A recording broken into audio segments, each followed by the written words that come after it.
we played a few shows with Duff over the years, and all of the guys really welcoming. Yeah. They really made us welcome. They really made us feel like part of the show. And I mean, you know, as a band going out there to play for that audience, they've been waiting 20, 30 years to see Guns N' Roses. Sure. The last thing they need is 3 guys with their tops off shouting at them. So you're kind of there, as long as you don't start throwing bottles of piss at you, you know that you're doing quite well. And luckily that didn't happen. But no, just a huge honour, and you can learn a lot from people like Duff. You know, one of the biggest stars on the planet, but he's got time for everybody. Right. He's got a story, and he shares himself with people, and I think he seems genuinely interested in people as well. Which it is something that you can take a lot from. Well, I've heard great things about Slash too. That like he's like just like a pretty normal guy, albeit an absolute guitar hero all at the same time. You know that you brought up something that I find to be very interesting. So I watched a lot of your videos online. I've seen a lot of performances over the years. I've never gotten a chance to see you live and get to do that tonight. I'm really excited about that. You guys are very secure in yourselves and playing without shirts on. If I said right now, tops off interview, I think you would probably be comfortable with it. Maybe you don't. No. I'm not asking you to do that. No, you wouldn't be. But it's just through the rock and roll of it all. I mean, the necessity of it. It's not like we think we look great with our shirts off. That's not at all what it is, because none of us go to the gym or anything. It's more of a kind of, it's a defence mechanism, but it's also, it kind of breaks the barriers down between you and the crowd in a certain way as well, because you can't feel any like dafter or more ridiculous than when you've got your shirt off. You feel very exposed, and so it makes you fight a little bit harder when you get on the stage. You're like, I look really stupid right now, so I've got to win the crowd over even harder. Right. So it's kind of, it's become part of our gig routine now, and if we're playing with clothes on, it feels extra strange. It started out in a really innocent way. We basically would go on tour, we would sweat so much, we would put all of our t-shirts into the bottom of our case, and then you would get home and you just like have a big chewing gum ball of rotting clothes, and we couldn't afford that. We couldn't afford to keep doing that. Right. So, and then it just, there was a freedom about it. There was something about, you know, the way maybe Kiss put on their makeup, it's like they're putting on their armour or getting ready. There's something about feeling a bit stupid, feeling a bit uncomfortable that there's nowhere to hide. I think it maybe brings an honesty in the performance, you know. But it definitely shows the crowd that you mean business, I think, as well. Yeah. Right. I'm coming to work every day. Let's go. Well, you know, I just really want to thank you guys for your time, and we would love to have you back again soon. And I had to say that you're one of those bands that you guys write songs, man, that I legitimately give me chills. Many of Horror is one of the most amazing, like, just, you know, man, one of those songs that you feel. And I am so excited to have you guys back here tonight and to open this show. It's going to be a lot of fun. Well, that's really kind of you. We're delighted to be here, and thank you very much for having us. Thank you. Biffy Clyro, opening up our first Ho-Ho show of 2017. Thank you, John. Ho, ho, ho, ho, ho!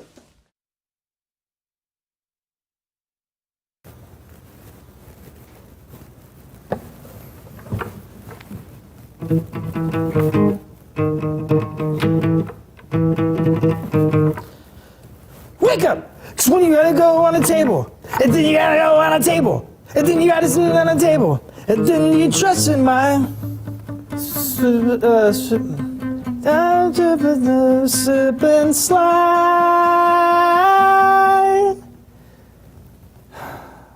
That's System of a Down's Chop Suey.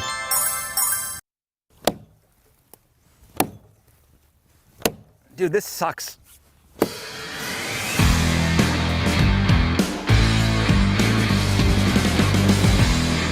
Hey, welcome back to the farm. So a couple weeks ago, a storm blew through and knocked a big ash tree down.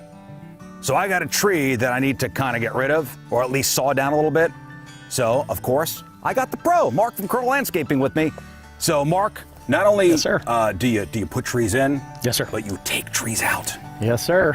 Full service. So you see what we got here? Yeah. So I think it might have been dead before it fell. Yeah. But who knows what kind of wind blew it over? We just came down here and it was you know, it was felled. Yes, sir. So we need to cut it down. We need to kind of haul it out of here.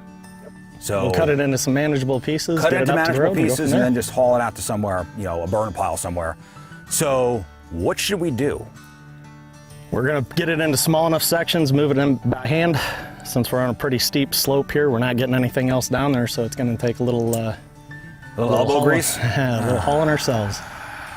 How old do you think this thing is, or was? It's 60 plus. 60 plus years old? Oh yeah. So I guess we should just start sawing pieces off and make them manageable sizes. Yes, sir. Okay.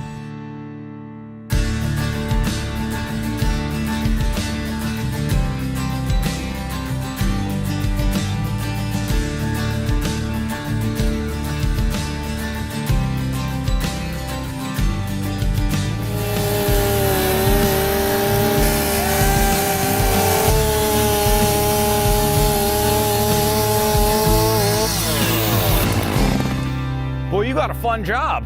All right, so Mark's gonna keep sawing. We're gonna cut that tree down into small pieces. Using the chainsaw was awesome. Dream come true. So thanks to Mark from Colonel Landscaping. I'm sure there are more projects to do around here. There's always something to do around here. See you next time on the farm.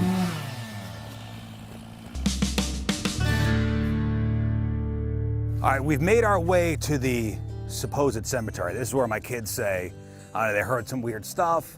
The dog won't go near here. So I'm assuming this in here, something's buried or something's going on here. There's a weird kind of creepy gate, which I don't know if this is locked, but let me try to find maybe a headstone or some kind of grave marking. Listen, there's got to be a reason why there's barbed wire around this place, and it's been fenced off. So, let me consult I have a ghost hunting app. Is there a ghost here?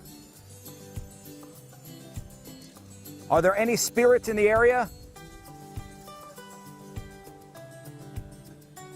If there's somebody here, I don't know, I could feel it. I kind of just got a shiver. If there's somebody here, show me a sign. Did you hear that knocking? Spirit, do it again. Are you a human or animal? Oh, you hear that scratching? Make that sound again. Oh, I hear scratching. Am I close to your gravesite? Are you buried in here?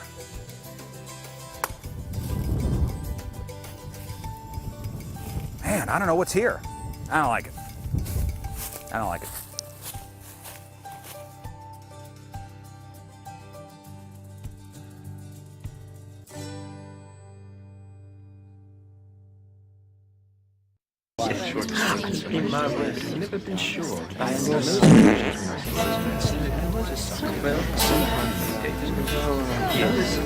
Paps, be good to your daughters.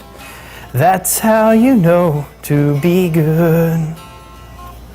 'Cause some will turn to mommies when others will be daughters and dads. That's how your brothers can be mothers too. That was John Mayer. Daughters.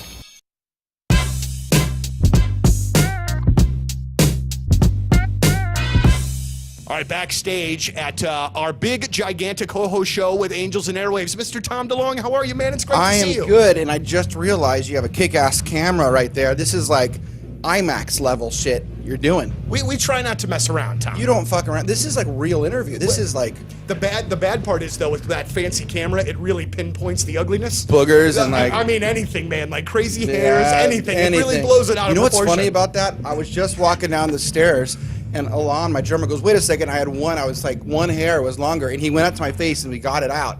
One hair, and you just mentioned hairs. Dude, that was kind of funny. You know what the worst part? I don't know how old you are, Tom, but I think we're probably 22. pretty close. All right, well then we're not. I'm 43. I'm 44. All right. You didn't believe me. Well, no, I didn't. Okay, I thank knew God. we were in the ballpark. Yeah, Okay, fair no. What bothers me about getting older is how rapidly my ear hair grows.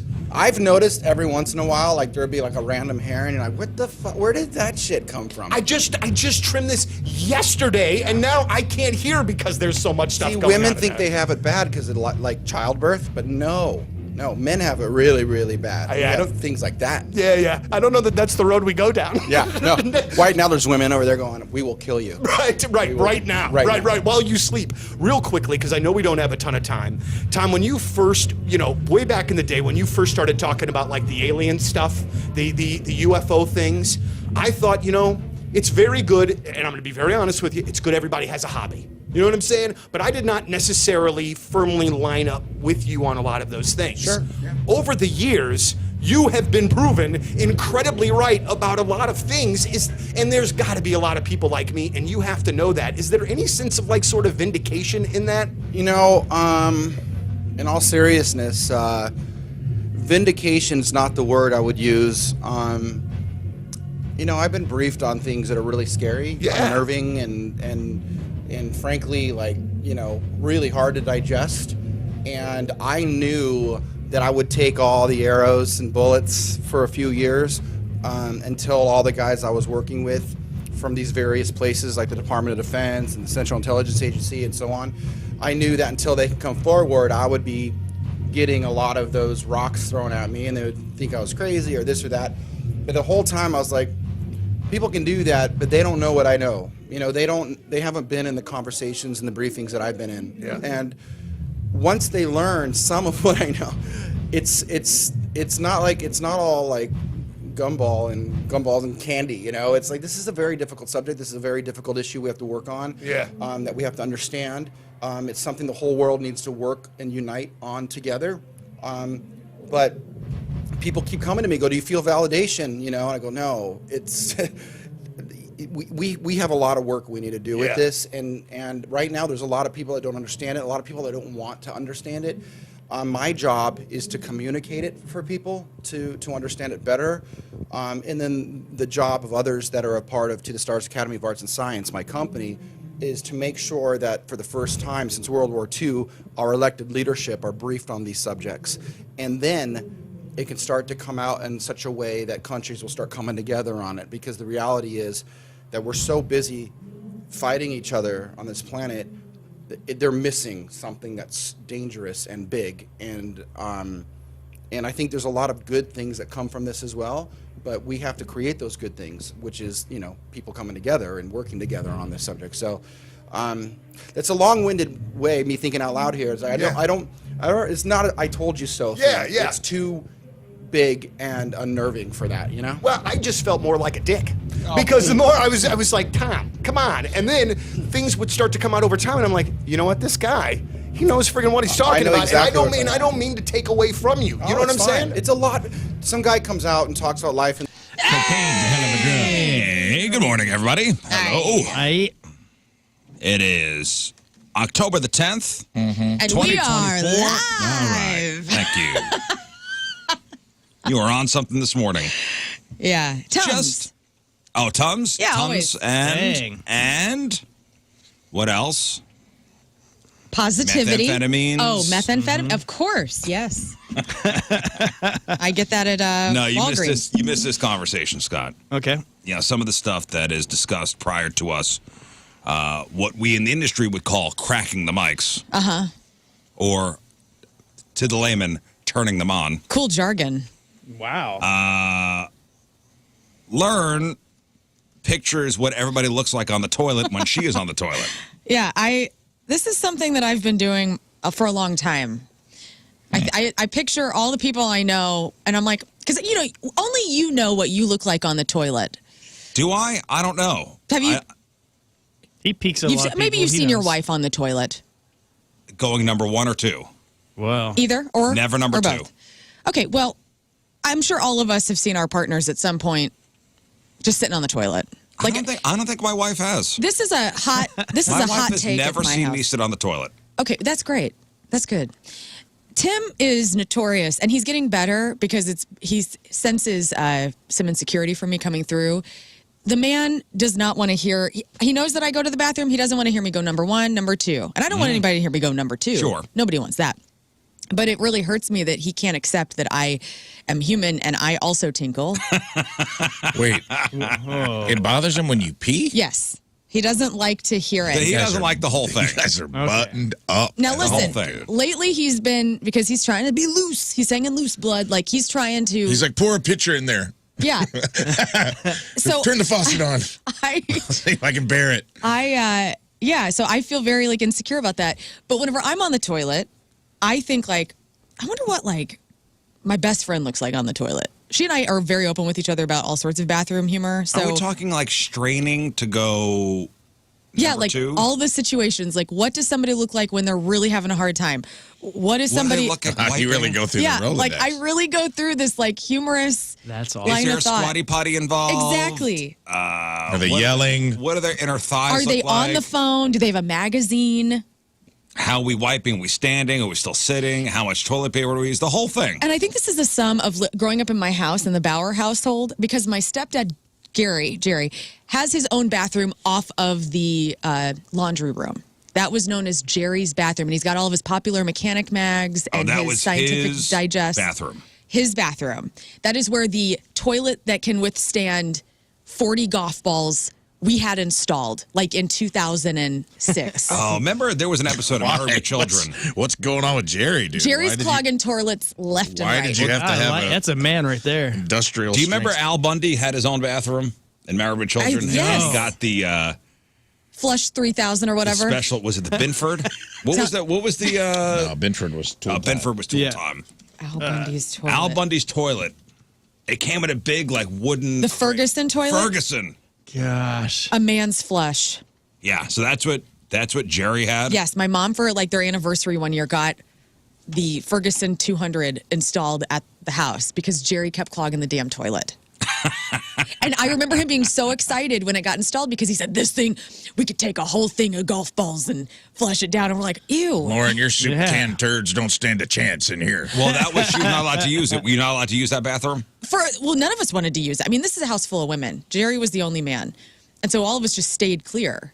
And I had my own bathroom with my sister. So we were cool. My mom had her master bath. Like that was his. Yeah, it was his. If there's to be one room in this house that is all mine, Jerry had the bathroom. Yes. He had And his own. He had his own place, his He had his fortress of spot. solitude. And he really did. The decor was for Jerry. And again, he had a magazine rack in there with all of the man mags, like Sports Illustrated, Popular Mechanics, Science Digest Daily, all of it, AARP. And so so now when I go to the house, I do use that bathroom. I don't have any problem. And I'll see his magazines and I'll be like, what is, because sometimes he'll leave a magazine on the floor. Like he was putting it on the floor while in between his legs and reading maybe it. just toss it down there. Maybe just No way. He tossed it down there to finish up. Yeah. He's doing so the while man he thing. was while he was wiping himself, He's like he was this. reading it between his legs. Well, you could tell he's going to come back and He's finish. probably licking his finger and turning the page Oh, in between no. his legs. How far would he have to lean forward to read on the floor? That's, I don't know, man. No, that's. I don't know sitting how down. high his toilet is. It's not like extremely high. The It's floor a is deep still toilet. the floor.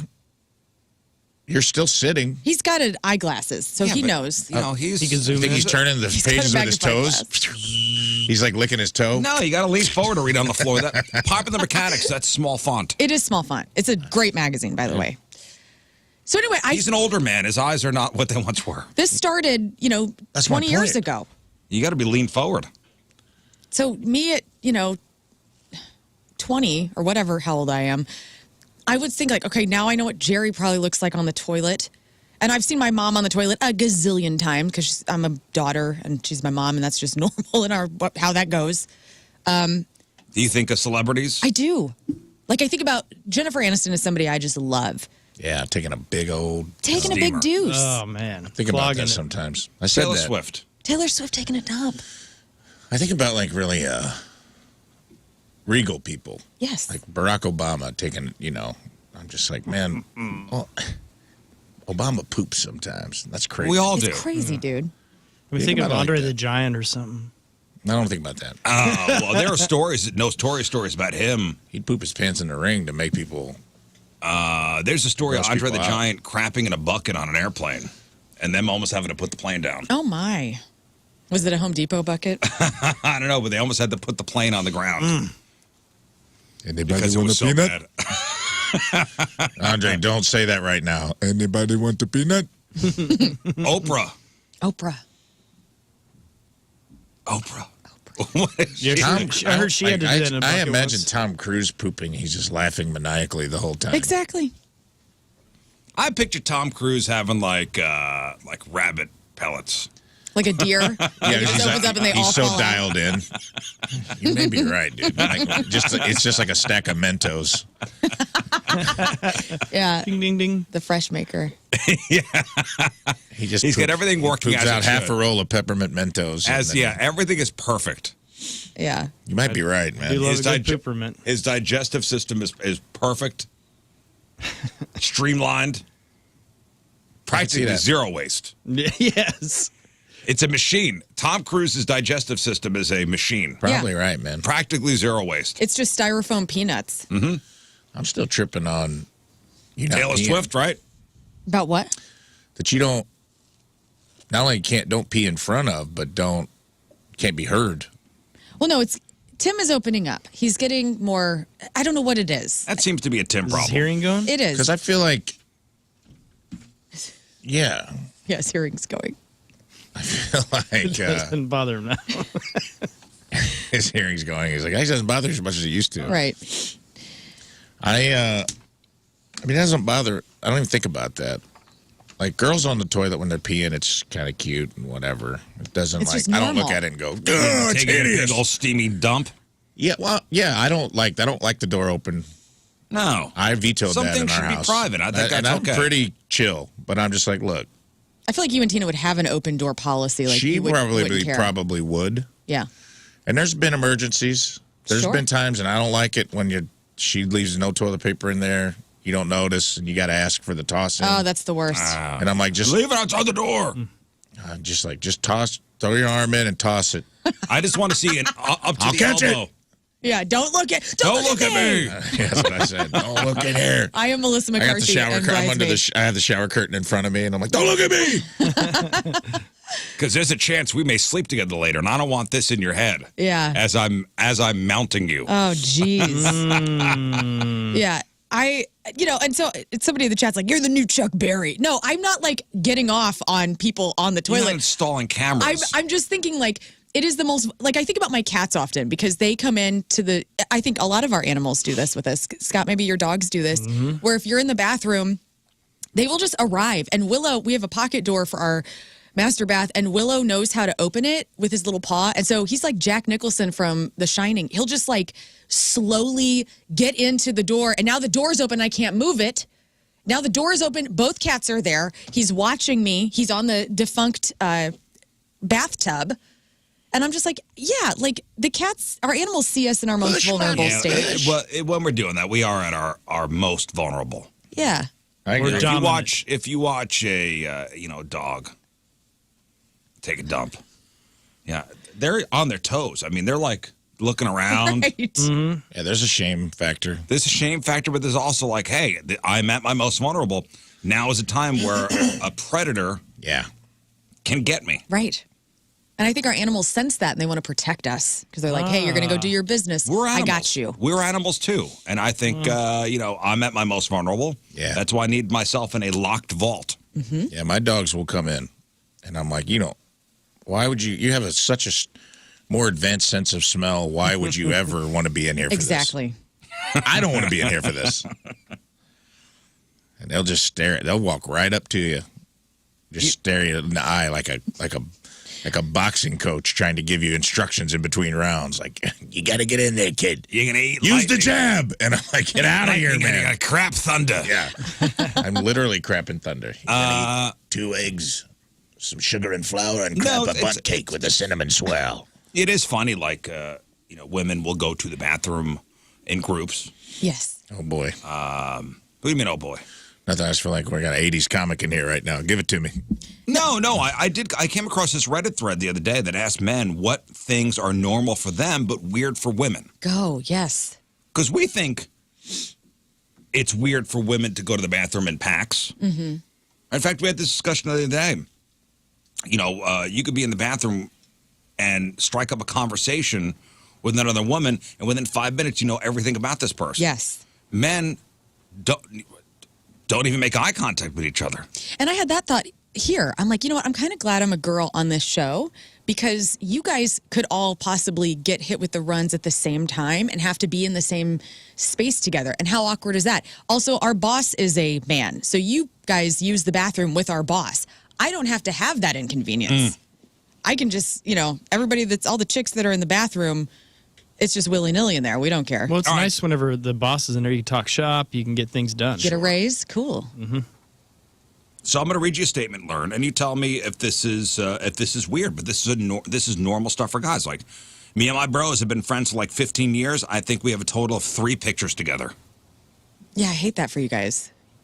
That is normal, but like your best friend. I'm sure you have 4 million pictures. I went to her office at Cardinal Glennon the other day when we were doing the tour last week. I'm at least in 4 photos on her desk wall. Like, yeah, I have 1 million photos with her.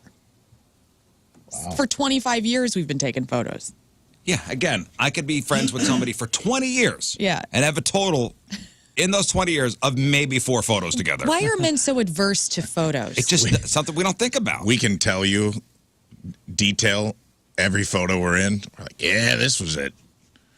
I remember this night we took this photo. There's so few of them. There's so few of them. That we're like, remember that picture we took at Muggsy McGuire's in '98? You had on that plaid shirt. That's so true because there are so few That's photos. what I mean.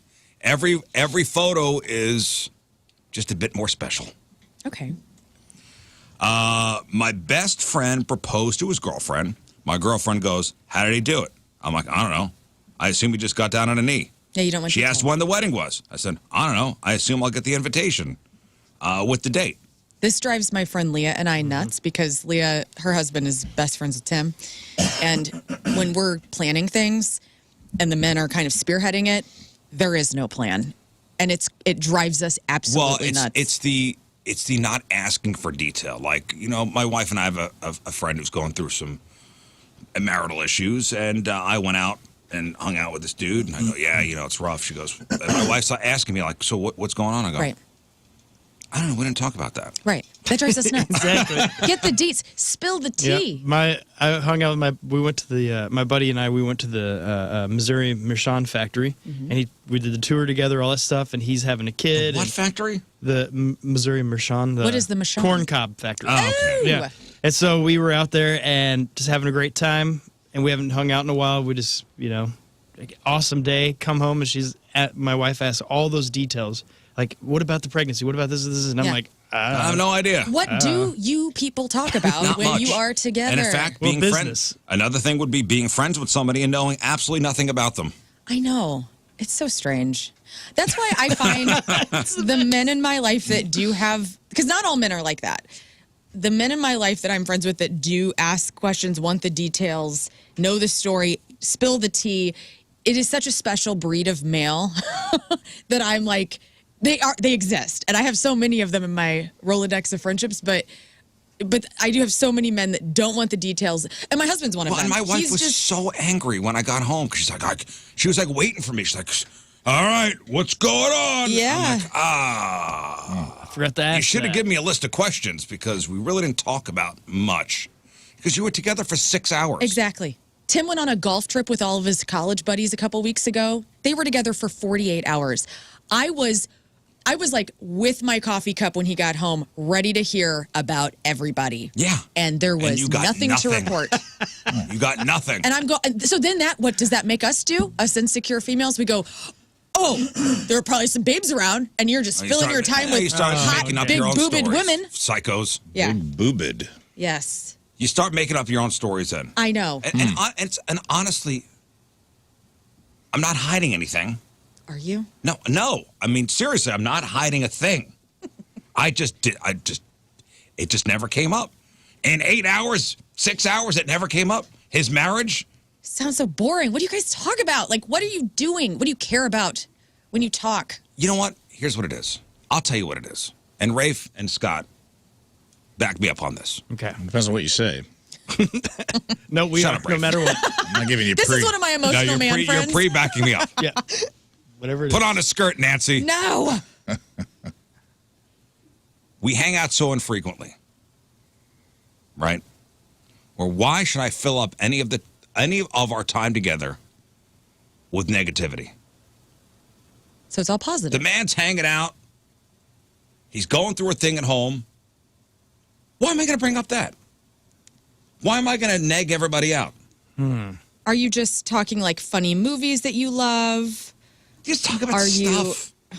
Yeah, but business things, It's nothing specific. the it's just future, stuff. what you plan on doing in the future. Why does everything have to be so heavy? It doesn't. I talk about funny stuff with my friends all the time.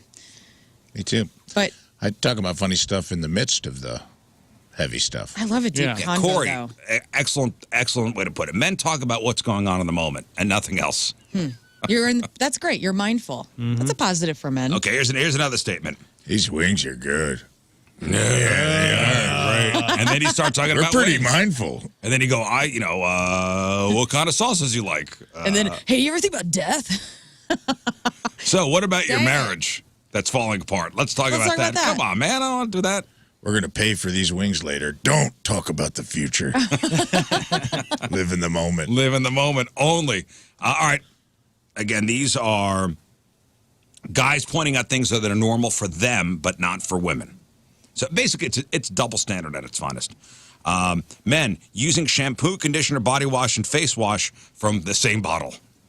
Yeah. This is now, let me say this. This doesn't have to be the way, men. You get a woman in your life or somebody in your life who is got all the different bottles in there. I mean, Tim is living it up in shampoo and body wash city, USA at our shower. Like, I have all the best stuff. Locally produced soaps, very expensive shampoos. Yeah. And what does this man have? One bottle of Head and Shoulders. And I sometimes use it when I want to reset my hair because it is actually a great shampoo, but you shouldn't use it daily. Yeah, I have like one bottle of something. But I'm sure your wife has a ton of fantastic oil A ton of stuff. things. Yeah. Like she's got the whole like shelf in the shower. Yeah. Like I'm relegated to like one little corner. That's all I need. Great. That's all I need.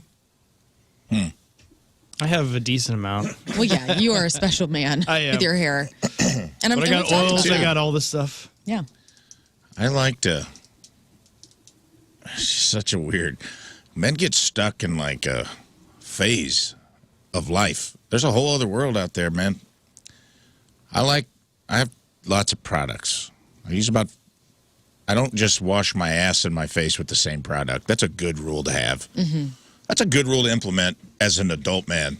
You don't wash your ass and your face with don't the take the same thing? same bar of Sasquatch soap to your ass crack and then scrub your hands up and wash your face with it. Like, As long as you rinse it off first, it's fine. you're out of your mind. Is it? How dirty's your butt? This is like, you need to have products, man. You need to wash your face with like face What I wash. have like specific Good beehole shampoo, soap? good conditioner. Beard oils. Yeah, man. There's a whole life out there But that this you is guys the don't thing. even want to know about. This is like the other day when we were talking about cologne, right? And like, you guys are. You are stuck on the cologne. You can't. No, get it makes over me laugh because I'm like, I don't assume you guys have beards, and I don't assume that you're hiding hideously deformed chins underneath them. Let's Well, be But real. when somebody smells good, you guys think that it's a cover up, because that's how men. What do you mean, men are you such guys? stinky, dirty. Well, that's just kind I of. never said anything about that. Well, you said like you guys do say that though. You said when people have on like Axe body, you assume also that like $300 cologne is Axe body spray. I think everything's Axe body spray. That's what I'm saying. Fine. Like, you assume that if someone wants to smell nice, they're covering up some I never horrific said that. stench.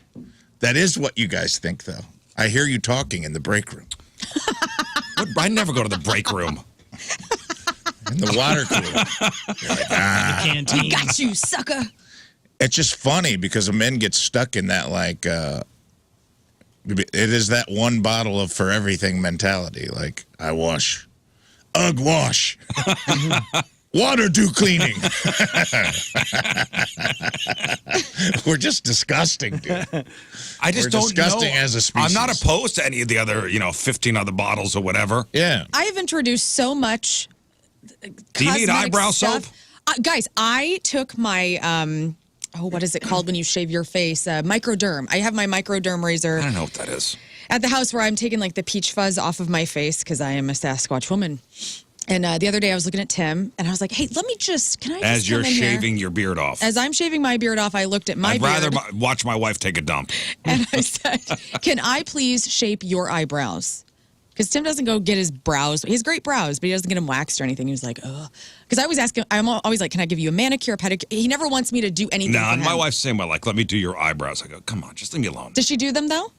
She's like, she'll get a tweezer out. She There you goes, go. I got it. She goes, I have to. Yes, we Get have one to. And I'll go, long leave one me that's alone. crazy. So I finally got to microdermabrasion Tim's eyebrows. Okay. I thought your wife, you'd look like Bert.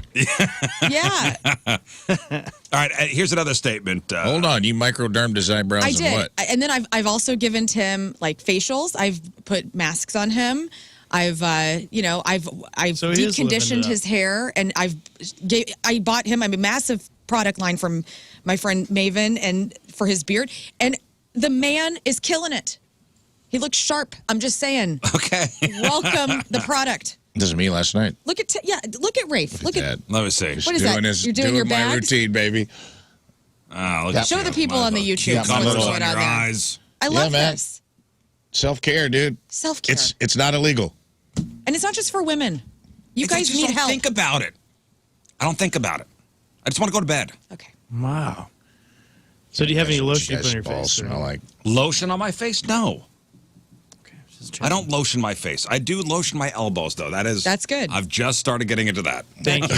Nobody likes That's a the gateway lube. Yeah. braided elbow. Yeah, we hate those What cornflakes. are you using? Cocoa butter? What do you got? I caught my elbow in the mirror. I go, ooh, man, these are ashy. What do you rub it down? I don't know. My wife gave me something. That's I nice. don't know. Exactly. That's so funny, man. It's a jar or something. She goes, put these on your Mayonnaise. elbows after you get out of It's the the only kitchen. thing mayonnaise is good for. Olive oil. Oh hell yeah! I mean, it's the best. Put olive oil on your hair. I rub Yep. a jalapeno pepper Olive oil, on my coconut elbow oil. every night. You know. All right, another All kinds, statement for argon. men. We could be put into see. This is the way we are on the toilet. By the way. Okay. Idle mode. It's like when you put your phone in idle mode. Or the motorcycle. You know what? Hey, what are you thinking about? Nothing. Idle mode. Literally not thinking of anything for a short period of time. Guys could do that. I'm jealous of that. I'm never not overthinking. I probably need to be on medication. I would love to be in idle mode. I try so hard. I meditate. I can't. I worry about too much. Rafe, can you be put in idle mode where if I go, Ray, what are you thinking about? And you say, I'm not thinking anything. Nothing? I used to. It's tougher these days, but probably. There might be moments where I'm just space cadet. Idle mode. Think about that. It's probably happened on the air a couple times, to be honest. I'll look over. It's usually Rafe's when in you- idle mode. Yeah, it's usually when you call on me and I'm like, repeat the story. All right, here's another one. I haven't cried once in the last 15 years, and when I did, it was when I watched my father die 12 years ago. I don't try not to cry. I just don't cry. Well, then you have and cried once. My wife and my 7 sisters have very clearly informed me that this is not their normal.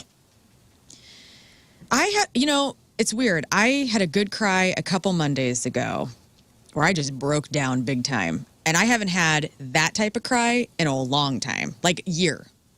So, yeah, I mean, I can see where you don't have the cry. I also think society tells you guys you can't cry because you're a pansy or whatever. That's stupid. Again, it's not like I'm trying not to cry. Sure. You're Yeah. just not reaching that emotional climax. See, I always do that thing where you're about to cry, then you sit there and you kind of see yourself from a distance. Like, what am I doing? Wasting my time I crying. don't think I'm I get good. to that point. I'm good. Yeah. I don't even get to that. He Well- cries in his Jeep all the time. Yeah, you do. You said you cried to Cats in the Oh, Cradle yeah. last Okay, year. you're right. There are certain... But that wasn't like a good emotional cry.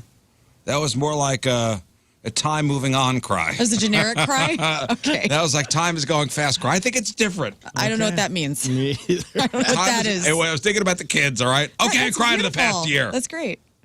That's good for you. Let me see here. Nodding to other random dudes on the street and getting nods back in acknowledgement. What's up? Yeah, that's cool. That's a guy thing.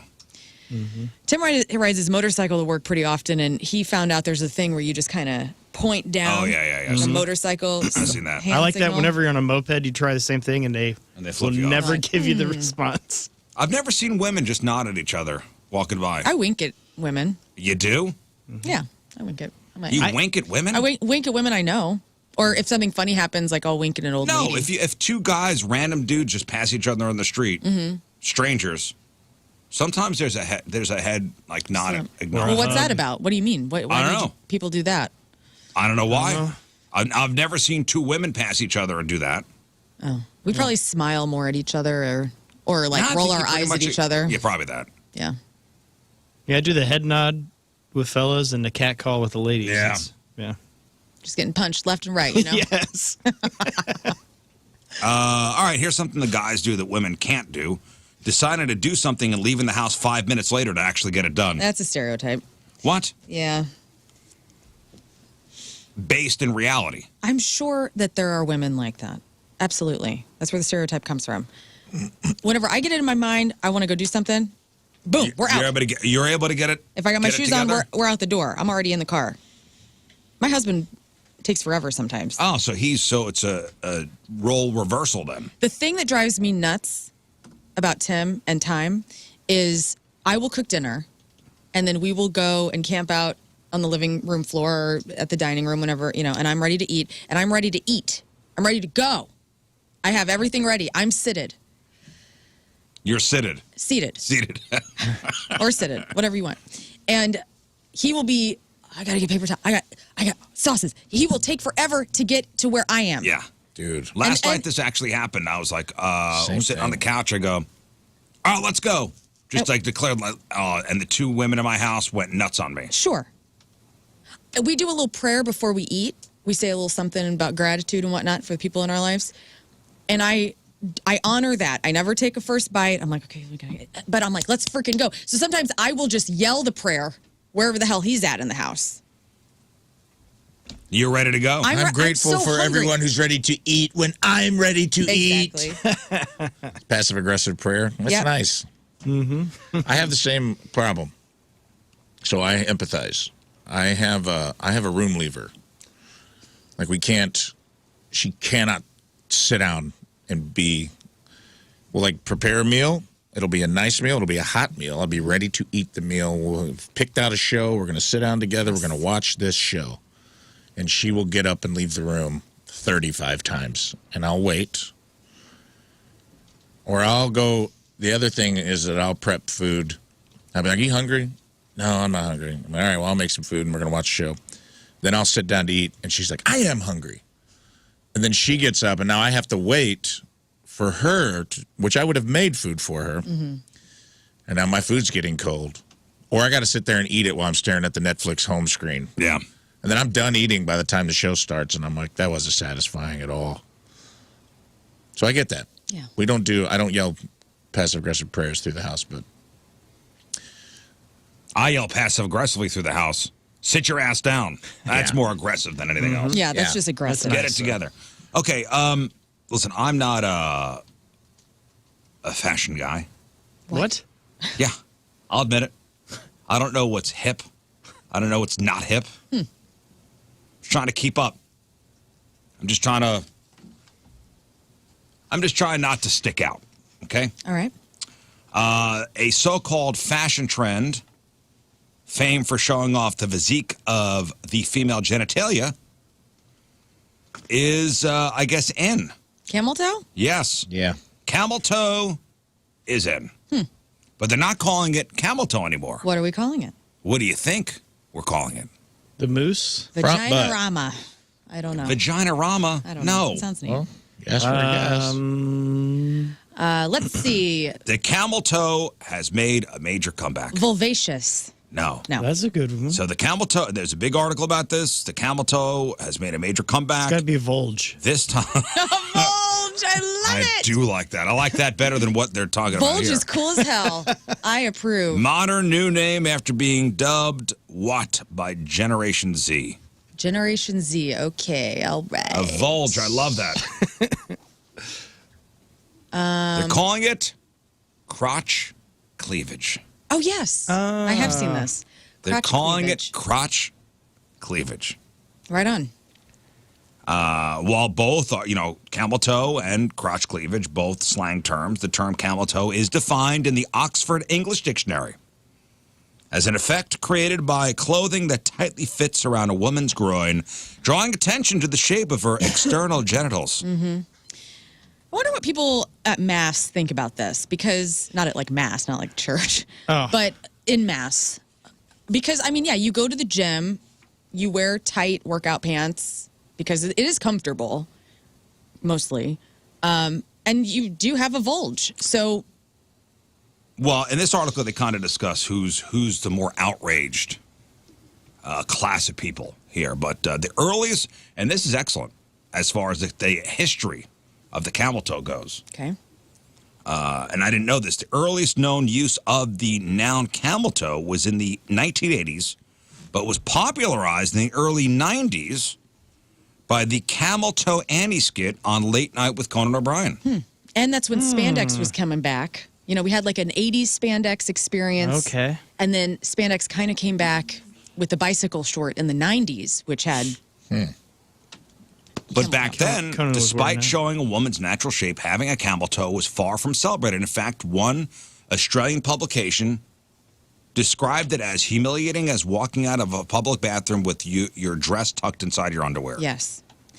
I have had camel toe in the past. In fact, some of the photos we've taken with like guests, like sometimes my jeans are very tight and I don't realize it. And our listeners did a really great job of saying, oh, look at the woman's Vulge. they are So, the first to point out. they are. And I go, oh, man. Harken And then back to last Halloween.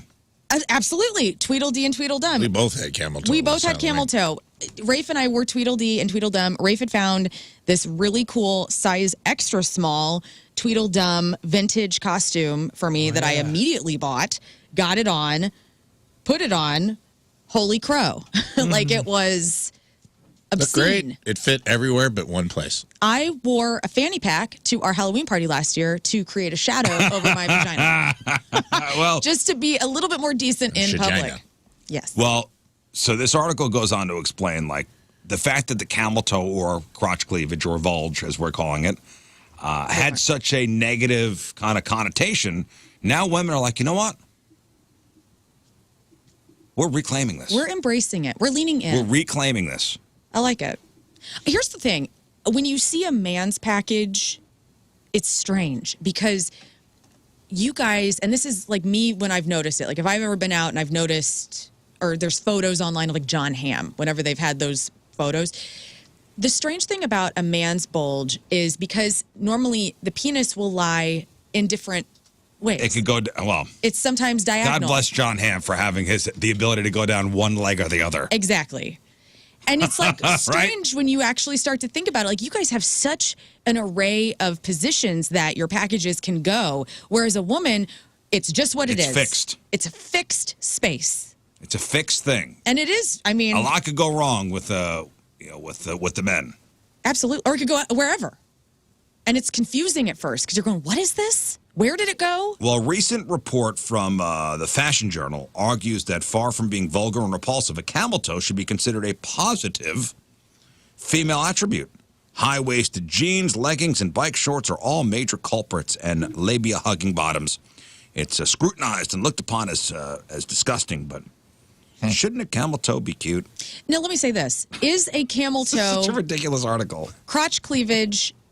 Is it arousing for the people attracted to vaginas as much as breast cleavage is, like side boob, Yeah. normal Pam Anderson cleavage? Is it like, oh, I'm not ready for that? Like, do you know. want the surprise? I don't know if it's arousing, but you notice. You're like, You notice, There it is. I've It's never... like Homer Simpson in a ski mask. Like laying Sideways. face down. You know what I mean? laying on his side. I don't. Can you draw what you're talking about right now on a piece of paper? 'Cause I don't- You know the way Homer Simpson's mouth looks? Yeah. yeah. So I'm laying on the side. I prefer non-attractive females to do this because you're not looking anyway. So it's like, yeah. Yeah, Scott. Yeah. All right, buddy. Cool. There's a crude drawing. Oh, okay. Nice.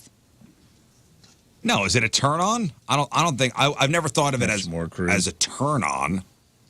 Right, Rafe? It's not a turn on. It's just you notice. I don't know. I guess, I mean, it is, I don't know. I'm a pervert, so yeah, it probably is kind of hot. Just depends. It depends on how egregious it is.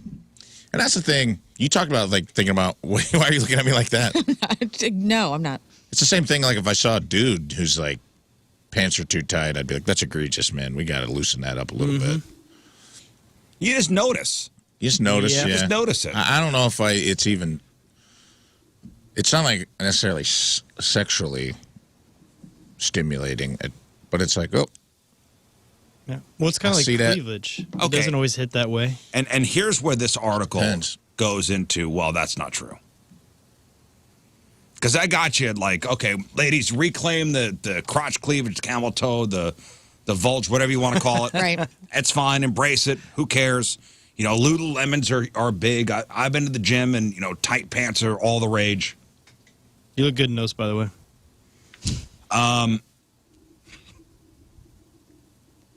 Here's considering actual fashion trends, and this is what the article says, such as bike shorts and skin-tight leggings have been booming in popularity over the last couple of years. It seems women have no issue with the shape of their bodies. Mm-hmm.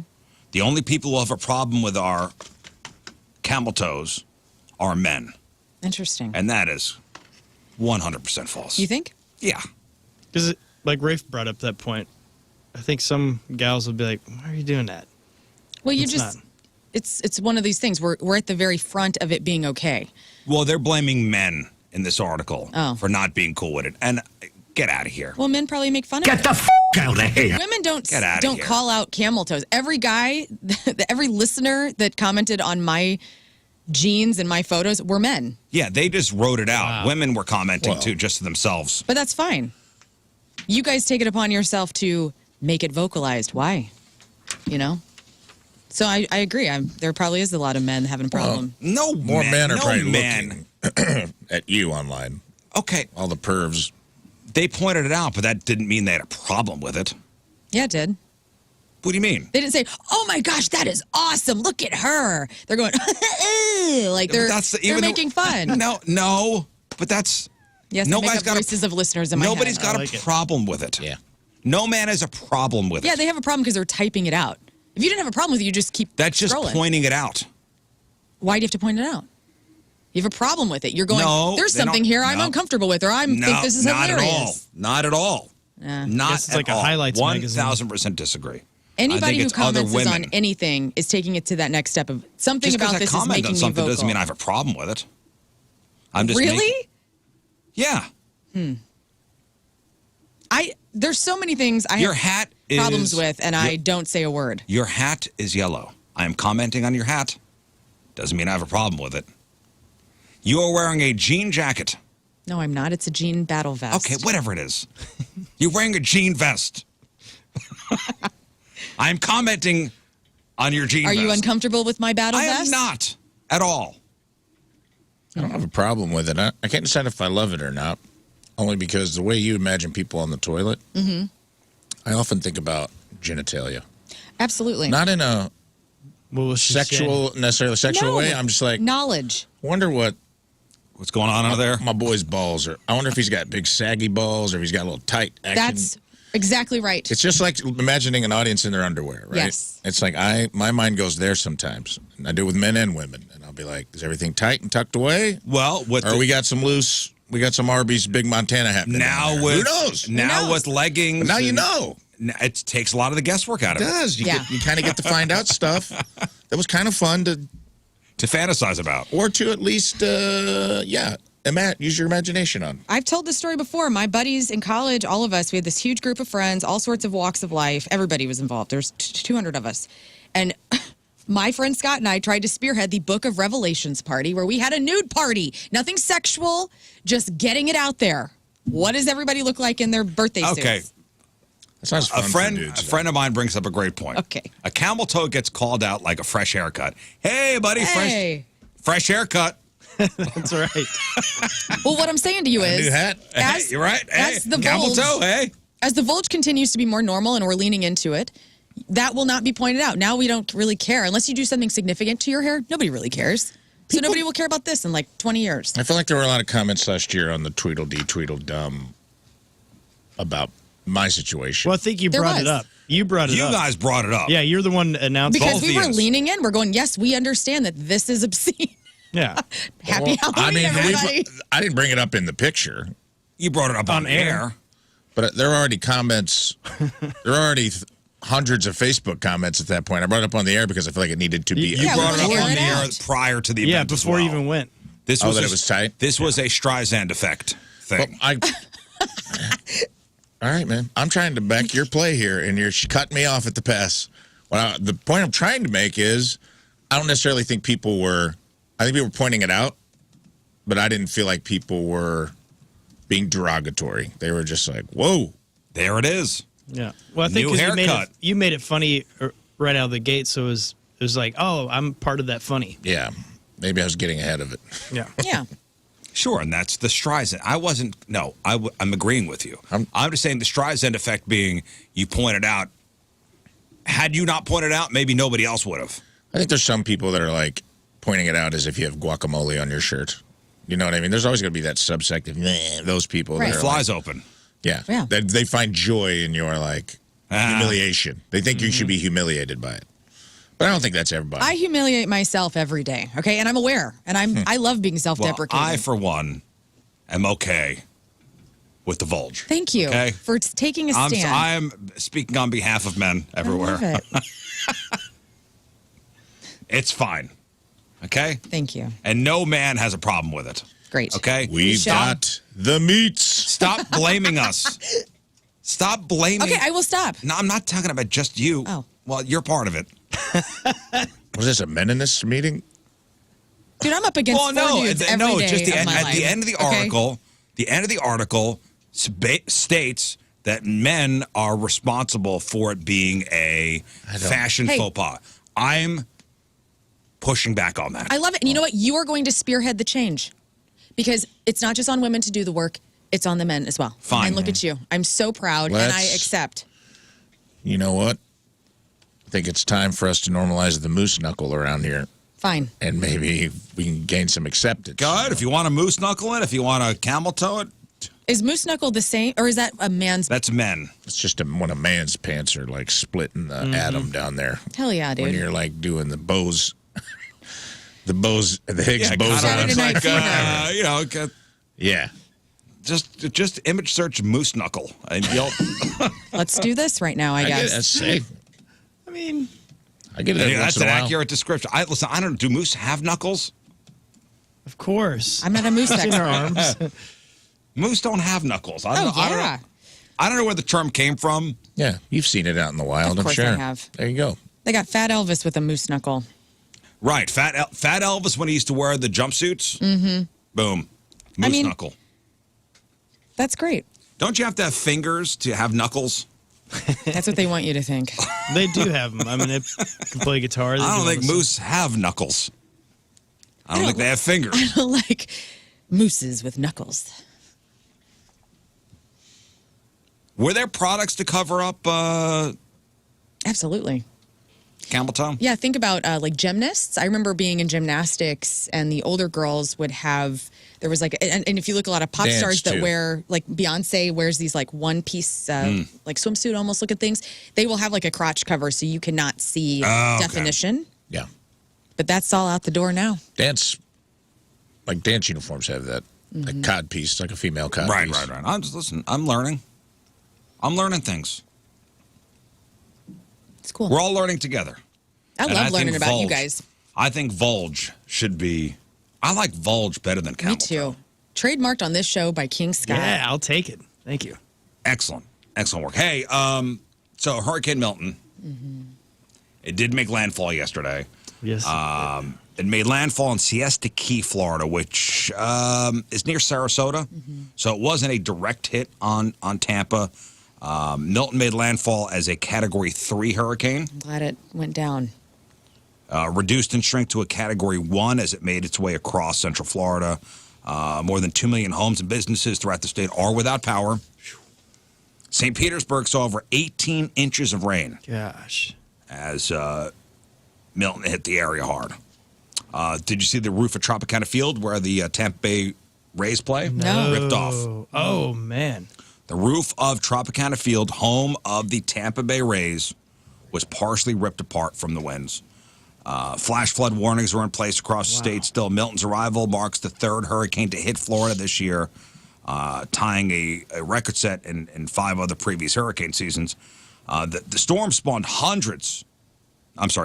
dozens of tornadoes across the state yesterday afternoon before the hurricane hit land. In fact, Florida broke the record for having more than 100 tornado warnings in one day. I know.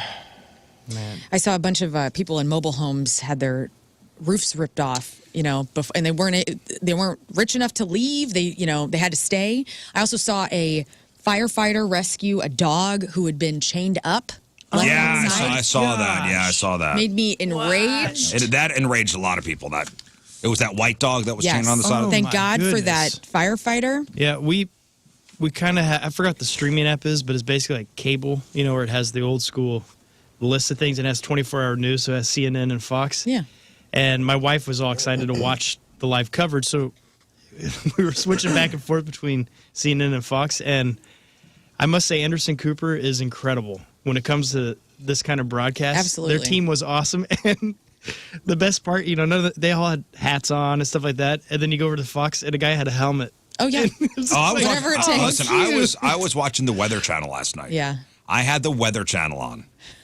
Like an elderly person. You are 46. What were they wearing? Any helmets? No, so some had regular helmets on, like a baseball helmet. One woman had looked like a boxing headgear. Okay.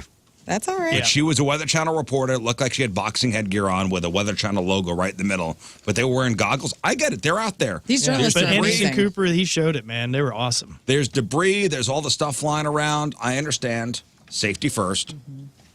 People are asking about that Lieutenant Dan guy. Oh, yes. Yeah. Is he alive? I saw some updates before bedtime. He A was doing Florida okay. man known as Lieutenant Dan is going viral. We talked about him yesterday for wanting to stay on his boat during the hurricane.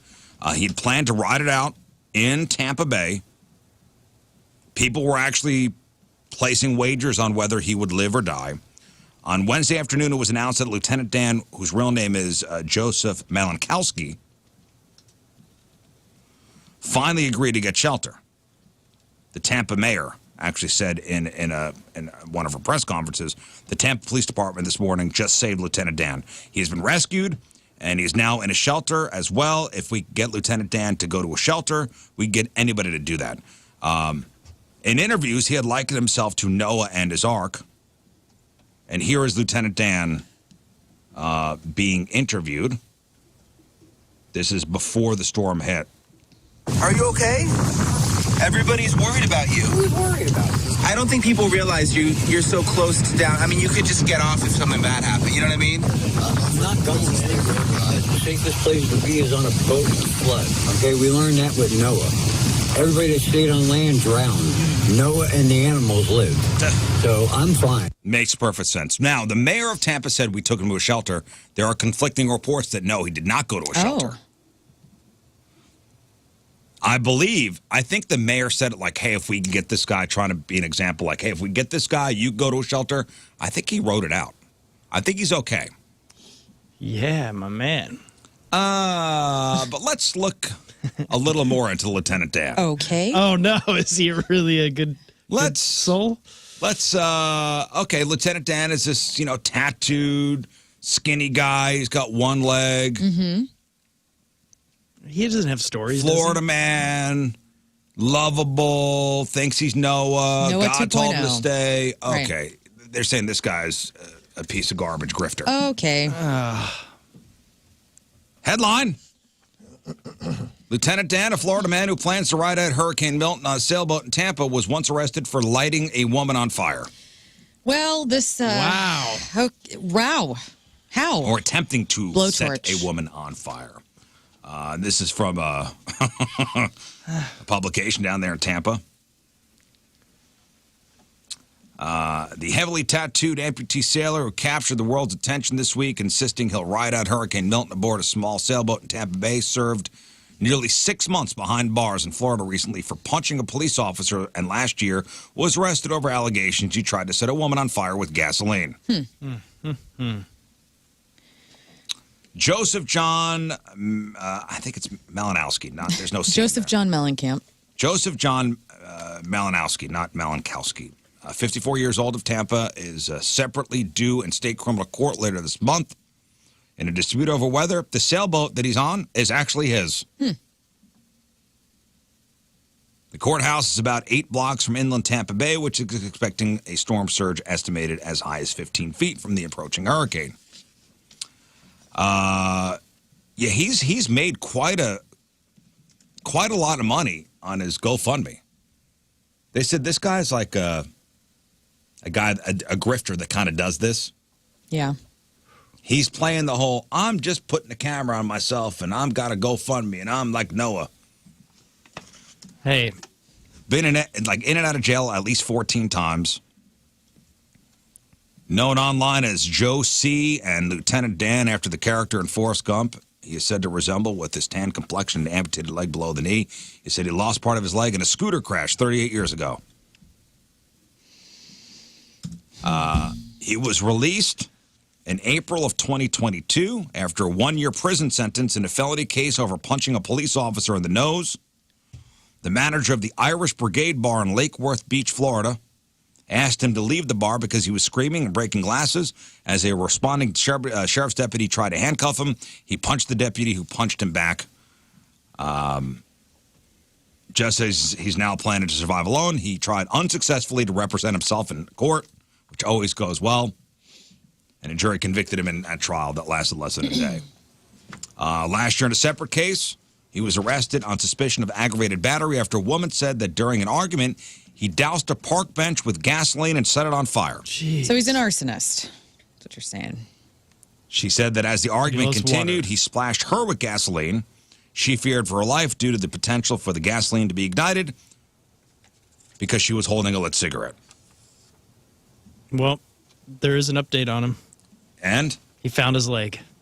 God, it was crazy. Yep. Incredible.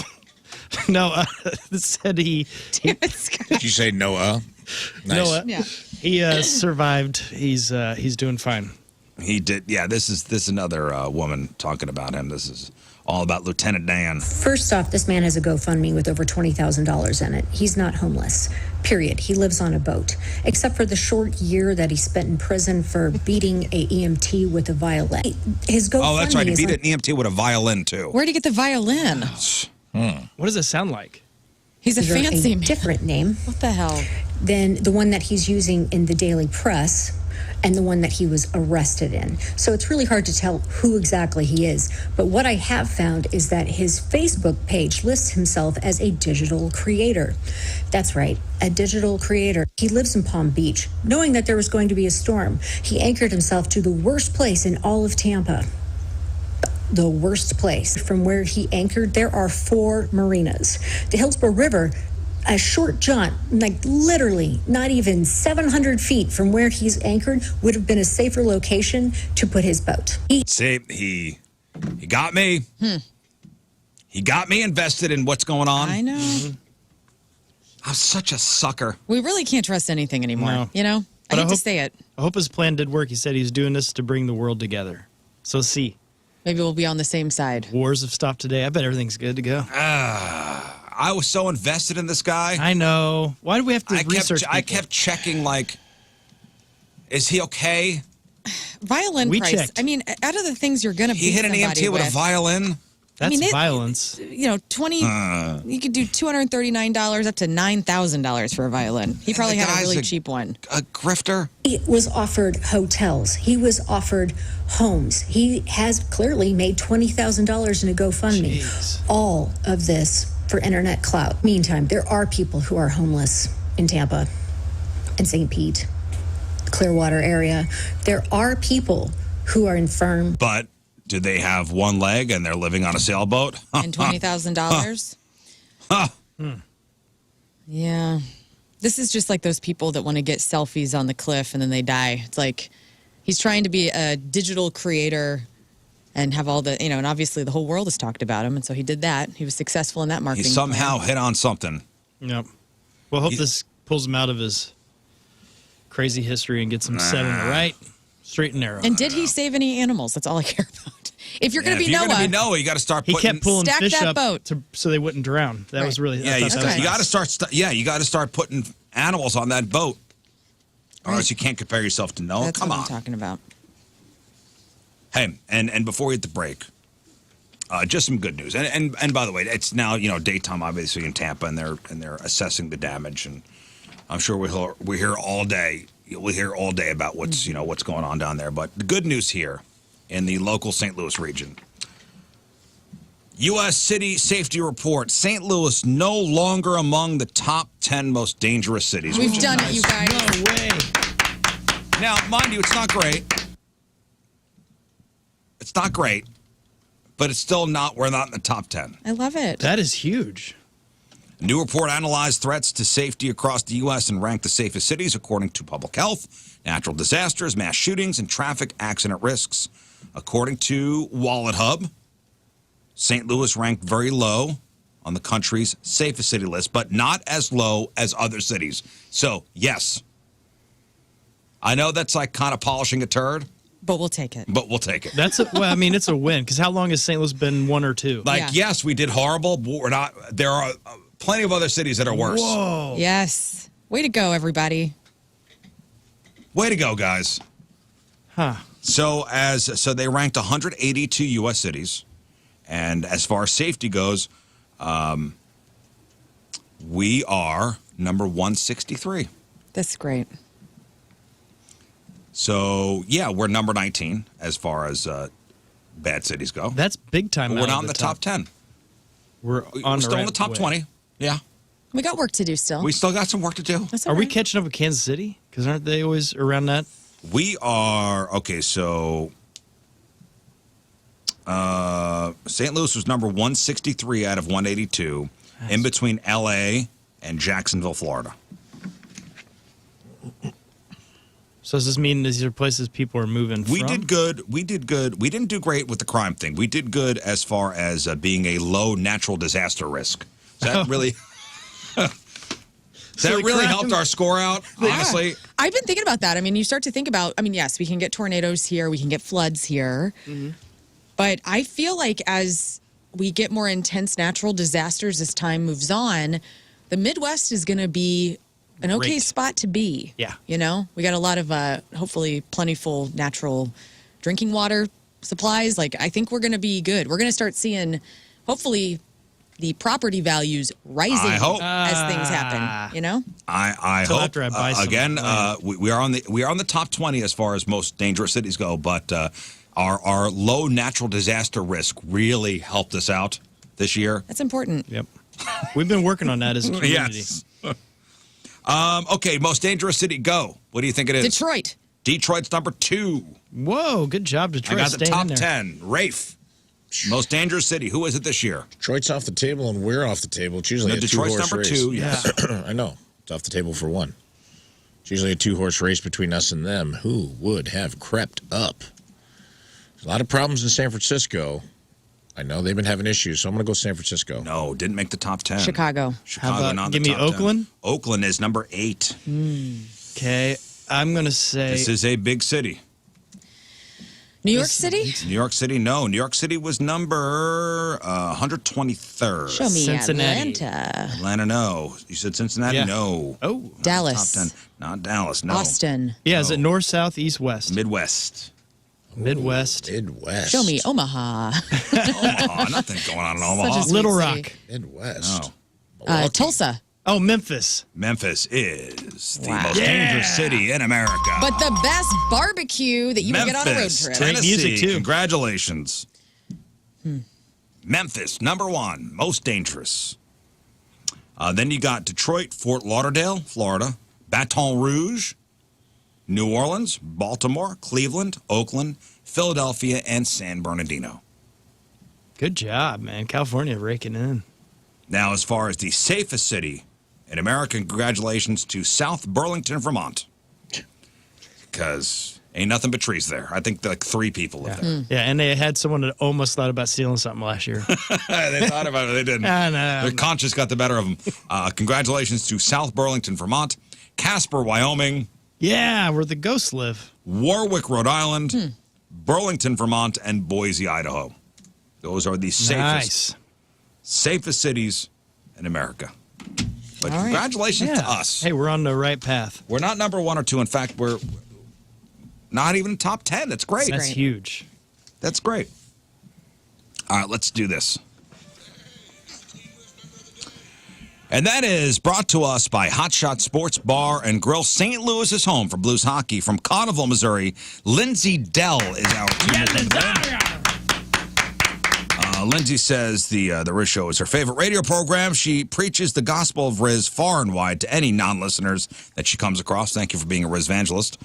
Listening to the Riz Show feels like shooting the breeze with friends. And listening to the podcasts has gotten her through many long-distance races. In fact, she's going to listen to us as she runs a 50K. Wow. Crazy. That is Yeah, awesome. this weekend coming up. Is it this weekend? Yeah. A 50K.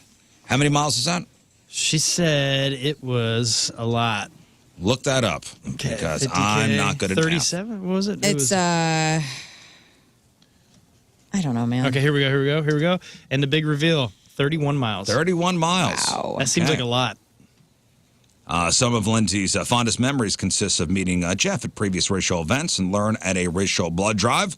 Hopes to meet the rest of the crew at future events and is excited to be part of Team Riz. That's cool. Well, Lindsay Dell from Cottleville is our Team Riz member of the day. Get super sweet Team Riz member of the day soccer jersey. Get yourself signed up 1057thepoint.com/Team Riz.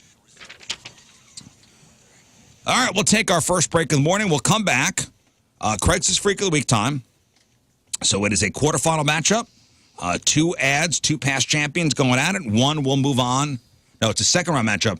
The winner of this week will move on to the quarterfinals. Okay. Very important. So listen, learn to read the ads, you'll vote, and then we'll get one of these ads to move on. And then we'll get to crap on celebrities. It is 7-11. It is Thursday. Traffic and weather, Lern coming at you. And it's brought to you by Golden Oak Lending. Do you need extra cash? Golden Oak Lending can convert your home's equity into cash in as little as 14 days. Go to Golden Oak Lending and let them cure your blues. We have a vehicle fire eastbound 44 at Walnut Street. All lanes are closed. The left exit is closed. Right exit is closed. Avoid Walnut and 44 eastbound. Northbound 270 at Olive, the 2 left lanes are closed there due to a crash. Otherwise, pretty normal traffic for 7 o'clock. 81 and sunny today, 48 and clear. And by the way, you might be able to see the aurora, the northern lights tonight. Oh, tonight? So go look up outside because we're going to have clear skies. Right now it's 48 degrees at 7-11.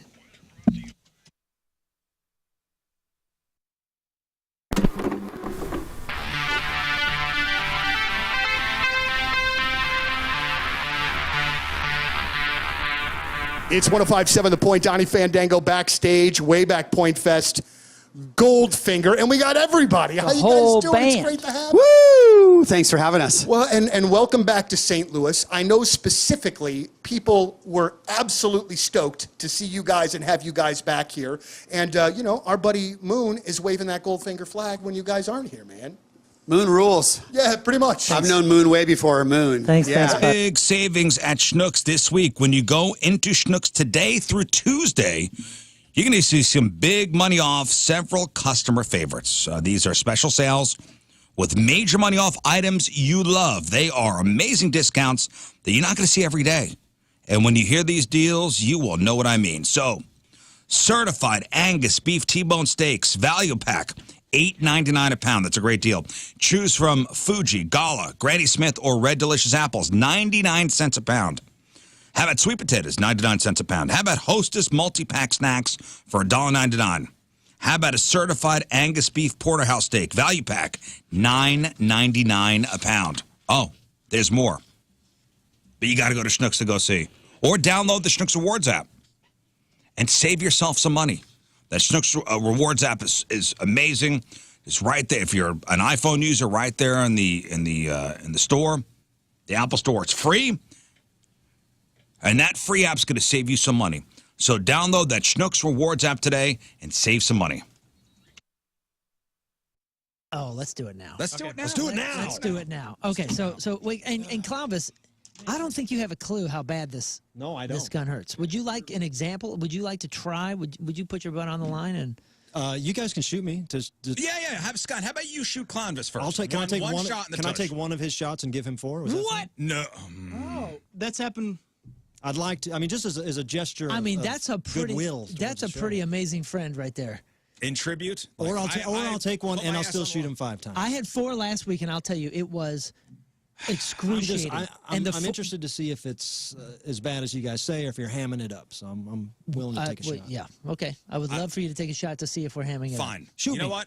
He'll take one of your shots. You're amazing. Shoot me. All right, good. Holy smokes. He's going to take one of your shots. Wow, I'm such a pushover today. Thank you. All right, let's do it. It's because I'm in a good mood. Okay. So do you get to, who's going to shoot me? Scott will shoot you first. Okay. Okay. It's only fair. Out of respect.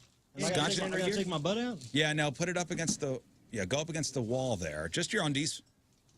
We'll see if He's his got a cheeks lot of have gear. rosy red marks on them. Clive's got a lot of gear. He's got to take off. Oh, sorry. All right, here we go. Let me see what kind of undies Clive is wearing. All right, what kind of undies? The It's good probably kind? a belt buckle on his undies. They're Halloween underwear. Oh, happy Halloween. Halloween underwear, yeah. yes. Oh, those are great. All right. They got skeletons on them. Okay, bend down there, Scott. Level out. Two St. Louis brands can have a team up, and man, Sauce on the Side has got one going on right now. The Don Corleone. Yes, this is Joya's Hot Salami, a team up with Joya's, adding pepperoni, capicola, fresh basil, rosemary, veggies, provolone, served with a balsamic ranch. That is looking delicious on the side. And Dan the Calzone Man is bringing us all lunch tomorrow. He's going to bring this special to everyone tomorrow, so it's going to be an excellent Friday. If you are looking for a local eatery and you want to take somebody that you appreciate, some are great, you want to support local and you want to get delicious food, might I suggest you go to sauceontheside.com, check out which 12 of the locations is nearest to you. You can also enter promo code LERN, L-E-R-N, my little DJ name, to get 10% off as well when you order online, and they do deliver. So please go to sauceontheside.com, find out what you're going to be eating for lunch or dinner tonight with Sauce.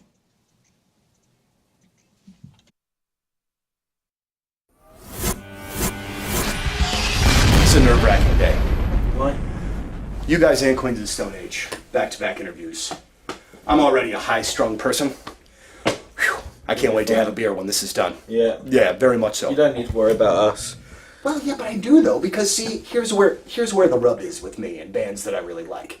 If it's a band that I'm about, I can power right through. Mm-hmm. But then when it's a band that I really dig, then there's a bit of that fanboy stuff that starts popping out, and that's what I'm trying to control. So here, I'm bringing it down. I'm going to do my best professional interview as I. You're doing very well so far. Together we can all do this. We can all do this. So I had the fortune of seeing you guys on Saturday. I was in Austin at ACL. Oh. And I want to talk about this. I got to talk about this. Because I know you guys had troubles. I guess it was with pedals. With cables and amps weren't turning on, basically, yeah. But from where I was standing and watching from my vantage point, it was a flipping phenomenal show. Like, I loved it. I thought it was great. Oh, thanks. So when you are, a few days away from that, this kind of already answered my question with your facial expressions, but do you look back at that and go, whew, I can't wait for this weekend and us able to do it again?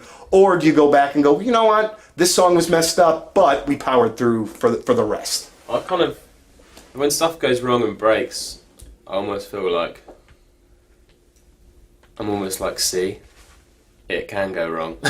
And what we do is real, Sure. We don't play to a backing track or a click, and we just plug in and go. And when that breaks, it's proof that that we are taking some element, some sort of a risk up there. Yeah. And also, I think as well, when stuff goes wrong, it forces you to go in a different direction, and you have to dig from somewhere else that you didn't think you were going to have to. So I think, in the case of ACL, like, part of me was like incredibly frustrated because people would come to see us and shit was breaking. But on the other hand, the songs that we did manage to make stuff work for, I felt like I had this kind of whole new energy to them. Absolutely. It's exciting. It's like you want to see people on the cusp of losing their minds, which I certainly was at the time. I saw a band once kick over a whole entire amp bed, or amp rack thing, and it was one of the coolest things that I've ever seen. Like, that's the only time I've ever seen anything destroyed on stage. I got to say, I was kind of hoping for that with you guys too, just because. He threw the amps over. Oh, you did? Well, so I didn't see that particular part of it then. Yeah. All All right, ladies and gentlemen, let's talk about Patricia's. It's where fun and fantasy meet. It's that time of year again. It's wedding season, so that means bachelorette parties. Ladies, if you're in charge of planning the bachelorette party or you're in charge of, getting all the gift bag stuff, you go to Patricia's, of course. That's where you get the candy, the naughty dice, the corsets, and so much more. And if you have any questions, can't find something, feel free to ask any employee there. They're not going to judge you. Trust me, they've heard it all. Patricia's is where you go for the lotions, the lubes, the vibrating toys, the sexy costumes, the sexy lingerie. If you've been to the East Side and you see what those girls on stage are wearing, those stiletto heels, you get them at Patricia's. Things for the novice, things for the expert, and everything in between. And you have 3 very convenient Patricia's locations. St. Peter's at the Cave Springs exit, on Page, 3 miles east of the Westport Plaza, and at the corner of Grand and Gravois. For all your fun and adult toys, it's Patricia's, where fun and fantasy meet.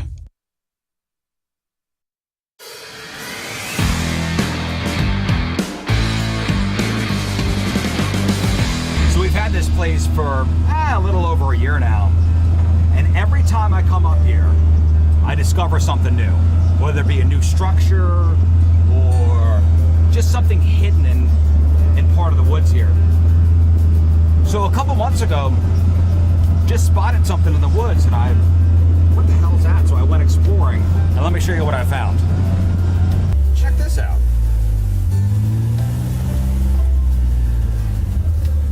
That, my friends. All right, welcome back to the program. Phone number 314-624-3833 or 618-398-3833. The Mick Ultra Studio Cams.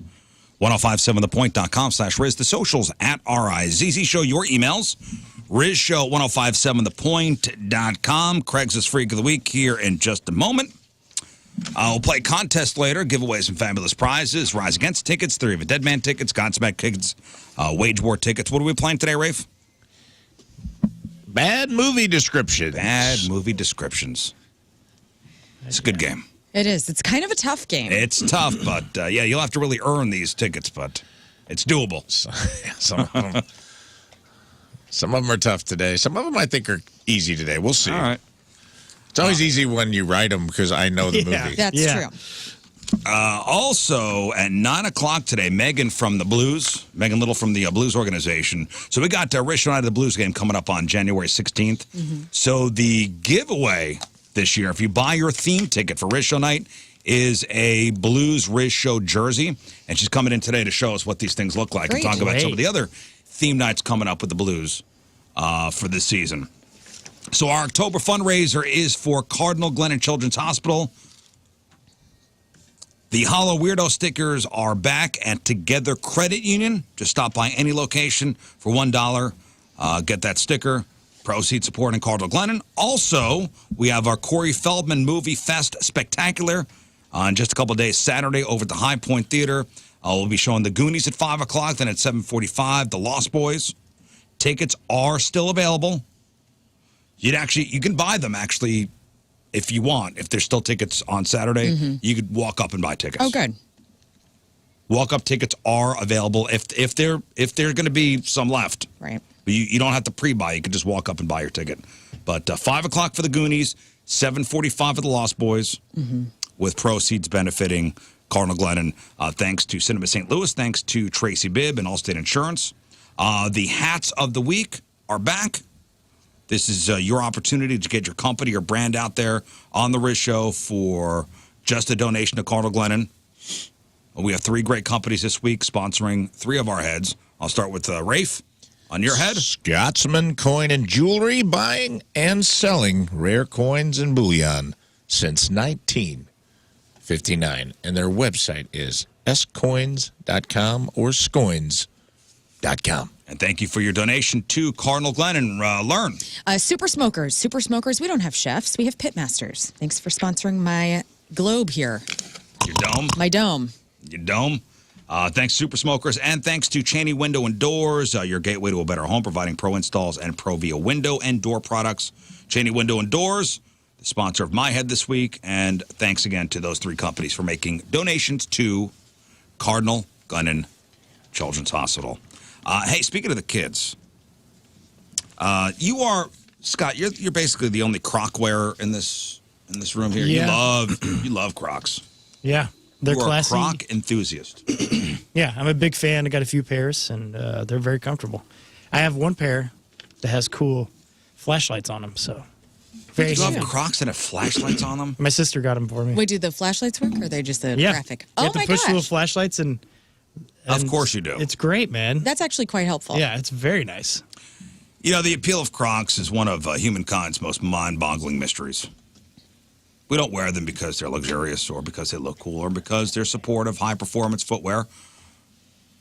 It's almost as if we wear them in spite of all that because they're just easy. Yeah, they're convenient. Fine. But there is a new report out that warns parents about how they could be destroying kids' feet. And I know we have some family friends who their son is my son's age, so 15, 16 years old, where when this kid was first learning to walk, this kid was in Crocs all the time. And it didn't support the arch of his feet? Messed up his feet real bad. They have to go barefoot then to start training their foot again. He had to get like surgery and like never really learned to walk properly because this kid was in Crocs all the time. This is too much comfort there. But there's this new report that says, hey, parents, you could be destroying your kids' feet. Now, there's nothing earth-shattering. They're the same kind of concerns about flip-flops or other awkward-fitting shoes. A podiatrist who treats kids and teens says she's seeing a lot of issues that come from wearing Crocs all day, every day. Structural issues like heel and arch pain and hammer toes. It's hammer time. Because you have to grip the shoe to keep them on and the toes are overworking. There are also a lot of like blisters. Basically, Crocs are fine for casual wear once in a while, but only wearing Crocs can take a toll on feet, ankles, and even the rest of your body. Yeah. Wow. It also takes a toll on your hotness. Nobody's looking hot in Crocs. Have you are seen the comfortable. flashlights on them? No. Okay, that's a game changer, Hey, I promise. utilitarian is great. No one wants to see your crockle toe. That's I right. can tell you that. That is not hot. Do you own Crocs? Hell no. I've taken a firm position on this. Both of us have. No Crocs. No I'm way. honestly not against them. Yeah, you have some, I thought. I used to have a pair of Crocs sandals, not a full-on class, like, not a full-on like what King Scott wears. Clog. The clog. I don't have the clog. I had a pair of sandals, which were not bad. They're very comfortable. I want to love them. I want to have the comfort and the air and the ease. I do, and the decoration and the lights. Yeah. I just can't bring myself to that. I stopped at Tom's. When I got my first pair of Toms, which are essentially just slide-on temporary shoes. You're flirting with Crocs. I am flirting with Crocs. I have the Hey Dudes. I still need to get myself some Hey Dudes. I've been talking about it for a year. Which is the nice version of Crocs. Like, it's the same thing. No Is Crocs, no dudes. It's a loafer.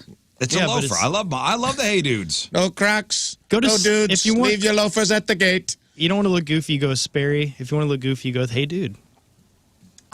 Hey Dudes are quite comfortable. I love an ugly shoe. I got plenty, but they're high fashion. I have the Wally, and there I believe is the Wanda for the woman. What's The Wanda? Wanda? The Wanda. What's up, Wanda? Yeah, the Wally is the model for the guys. The Wanda, I believe, is the model for Wally? the woman. Good to know. Hey Dude. I mean, you know what Hey Dudes look like, right? Yeah. You don't like them? No. You're a boot guy only. Well, I mean, I wear tennis shoes to the gym. I wear like some custom. You know, I don't mind some nice sneaks. I'll get on board with that if you're a sneakerhead.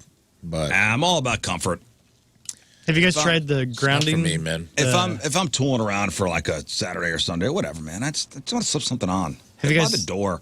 Have you heard of they're called groundies, but they're like for barefoot to keep you connected with the ground, but they're still shoes? What? So it's a little bit, it doesn't have the rubber that's blocking the contact of the It just goes earth. over the top of your foot? What? Well, no. I mean, there's a bottom thing, but it has, I think, copper on it, so it touches. Oh, I'm not doing that hippie garbage. Now you But got it's good now for you're your- getting me. Now it you've upset him. realigns Now your you've upset back. me. It gets What's your a high feet fashion correct. ugly shoe? Oh, man, I got some, like, gross Steve Madden. I don't even know what flavor it is, dude. They're just so ugly and fantastic. Okay. They're yellow and black and pointed and disgusting, and I love them. Okay, well, are they comfortable? No, they're not comfortable. then no reason to have them then. All right, let's get this Freak of the Week thing going on. All right, so we've got 2 ads. This is round number 2 of our Freak of the Year playoffs. Scott, will you set up the Twitter poll? Yes. Want to make sure that's done. All right, so Lern's going to read 2 ads. These are ads at one of their respective weeks and one in round number 1. Mm-hmm.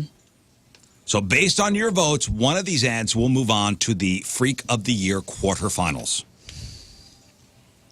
And then we are inching closer to getting to that Freak of the Year crown put on one of these freak sets. That's great. All right, so Lern, let's get into it. Ad number 1, Craigslist Freak of the Year, round 2. Bugsy, man for woman, 41 years old, Ottawa. I want to bang while we are covered in creepy crawly bugs. You and me and thousands of our 6-legged partners in the ultimate insect orgy. I started keeping ants in an ant farm in my room as a hobby when I was 9. I would take them out and play with them, and I enjoyed the ticklish feeling of the ants crawling on my legs and thighs. By 13 or 14, I had added snails and cockroaches to my collection and was becoming increasingly obsessed with it. I soon began punishing myself while the ants crawled on me. In my mid-teens, I would put honey on my willy and let the ants walk all up on me. By age 35, I was masturbating several times a week while roaches crawled on my thighs and testes and snails crawled all over my nips and willy. Sometimes I would hold a frog against my willy and get off on the squirming as it tried to escape. They've always felt disgusted by this habit, but derived no pleasure from normal sexual activities. My psychiatrist suggested that the paraphilia was developed as an alternative outlet for my normal sexual expression when it became associated with the trauma of my mommy punishing me when she found out that I had this sexual fetish. Now that I understand my condition, I have finally embraced it and want to find somebody like me who will dive into a kiddie pool filled with ants, roaches, slugs, snails, centipedes, and many other insects. We will have sex while our bodies are enveloped by the sensation of thousands of little-legged crawling all over and slithering on our skin and into every crack, tickling and biting us as we have mad, passionate sex. I'm open to reptiles like snakes, lizards, and frogs, too, if you're into that. All right, this was an ad that first came to light in February and then won the playoffs, the first round, in August. Mm-hmm. And now here we go. It's October. And it's Crawley Shore. Crawley Shore is our first ad for this week. And round number 2, Crawley Shore is into having bugs crawl all over his body while you have mad, passionate sex at a kiddie pool. Yes. Okay. There's our first ad. And on to number 2, Lern. Let's get at it. Let's get at it, Riz. Beastmaster, man for woman, 39 years old, Vancouver. Hello, my fellow animals, seeking a special lady animal to live the life that we're supposed to. We can make this long-term if I'm convinced that you really are here for the lifestyle and enjoy it as much as I do. My apartment is filled with animals. I have a few dozen snakes, lizards, birds, and a few mammals. The mammals, birds, and rodents are here for guests and mostly in their own rooms. The rest of the house is for me, the dragons, my snakes, and hopefully you. They are loose, and I am the Beastmaster. You must be nice to them and love them like I do. I don't work, so I'm here all day with them. You can work if you want, but just make sure it's not a job where you come home smelling like food. Some of the creatures are known to get testy if I'm not around to speak to them, to calm them. You must be able to keep this a secret. It is not a pet-friendly complex. The snakes tend to crawl mostly around me and the couch because they're comfortable, and I have a heater by the couch. They love watching TV with me. You must be okay with live feedings and helping me with that. Can't wait to add a Beastmaster lady to my lair. Yes, they will be watching us have sex. They may ask to be involved sometimes. Must be from the area. I don't want to explain how to get to places. You'll be responsible for most utilities. All right, there you go. That is Zoo Diamond Phillips. Great name. Both these are great names. Our second ad. All right, so you've got the bug guy, and now you've got the Beastmaster with his dozens of snakes, lizards, and birds, and rodents. What a matchup today this is. They are loose. I am the Beastmaster. You must be nice to them and love them like I do. So they will watch you guys have sex every once in a while. And I don't want to have to explain how to get to places. Can't wait to add a Beastmaster lady to my lair. They may be involved in our sexual activity every once in a while. So this is a freeloader looking to have somebody pay for his lifestyle. And his utilities. His utilities, everything. I love that. All right, so there are the two ads. You've got Crawley Shore and you've got Zoodom and Phillips. I'll start with you, King Scott. You need to endorse one, but it's ultimately up to you guys out there listening. Well, I feel like, I mean, these are kindred spirits here, but I don't know, man. This one's a really tough one. This is a huge decision today. I think I'm going to have to go with the Zoo Diamond Phillips. I think he's just slightly got the edge on that, and the fact he's a freeloader too, but he's trying to convince people to join him with full-grown animals is wild. Wild, yeah. Lern? Bugs are different. It's Crawley Shore for me. I don't like the idea of sweet little frogs being smashed upon genitalia. Ribbit for your I don't pleasure. like that at all. I mean, I can deal with, a Beastmaster, you're living in the apartment. They live there too. They're just watching. I mean, remember Crawley Shore, right? his psychiatrist right. suggests that his paraphilia developed as an alternative outlet after my normal sexual expression became associated with the trauma of my mommy punishing me while she found out I had this sexual fetish. There's a lot there. Yeah, it's Crawley Shore that one, for me. Yeah, can I switch? I already started writing the ticket, man. It's like I'll stay. I can't. I'll move my You're car. the meter maid? Okay. I already started writing the ticket. Can't stop. Rafe. Crawley Shore. Crawley Shore. I mean, here I started thinking about myself, and I was like, if I had to have sex in one of these rooms, I think I could have sex in front of larger animals that I can kind of keep my eyes on, as opposed to thousands of insects. I'm out. Yeah. There's too much going on. There's strength in numbers. Freaks me out. Putting ants on your willy freaks me out, man. Okay. I could bang in front of a snake. I wouldn't love it, but I could do it. Okay, here's why I'm going to go with Zoo Diamond Phillips. As much as I hate bugs, and I even said yesterday, I hate bugs. I'm not a bug person. Hate them. The fact that there's a line in the Zoo Diamond Phillips ad that says, yes, they will be watching us have sex. They may ask to be involved sometimes. Yep. That right there, that is the line. And that is it for me. Okay. Zoo Diamond Phillips. Hey, the people will vote. The people will vote. And they'll vote via Twitter. Voting is now open.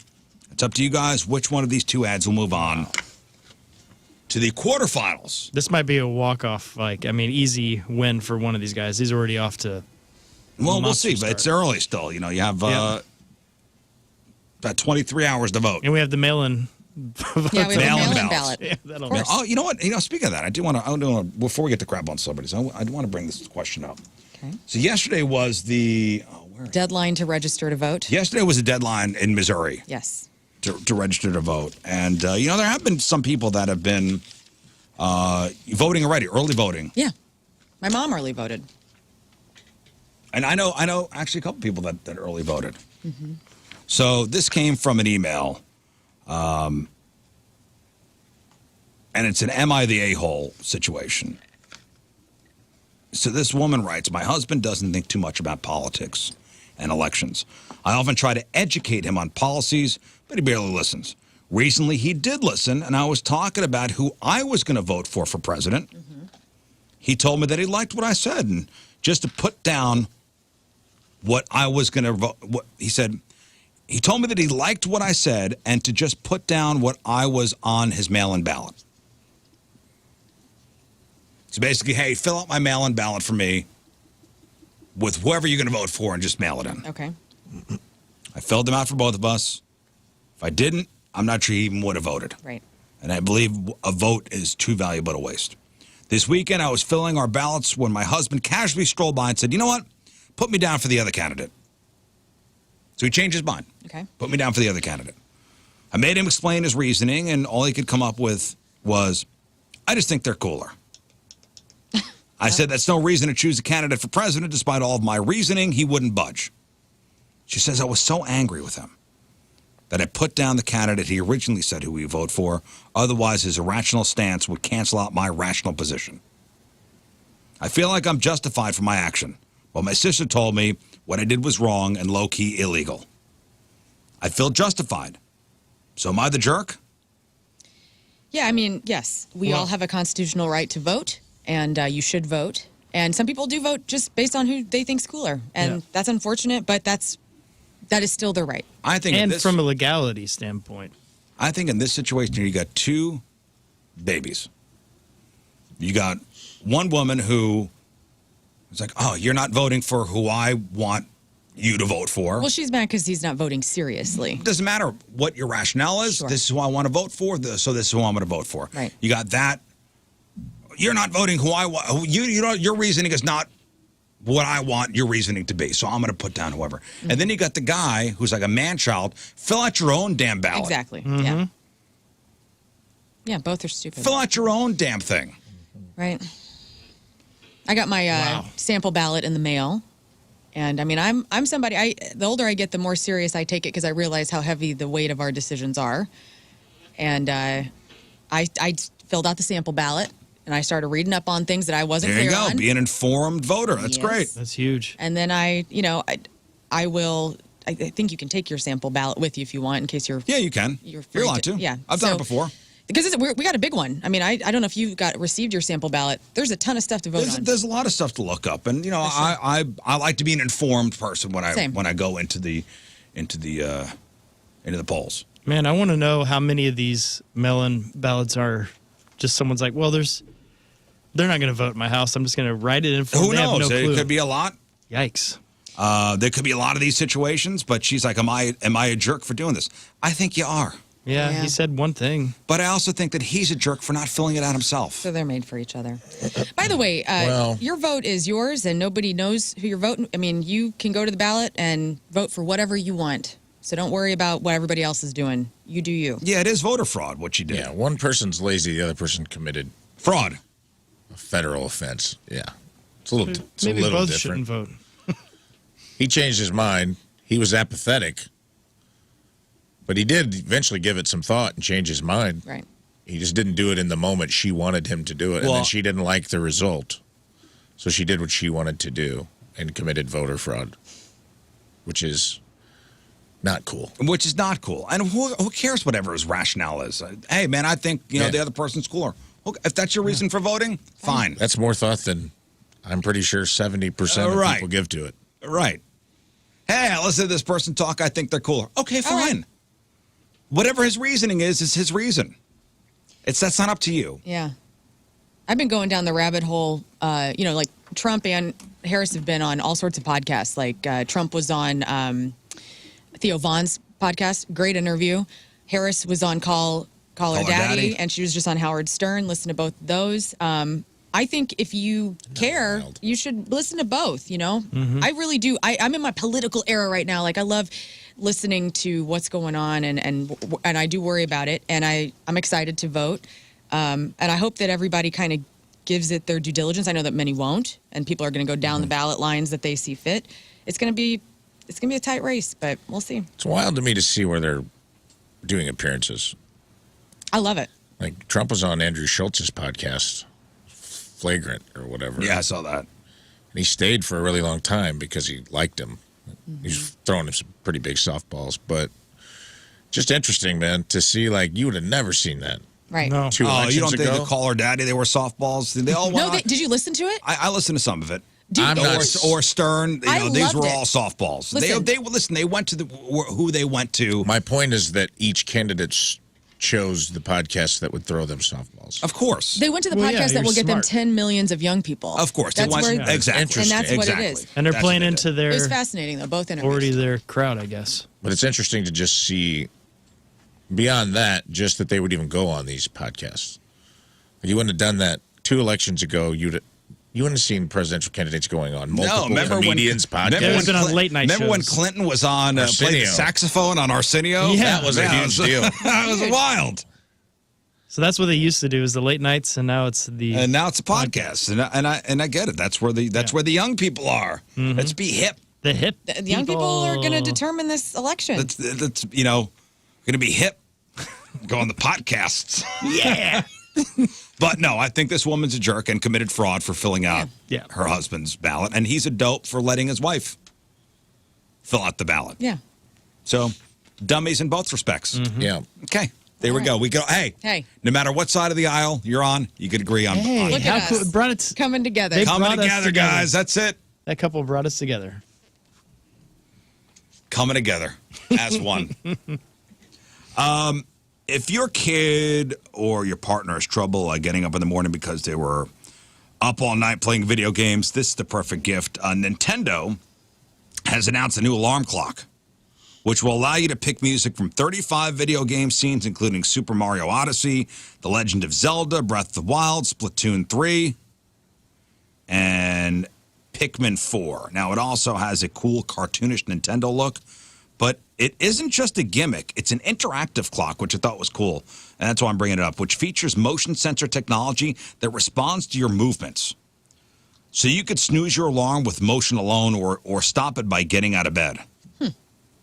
It also collects data on how much you move around in your sleep, and you can add an hourly chime themed to your chosen title, like a grandfather clock. There's also sleepy sounds to wind down with soothing music in your bed, I guess, bedtime for you.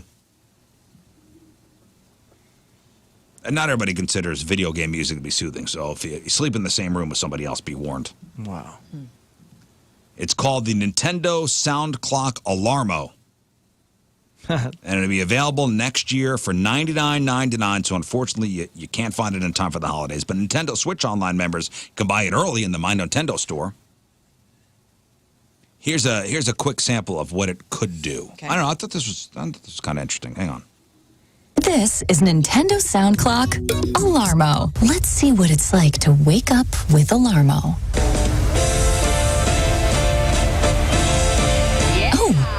Do you hear that? Yeah. The alarm is going off. But Alarmo doesn't just play music to start your day. Oh, that's what I need. That's right. It responds to your body's movement with game sounds. Imagine hearing... It's like a dial-up modem. Imagine hearing Mario coins, and that's what's waking you up every morning. I want it when I get out of bed. You know, whenever Mario would get big, when he'd go super. Yeah. Boop, boop, boop, boop, boop. I want that whenever I get out of bed. Cool. That would I be bet you kinda could fun. set it to do that. And the flag noise.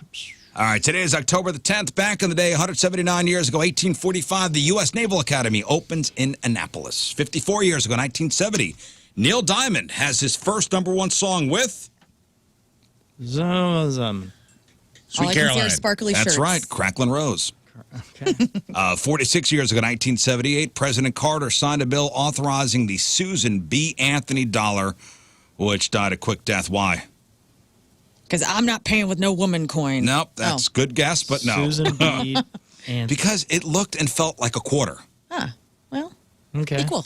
We want to be equal. Yeah, but it was worth $1. Oh, well, sorry, we're more valuable.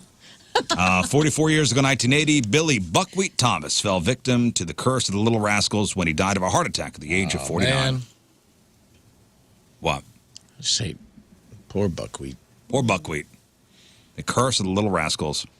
39 years ago, 1985, Yul Brynner passed away at the age of 65 of lung cancer. Oh, man. For you young punks, he was the bald-headed star of The King and I.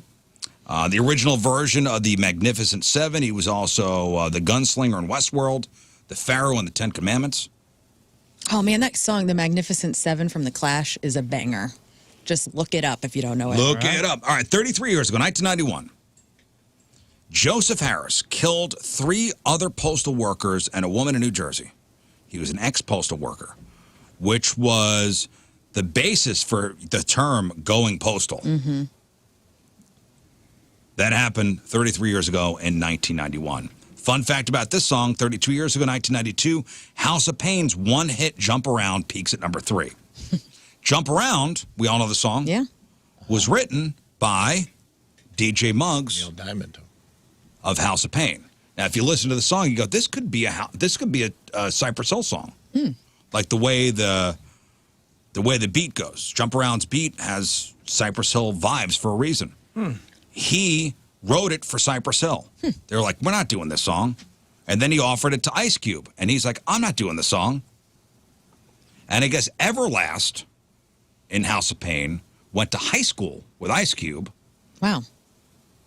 And that's how the song got to House of Pain. Interesting. You think anyone, now you know. You think the other groups were upset they didn't do it? Nah. Nah, everybody was okay. Okay. 29 years ago in 1995, No Doubt releases Tragic Kingdom. The best. 21 years ago, 2003, Kill Bill Volume 1 was released with Uma Thurman and David Carradine as Bill.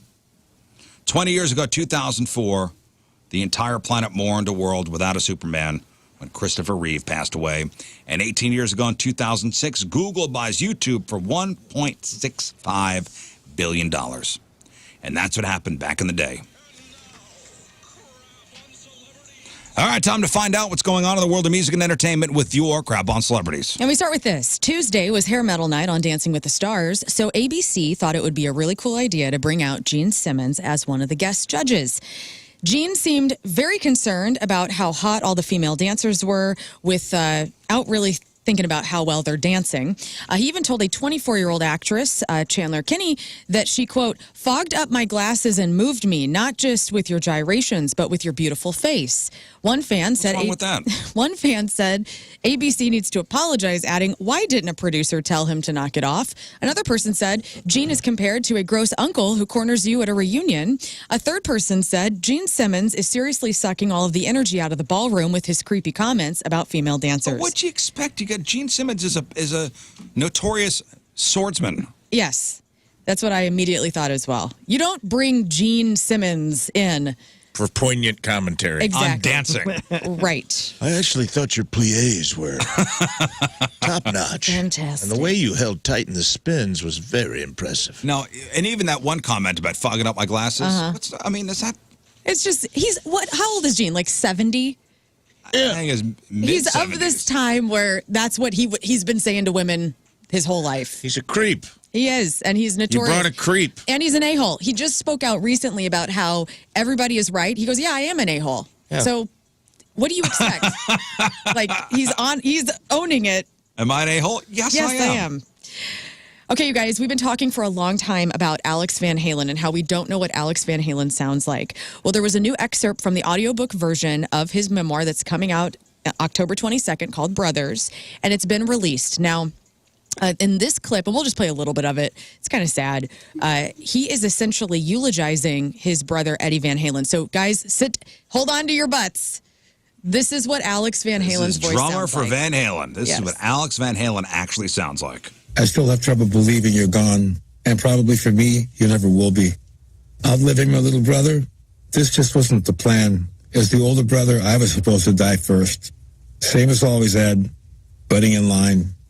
I've watched, sometimes with anger, sometimes with grief, and other times with pride, as the world has mourned your passing and other people have claimed to tell your story. But I was with you from day one. We shared the experience of coming to this country and figuring out how to fit in.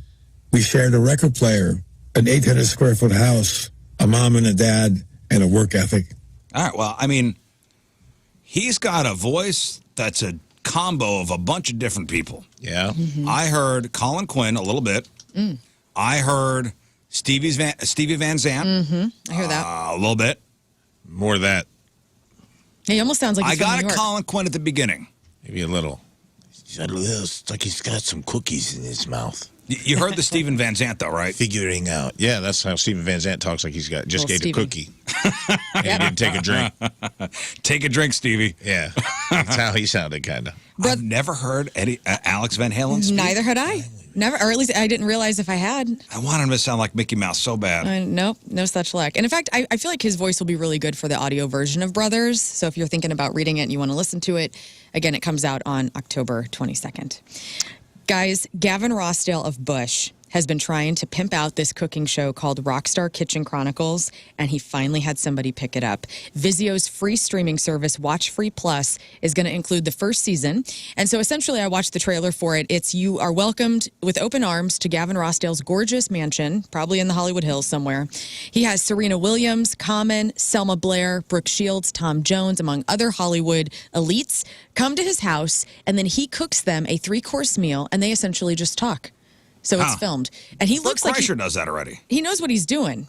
Well, he's been doing this for a while. I don't know when Bert's show came out, but Gavin Rossdale started the pilot of this in 2021 under the different name called Eat with Gavin Rossdale, and then he started pitching to streamers in 2022, so it's taken some time for him to get it off the ground. But Gavin says, I found that cooking for people creates intimate and special moments and is a great conduit for deeper, meaningful conversations. Nothing brings me greater joy than connecting with friends and family over a fantastic meal that I've just created for them. I've got a meat cleaver. Yeah, Bert Kreischer does a show called Something's Burning. Okay. And he did it. And it's kind of the same thing, like you're in Bert's kitchen and you have comedians sitting around. Nice. David Choi does this as well? Yes. Yeah. I think that's on Netflix. Yes. David Choi does. And It is live on Netflix. I know. That's pretty good, too. Green Day are marking the 30th anniversary of Dookie by degrading its quality and making it harder to hear. They've teamed up with LA art studio Brain for Dookie Demastered, which puts 15 songs from the album in limited edition formats and very inconvenient, unconventional formats, like, for instance, a Teddy Ruxpin. You can listen to Chump on a Teddy Ruxpin, or on a floppy disk, the song Having a Blast, or a doorbell, Longview. Okay, so you got to like buy these things? Yes. I know one was like a Billy Bass. You can enter a drawing for one of the weird formats. So it's a drawing at dookiedemastered.com. So if I want to, like, what song on a floppy disk? Where am I going to play this? Well, I don't know. You better figure it out. Also a hit clip, an 8-track, a wax cylinder, an X-ray record, an answering machine, a mini disc. I like the Billy Bass, though. That would be cool to have. Basket case is on the Billy Bass. That you'd really actually rad. play. But where am I? I got a floppy disk of a Green Day song? You better get your old computer out. Yeah. What? Or I could look it up on Spotify and just play the song. But this is cool. This is like a collector's item. Fine. This is neat. Taylor Swift is one-upping Dolly Parton by donating $5 million to Hurricane Helene and Milton relief efforts. She donated to the nonprofit Feeding America. They thanked her in joining the movement to end hunger and helping communities in need. So that's really cool. A bunch of bands are stepping up for hurricane relief as well. REM, the Avett Brothers, the War on Drugs, Nathaniel Rateliff, Herman's Own, Jason Isbell, and all these people, they're contributing to a massive benefit album for North Carolina hurricane relief. It's called Cardinals at the Window. It has 136 tracks and will be available through Bandcamp for just $10. You can also add money on that too if you want to increase your donation. That's awesome. Guys, there is I didn't know this was the thing. You know, tis the season for hay rides, apple picking, pumpkins, all this good stuff. Corn mazes. Did you know that there are more than 30 Luke Bryan corn mazes in the United States? Yes. So I got a buddy who's deeply involved in mazing. And you know, yeah. Mike. Yeah. He does all these corn mazes all over the country. And last year it was Reba McEntire. So this year it's this year Luke Bryan? Yeah, so last year there were like as many Reba McEntire corn mazes. How did you not go to one of these? I guess my corn maze newsletter, I unsubscribed. Why would you have unsubscribed to that? I screwed up, man. I screwed up. It's crazy how the overhead design would be this year would be Luke Bryan, right? Yeah, there's all sorts of different ones. So they don't all look the same. Like there's like an album cover one. There's one where he's with a guitar and a cowboy hat. Last year was Reba McEntire. Oh, he's not in there. So it's all about they have these tractors that work on GPS. Mm-hmm. And you can design them. And ahead you of could time. design corn mazes however you want. Yeah, so cool. Wild. So anyway, That's really cool. we're going to post it. WhiskeyRiff.com is where you can see the Luke Bryan corn maze if you want to go try and get lost in one this fall. In TV, Nate Bargatze signed a 2 deal with Netflix. The first one will premiere on December 24th. Movie news, Sega's Shinobi video game is coming to the big screen. Universal Pictures will adapt the game for a movie. It originally debuted in arcades back in 1987. It's about modern-day ninja fighting evil, and the original Shinobi game has Hell spawned yeah, that was a great 14 game. spin-offs. Will you watch the movie? No. Okay. And finally, Does not interest me. guys, let's have a deep dive into Downersville. What song do you want played at your funeral or during your final moments? I have a list here, and we're not going to guess. I'm just going to give it to you. And I want to see if any of these hit your list. So these are at my funeral? These are as you're dying or at your funeral. Okay, so these are like songs that would hold some kind of deep meaning to you that you would want to drift off into the ether listening to. Yeah. You know what? You asked me this before the show, and I really had a tough time wrapping my head around it. Like I love music, and there's so many songs. I can't give you an answer, but I could tell you some of the worst songs to hear while you're dying or at a funeral. Let's go to this list. I'm so excited by the Pointer Sisters. It'd be terrible. I would hate to hear that on my deathbed. But it'd be hilarious. Okay. Sweet Caroline would be a terrible song to hear on your deathbed. The Twist by Chubby Checker would be a terrible song to hear on your deathbed or at a funeral. And I'm thinking the number one song that I would hate to hear as I'm dying or at my funeral being Jungle played Love from the time was Kokomo by the Beach Boys. Oh, I like that. Yeah, one. screw that. So I got to take that off my list. I would hate to hear that song. Well, this list, so these people got asked, there was, the New York Post asked like 1,000 people what they would want to hear. This is like the top 10 songs. So people want to hear These Are the Days of Our Lives from Queen, which is very... Can I guess? Can I take... Do you want to take a guess? Can I take a guess? Go. Like I'm thinking like cliche. Oh, yeah, definitely. Okay, like Over the Rainbow. Yep, that's number 4. Judy Garland. Either Judy Garland's version of Or or the Hawaiian. fat Hawaiian guy. Yeah. That's a great one, too. That's... All right. I think that's my favorite version. It's beautiful. It is beautiful. What a Wonderful World. Yep, Louis Armstrong, number 7. Okay. And that's not number 1, huh?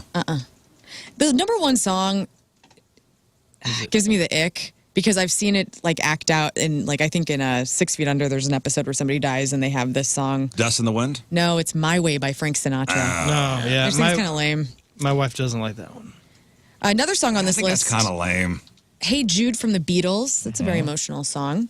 Beautiful from Christina Aguilera. It's number 8. Robbie Williams' song Angels, which I don't know. Maybe I do, and I just didn't realize it was called that. What about the In the Arms of an Angel from Sarah? McLachlan? Nah, she's not on this list. Is there a Hank Williams Pet song? Funeral. There's not.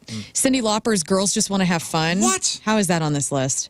I would think that'd be on. That'd be cool though.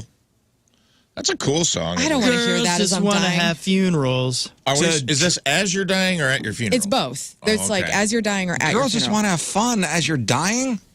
I mean, It's happy. I don't know. It's upbeat. I honestly think I may want to go out to Freebird. Yeah, that's a good one. I'm about to go right now. I just got shocked by my headphones when I stood up.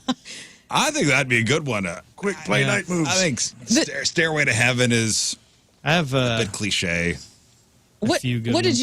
you want to hear, Scott? Well, I think the main one I want played, I wrote down a ton, but it's Good to Be King from Tom Petty. Okay, Yes. that's a good You one. know what? Great one. Great one. Yeah, I want that one. Just can't and wait then, to be king from the Lion King. Yeah. And then Beautiful Ride from Dewey Cox. Okay. That song is awesome. Okay. But the ultimate one would be Live Forever from Billy Joe Shaver. Okay, those That are your was songs. phenomenal. Rafe, what did you have? I had Live Forever on my list from No. The Highwaymen. But Oh, it's a okay. Billy Joe Shaver song. Yes. No Hard Feelings. Head Full of Doubt, Road Full of Promise, or Murder in the City from the Avett Brothers. Okay. Then When You Load Me in the Cannon to Shoot Me Out to Sea. Yes. Hair of the Dog by Nazareth. Yeah. Perfect. Or Yeah, hell Night yeah. Moves by Bob Seger. Perfect. Oh, it's gonna be man, that's Hair of tough. the Dog by I Nazareth. mean, that's a tight song to get shot out of a cannon, too. I was Yeah. like, what now is this? you're messing with a They're cocking the cannon. When are we gonna launch? Like at what line? Oh, man. Let me look up the I think lyrics. it's now you're it's messing gotta be with that. a Yeah, dude. Boom. As you're flying. That's perfect. My limp body's flying through the air. I'm fishing through the air. You guys are saluting me. Ow. As I almost broke my leg. Oh God! As I just hit my own chair and locked myself in my chair, and you guys can't see this right now. As that felt like Nazareth was playing. My feet are locked inside of this stool right now. It was very painful. I'm just gonna do the rest of the broadcast from Scott's down having, here. not Scott. Rafe's having some chair problems over there. What the? Everything's your fine? legs literally almost just broke. Yeah, it hurt. Can you get your legs out? I'm not sure. I'm gonna try. Okay. Well. Well, let me play a little Nazareth here. Okay. Yeah. While this is going on. Oh my God.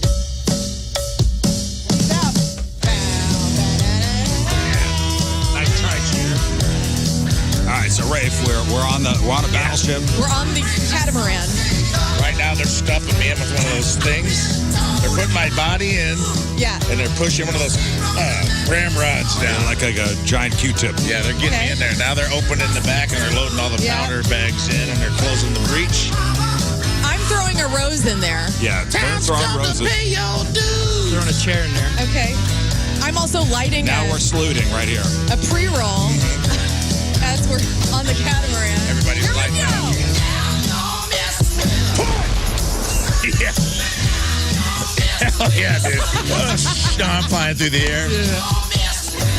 And we timed out the trajectory with my weight where I'll splash and I'll hit the water. As the bridge? When are you going to hit the water? I'm going to fly through the whole bridge and hit the water on the exact same part. Okay, we go. Water at the end of the bridge. So I'm still flying. Here we go, Annie. Oh, yeah, dude. He hit a shark. Oh, no, he hit Lieutenant Dan and lost his Rafe. other leg. I mean, that's pretty good. Yeah, that's good. Anyway, that was Morbid, and that is your crap on celebrities. All right, celebrities celebrating a birthday today. Seattle Seahawks quarterback Geno Smith is 34 today. Oh, your songs. Oh, I didn't. Yeah. So I put As I'm Dying, I want the Hollow from A Perfect Circle playing. Okay. And then Once I'm Dead, I want Guinevere and Wild Horses from the Rolling Stones and Crosby, Stills, Nash and Young to play. So not the twist from Chubby Checker? No, thank you. Okay.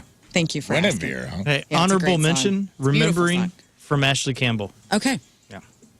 As I Wild Horses mentioned, is a good one. Geno Smith, who is the Seattle Seahawks quarterback, turns 34 today. I mentioned that because the Seahawks host the 49ers tonight in football. So he's going to have that birthday boy kind of kiss.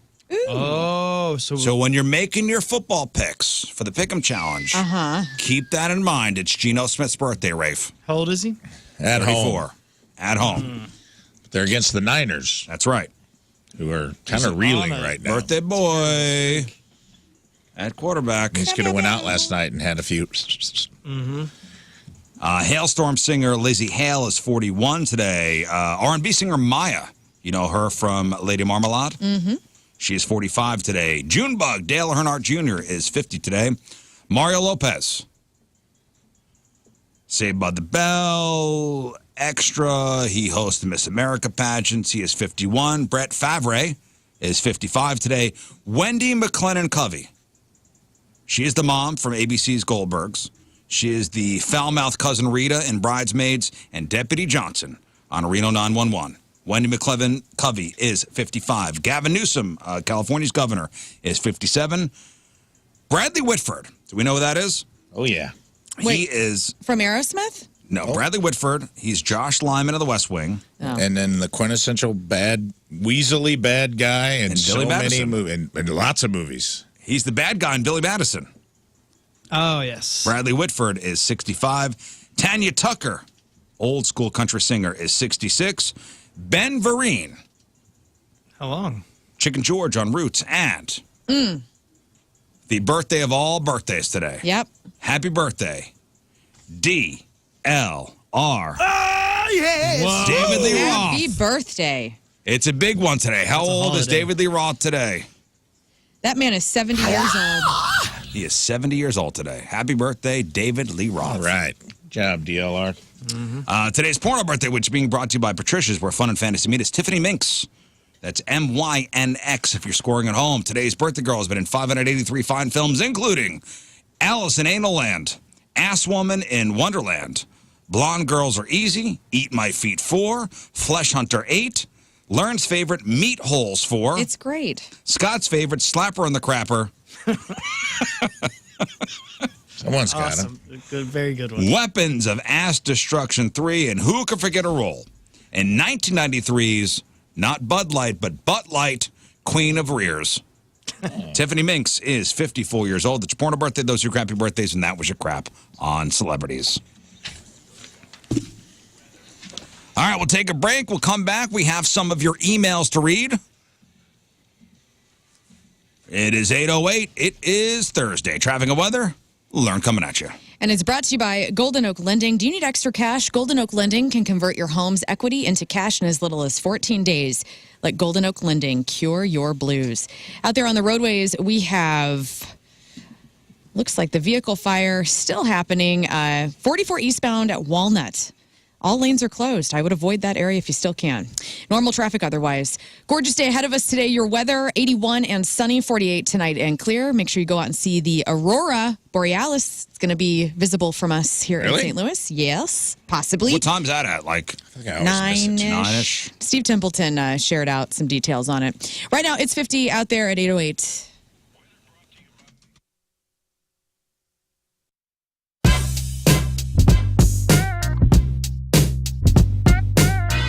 .7 The Point. AO.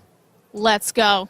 It's Liv Maddox, broadcasting live from the Hollywood Casino Amphitheater, and I am joined now by the one, the only Jelly Roll. Yeah, baby. How are you, sir? I feel like I'm back home, man. I love St. Louis. It's one of my favorite cities in America for dozens of reasons. Mm-hmm. And then the last time I was here was just sheer disappointment because Point Fest got rained out that day. And Yeah.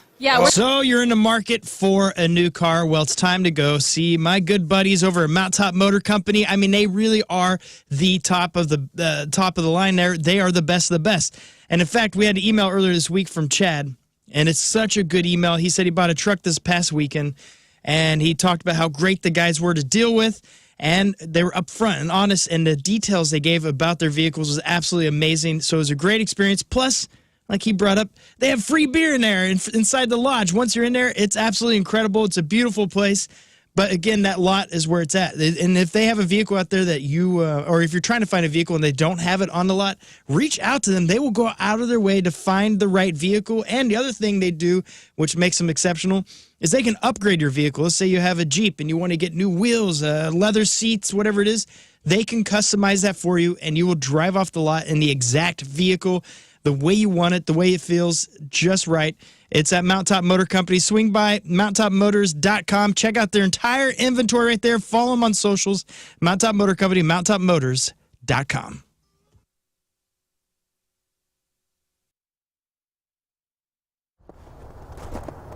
Oh, hey, how's it going, man? Hey, good to see you, Have a seat, man.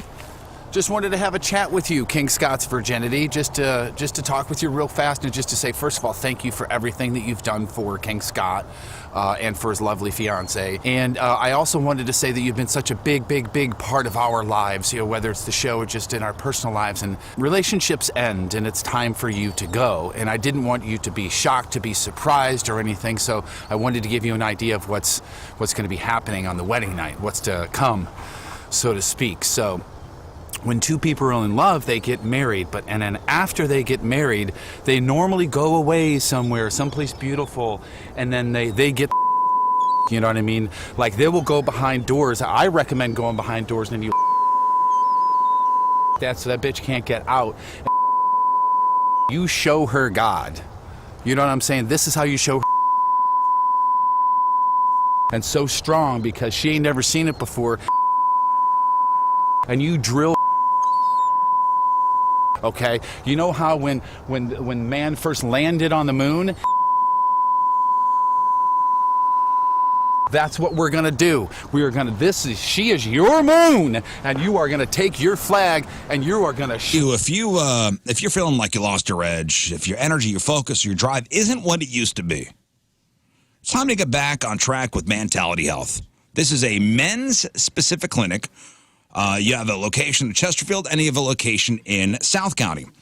Your local experts in testosterone replacement therapy. Now, unlike online-only services, Mentality offers in-person consultations with board-certified physicians who've treated over 25,000 men. Safe, effective, and tailored to your specific needs, Mentality's treatments help you regain energy, boost mental clarity, and enhance your overall performance. From personalized treatment plans to ongoing support, they ensure your journey is effective and comfortable. So if you're feeling tired all the time, it might be more than just stress. Low T could be your issue.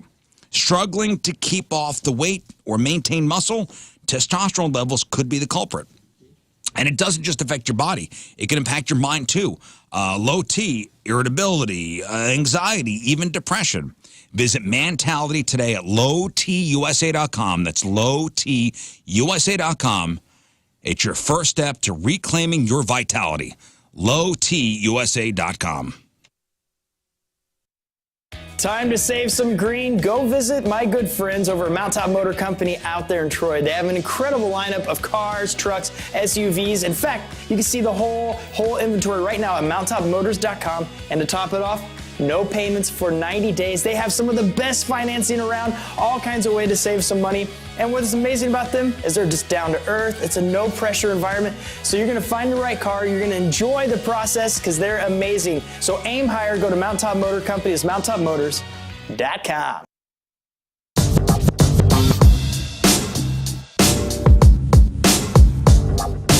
Backstage at Point Fest, and I'm completely honored to be joined by Ed from Live. This is one of my childhood dreams, to always talk to you every time you're in town. Well, thank you very much. Appreciate that. Been following you. I was telling your tour manager, I've been following you guys since, and I'm sorry if nobody out there cares, but I'm going to walk down memory lane with you. MTV 120-minute tour, Springfield, Missouri. Oh, yeah. Shrine Mosque, I think is what it was. I think so. It was our first tour. That was your first tour? Yeah. Because, I mean, you guys were like, talk about just being with the guys you grew up with. You guys were like 12 at the time or something. Yeah, we started the band when we were 13, coming out of 8th grade into high school. And that tour you mentioned, that was 1992.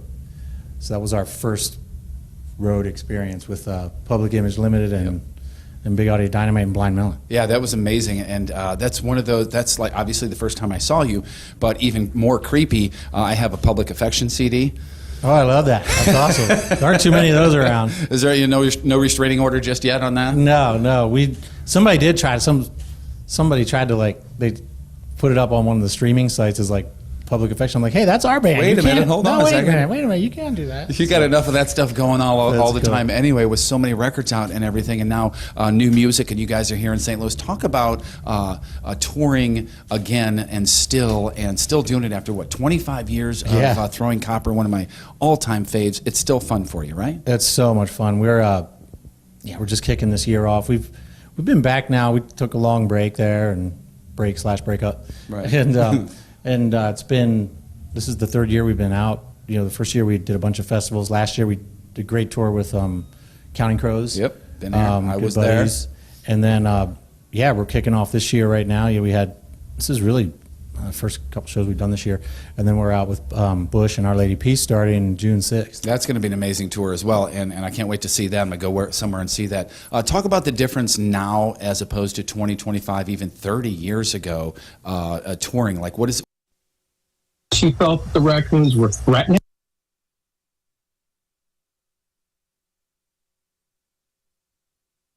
Go see for yourself. Check out the photo gallery on trimlightsemo.com. TrimLightsemo.com. Trimlight Semo is an incredible opportunity for you as a homeowner or even a business owner to have innovative patented lighting systems that allow you to have permanent exterior lighting professionally installed on your home or business that totally eliminates the hassle and worry of hanging any sort of lighting or Christmas lighting or holiday lights ever again. It's a one-time install that they'll install, and then you get the app with unlimited options and millions of colors. And if you're like me, you're probably sick of paying for lights or somebody to help you hang them every single year. It all adds up. This will be paid for in just a couple seasons. They're hidden by day, bright at night, they're permanent, and there's a lifetime warranty. Again, millions of colors and so many different options. If we ever make the playoffs again, your house could be lit up in your favorite sports team's colors. It's Halloween. Now they're orange and purple. So many different options with Trimlight. Check them out today. Trimlightsemo.com. TrimLightsemo.com. It's Trimlight.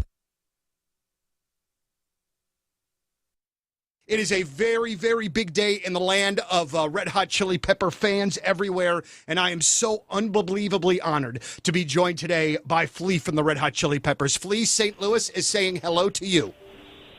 I love St. Louis, and I fondly miss the raucous nights, Mississippi nights that we used to have over there. And hello to everybody. Love to one and all. Man, it's really great to hear your voice, but also, too, it's wonderful to have a new Red Hot Chili Peppers album that is out today, and John Frusciante back in the Chili Peppers. Flea, can you kind of talk to us a little bit about how he got back in? Sorry. I was clearing my throat, and it sounded very orgasmic. I feel like we're a mess today. I know. It's fine.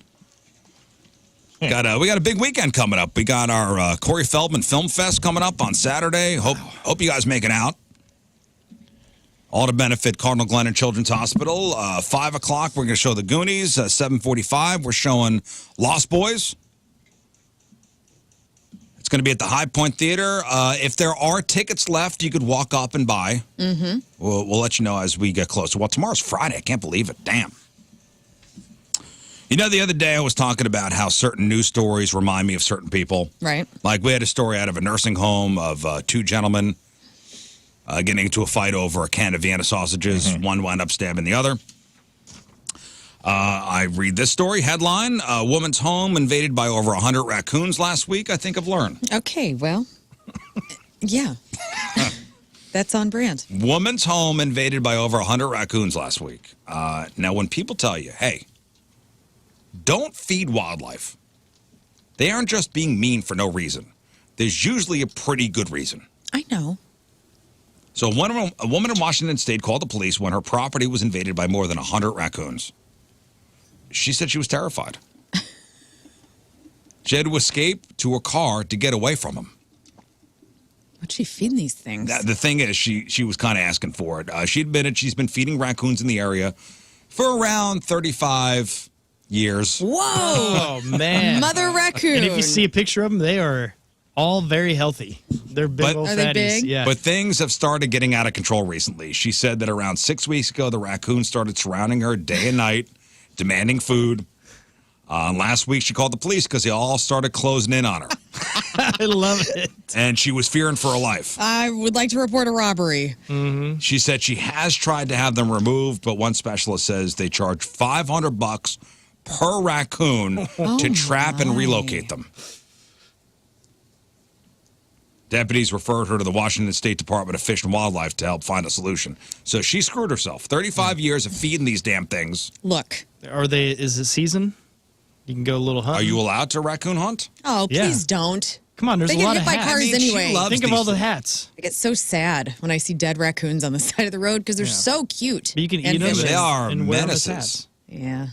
I don't mean to feed the raccoons and possums and deer that come to my front yard. They just happen to know that my fat stray cat, Mr. Gray, he lives on our porch. And so they come and steal from him. And honestly, Mr. Gray is such a freaking spawn of nature in the streets. This dude doesn't even care. Like on my cameras, this little family of raccoons, there's 3 of them. They'll come up and eat the rest of Mr. Gray's dry food. And Mr. Gray's just straight up chilling in his little bed. Doesn't even care. They don't bother him. They don't get into it. They're just chill. No, they're all chill with each other. Harmony exists. Harmony, no In hissing. your backyard. Mhm. Is this your backyard or is this your This is my front yard. front yard?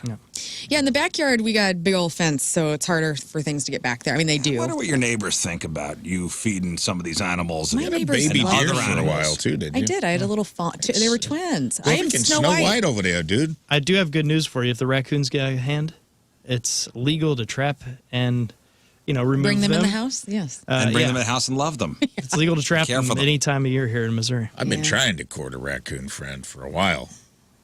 You have to raise it from a baby. Yes. Yeah, that'd be the coolest. My friend's dad, Dan Halen, he has a baby raccoon that he raised, and she lives with them on their screen and How porch. fun. And she's a blast.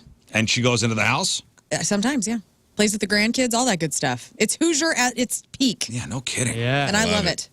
Playing You with got to their raise food. one from a baby. Bottle I'm feed. gonna have my little piece of property one day. I feel like that would be a Rafe bet. Just Oh, for a sure. raccoon Yeah. chilling on your shoulder. I want it so bad, dude. I want to start a little raccoon boy band. I've talked about it. Train them. They got little people hands, dude. Can you imagine little raccoons, dude? The bass line. Slapping the bass. The raccoon tears. Get a little like raccoon size. Teach them all to, like a little raccoon drums with his little legs hanging You off. actually want to teach them to play instruments? Oh, dude, yeah. Like get a Styx cover band or something going. Rush, Tommy maybe. Shaw. Be sweet. I can picture you with a raccoon just chilling on your shoulder. What would you name it? I don't know. What would you name your first raccoon? I don't know. I'd have to see them first. Yeah, they got a personality. Oh, yeah. Gotta see what their personality's like. I see you with a little baby female raccoon. With a human name? Maybe. Named Rhonda. Like Earl. Earl. Great name. Not a Great bad raccoon name. name. I think a skunk. Carla. I can see you with the skunk. Dale. Carletta. Okay, but this woman here, so she's feeding these raccoons for 35 years. Now they're Turning on her. Turning on her. Think about the neighbors. Here's a spokesperson for the sheriff's, the county sheriff talking here. Part of the 911 call, and an affected neighbor. Listen to this. She felt the raccoons were threatening. This is something you don't see every day. 35 years ago, you first started feeding some raccoons, and then when all of a sudden did it explode like this? 6 weeks ago. 6 weeks ago. They were shocked. They had never seen that many raccoons in one place. I've had several raccoons in the yard recently. My dogs have gotten in a scuffle several times with raccoons. I even had to take one of my dogs to the vet after tussling with a raccoon. This is a neighbor. Like, hey, I get it. You like to feed the wildlife. Mm-hmm. Go live off on 100 some odd acres, and you can do whatever you want. I mean, you're part of a community. I know. I worry about You're these killing me. animals that, I worry about Mr. Gray's out there. I told him last night when I put him in his little bed, I said, "No, you have to be careful. I worry that he's going to get eaten by a raccoon, or not a raccoon, like a coyote or something, because I got those too. He's a man of the woods. I can't do. Tim's like, he's fine. I stay up all hours of the night worrying about this fat gray cat on my porch. That cat's not even yours. He is now, yeah. I cleaned his ears the other day. We are one crate trap away from going to the vet and figuring this out and bringing him inside. You don't even know if he's chipped. I know. That's the first thing I'm going to find out. And then, can you imagine if this cat is somebody's and I get to bring them home? Please. You have some words? Yes. We will have video coverage. Like, you can have words with the owner, like, what are you doing? I will. I I'm will be taking like, care of this guy. I've been feeding him and it's fat, grooming him. Yes, he's very well fed. Okay, so he's eating 2 places probably. Yeah, maybe. I don't know. I feel like he was dumped he's eating or something. 2 places. He's going to his owner's and then coming to your place to eat, too. I think he's hunting still. He goes down in the sewers, I think, yeah. and he eats the mice and the rats, and then he comes to my house for a chicken broth bowl. I think he was raised by the raccoons. That's why they get along. Mm. He scoped this place out, and he's Like like, Mowgli. found it. I used my cuteness. I got the lady to leave food out for us. I eat first. You guys come in after she goes to bed. Yeah. You get what's left over. Little raccoon Stay cat. off my Chiefs blanket. I think I sent you a picture of that cat that's in my neighborhood. Yeah, that was on your car. That was on my car. I mean, these neighbors are jerks. Keep your cat inside. Keep your cat off my property. Out of my garage. Here's what I worry about. You remember we had the story last year about the cat pervert, and the person came over and was mad because some guy was like petting his cat? Yeah. I worry that when I am on the ground with Mr. Gray, rubbing his belly and loving him, that his human's going to come by and call me a cat pervert. That's, Could be. That's the peak of my fear here. Cat molester. Yeah, I don't want to get that term. Let's get to some emails. Just be careful feeding the wildlife, right? Be cognizant of your neighbors. I will. Yes. Because you're going to be calling 911 one day going, there's 100 cats on my property. And I'll Help be me. loving it. They brought raccoons. Apparently, there was There's 100 cats and raccoons on my property. Bring everybody. There's a raccoon with a machine gun on my property. Help. I also want to know, what's the bird situation like at your... Birds are in the back. Everything's cool. If the cat isn't eating them all? Birds No, birds in the back, dude. Snakes on the side. Cats in the front. Welcome to my hide. All right, back to you. Emails brought to you by Klaus Furniture. Lowest prices guaranteed. We've got something for everybody. Let's start with this one, guys. Let's start with a little opinion here.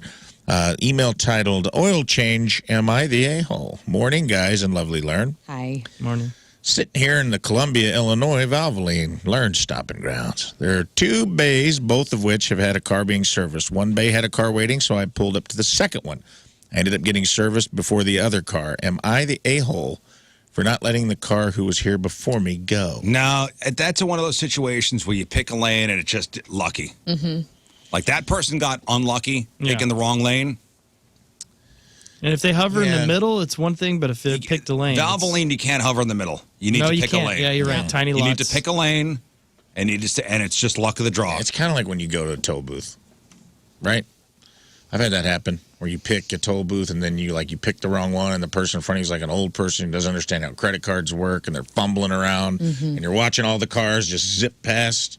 It's the same thing at a grocery store. Yeah. If you pick a lane, sometimes the lane you picked, and maybe the shorter line. Yeah. I don't know how it could be the cashier that takes the longest. Yeah. It just it sucks. And you can't do anything about it. I wouldn't feel guilty. I'd actually feel lucky. Yep. Mm-hmm. Yeah, I don't think you're the a-hole. I think that is, I think Riz killed it. I think it is a situation of you just chose wisely. You were absolved of your feeling like a jerk. Yeah. Good. Free to go. Next. All right. This is in regards to me talking about not being able to camp or sleep on an airplane because of sleep apnea. Someone said, hey, hi, everybody. Hi. Hey. If Rafe wants an easy solution for camping /CPAP not being able to be used, he should look into a sleep apnea oral appliance. What is this? Insurance will cover the cost if the CPAP was involved in a recall. Gateway Center for Sleep Apnea and TMJ is run by the president of the American Academy of Dental Sleep Medicine. It's located in St. Louis. Super helpful for your case. Go camping. Sleep on planes. Hope you're getting some restful sleep. You have to put something in your mouth? I don't know. I don't have a dental appliance. Does anyone have an oral appliance? That's kind of why I wanted to I don't know read what this. the heck is that. An oral appliance. I mean, I have I'm a assuming it's a toothbrush. mouthpiece to keep you from snoring. Appliance. Yeah, don't you already have this? You have like a CPAP. So you can't bring it on a plane, though. Oh. CPAP goes over your face. They're making So it this sound like looks it's like a dental appliance, like something you put in your mouth. Yeah, like a mouth guard? Like this. Does it move your jaw forward or something? Oh, okay. Oh, So yes. it's almost looks like an Invisalign or like a mouth guard you'd put in to play sports. My dentist customized my grind guard, and it's you great. wear that? Yeah. You got a grind guard. Oh yeah, I didn't wear it the other night, and Tim said he could hear. I am just grinding from the inside out. So really need to look into Hey, listen, if insurance covers this, Rafe, get it. Yeah, somebody shoot me. If somebody has one, let me know your experiences. Shoot me an email. Let me know, or a message, and let me know what's up. I thought maybe I'd I'm get some unsettled feedback. by the dental appliance. I can't imagine like popping a mouthpiece in on a plane. But I mean, it's more feasible than I'm not going to like whip my CPAP out, strap in like Well, thank Vader. God you get arrested. Just lean the seat back like Nosferatu. And just sorry, I got to get some Z's on this flight to Newark. Next. All right, here we go. Oh, this is important. This is another one addressed to me, but I think it's for everybody. What's up, everybody? Hello. Hey. Rafe, exclamation point. My wife and I the other night discovered Gary Busey Pet Judge. Was wondering if you'd seen it or not. Oh yeah. You didn't know about this? Dude, never heard of it, never knew it existed. It came out in 2020. This is like the song Guinevere we just talked about. Sometimes stuff just slips past you that should be right in your wheelhouse. And I did not see it. You have some clips? And I looked it up, and I sent you guys some clips. We've talked about it on the show before. We have. That's why I'm surprised. You know, as you are abusophile. Have you seen it? I've seen clips. I never sat down and watched the show. I want to just play a few clips I found. Go ahead, pull up on the screen there, Scott. Should play them in order. We got the preview, and then I got a couple of clips. You got the trailer? Can you do it, Scott? Yep. There we go. This is the official trailer. Trailer for Gary Busey Pet Hit it. Judge. Thousands of pet disputes. Those who want their cases tried by the best know there's only one man they can turn to, and he is thirsty for pet justice. You go. Wow. Hi, Gary. It's Ray. Ain't it? Are you slinging fake monkeys? What's Gary Busey, right? Justice was served today. You're welcome. Okay, I love That makes sense? Gary Busey, Pet Judge, okay? This is Go to the exactly next what you clip. want it to be. No Gary Busey. It doesn't make sense. That was just a clip. It told you nothing about the show. Start over there, Scott. Bliss. Ignorance is a bliss. Yeah. When you haven't seen a movie and there's a monkey in it, you don't know what the monkey is, you don't know what the monkey is, you don't know what the monkey's name is. You know if the monkey's female or male, right? You don't know that. Brilliant. Because you can't reach into the television set and look between the legs and find out if it's a boy or a girl monkey. Can't do that. You're limited on that one. That's called a technological bravate. Thank you. A technological bravate. What? Is when technology is so brave and isolated from your hands and your nose that you're not going to know anything about the monkey that's personal. Okay. It makes You heard it here first, makes folks. total sense. Oh, man, it's so it's- Busey. Play the next one where he does a Buseyism in this one. It's Gary Busey. I'm going to go home and watch this immediately. And he's actually in... He's in a court. It looks like the People's Court. He's in a robe. My mouse he just is- disappeared. There we go. He is judging. All right, ready? Pause it. Pause it, Scott. Okay. So just to paint the scene. So Yeah. he's in a courtroom. He's got the robes on. He's like a Wapner up there, dude. He's got the gavel. His teeth are looking Bright as hell. Bright as hell. I think his teeth have never dental stopped appliance growing. in there. He has some sort of thing where his teeth continue to grow throughout his entire life. All right, play it. You know what FAT stands for, F-A-T? Can't wait. Feeling another taco. Oh. Feeling another taco. You eat tacos, you might as well just be taping the taco on your body. That's right. So you're anti-taco? I eat a lot of tacos. You What? don't like tacos? No, I'm just saying what fat means. Oh. Definition of fat. Okay. Well, I myself love a cold cut Sammy. Yeah. Dude, thank you for bringing this to my attention. Whoever sent this email, I can't wait to go home and watch this show. Whoa, that is. It don't get more busy than that, No, dude. that's That's just awesome. random clips that were just on YouTube when I looked it up this morning, and I'm like, that's nuts. Yeah, that's love wild. that guy. You guys have watched an episode. I've only seen the clips. I feel like if I'm watching the clips, I've already seen the show. Yeah, it does seem that way. I can't figure out what's going on. I wanna If it's see the real turtle or one. if it's like a setup or performance. I did notice the bailiff is Mike Winfield, who is a stand-up comedian. So, well, I think here's how they told him he's got to be a real judge, but everybody else is just like trying to make sense of it acting all. and- No, everybody else is acting, and he was told that, hey, this is a real court show where you will oversee these cases Yes. that have to do with animals. Everybody else is an actor, and they're just letting Gary do his thing. Hey, did you watch anything about on McCamey Manor? Watched the whole thing last night. The Hulu. I watched the whole special? damn thing. Stayed up far too late watching it. So this is that quote unquote haunted house in Tennessee. Yeah. Where have you guys seen the doc? Yes. Has everyone seen it? Yeah, I just saw it yesterday as well. You did? You watched it too? Yeah. Yeah, Oh, you, that's you great. sign up for this haunted house. There's a waiting list of like 20,000 people, apparently. Yeah. You have to go through a physical. You have to go through, mental acuity tests. It takes 6 to 10 hours to get through this thing. You get $20,000 if you finish. Nobody's ever finished. This guy's a psycho, and he actually tortures you. Yeah. But he has acolytes that like follow him. This guy's a criminal. Yeah. From everything about it. Like when I was blown away in the doc, a guy hacks his email. Yes. What the heck? At the end, they it's not a spoiler. I won't tell you what's in. The thing is crazy. You got to watch it. But he like hacks his email and gets all this proof of like all the weird stuff this guy's into and like how he's threatened. And it's weird because he's very abusive to veterans and women.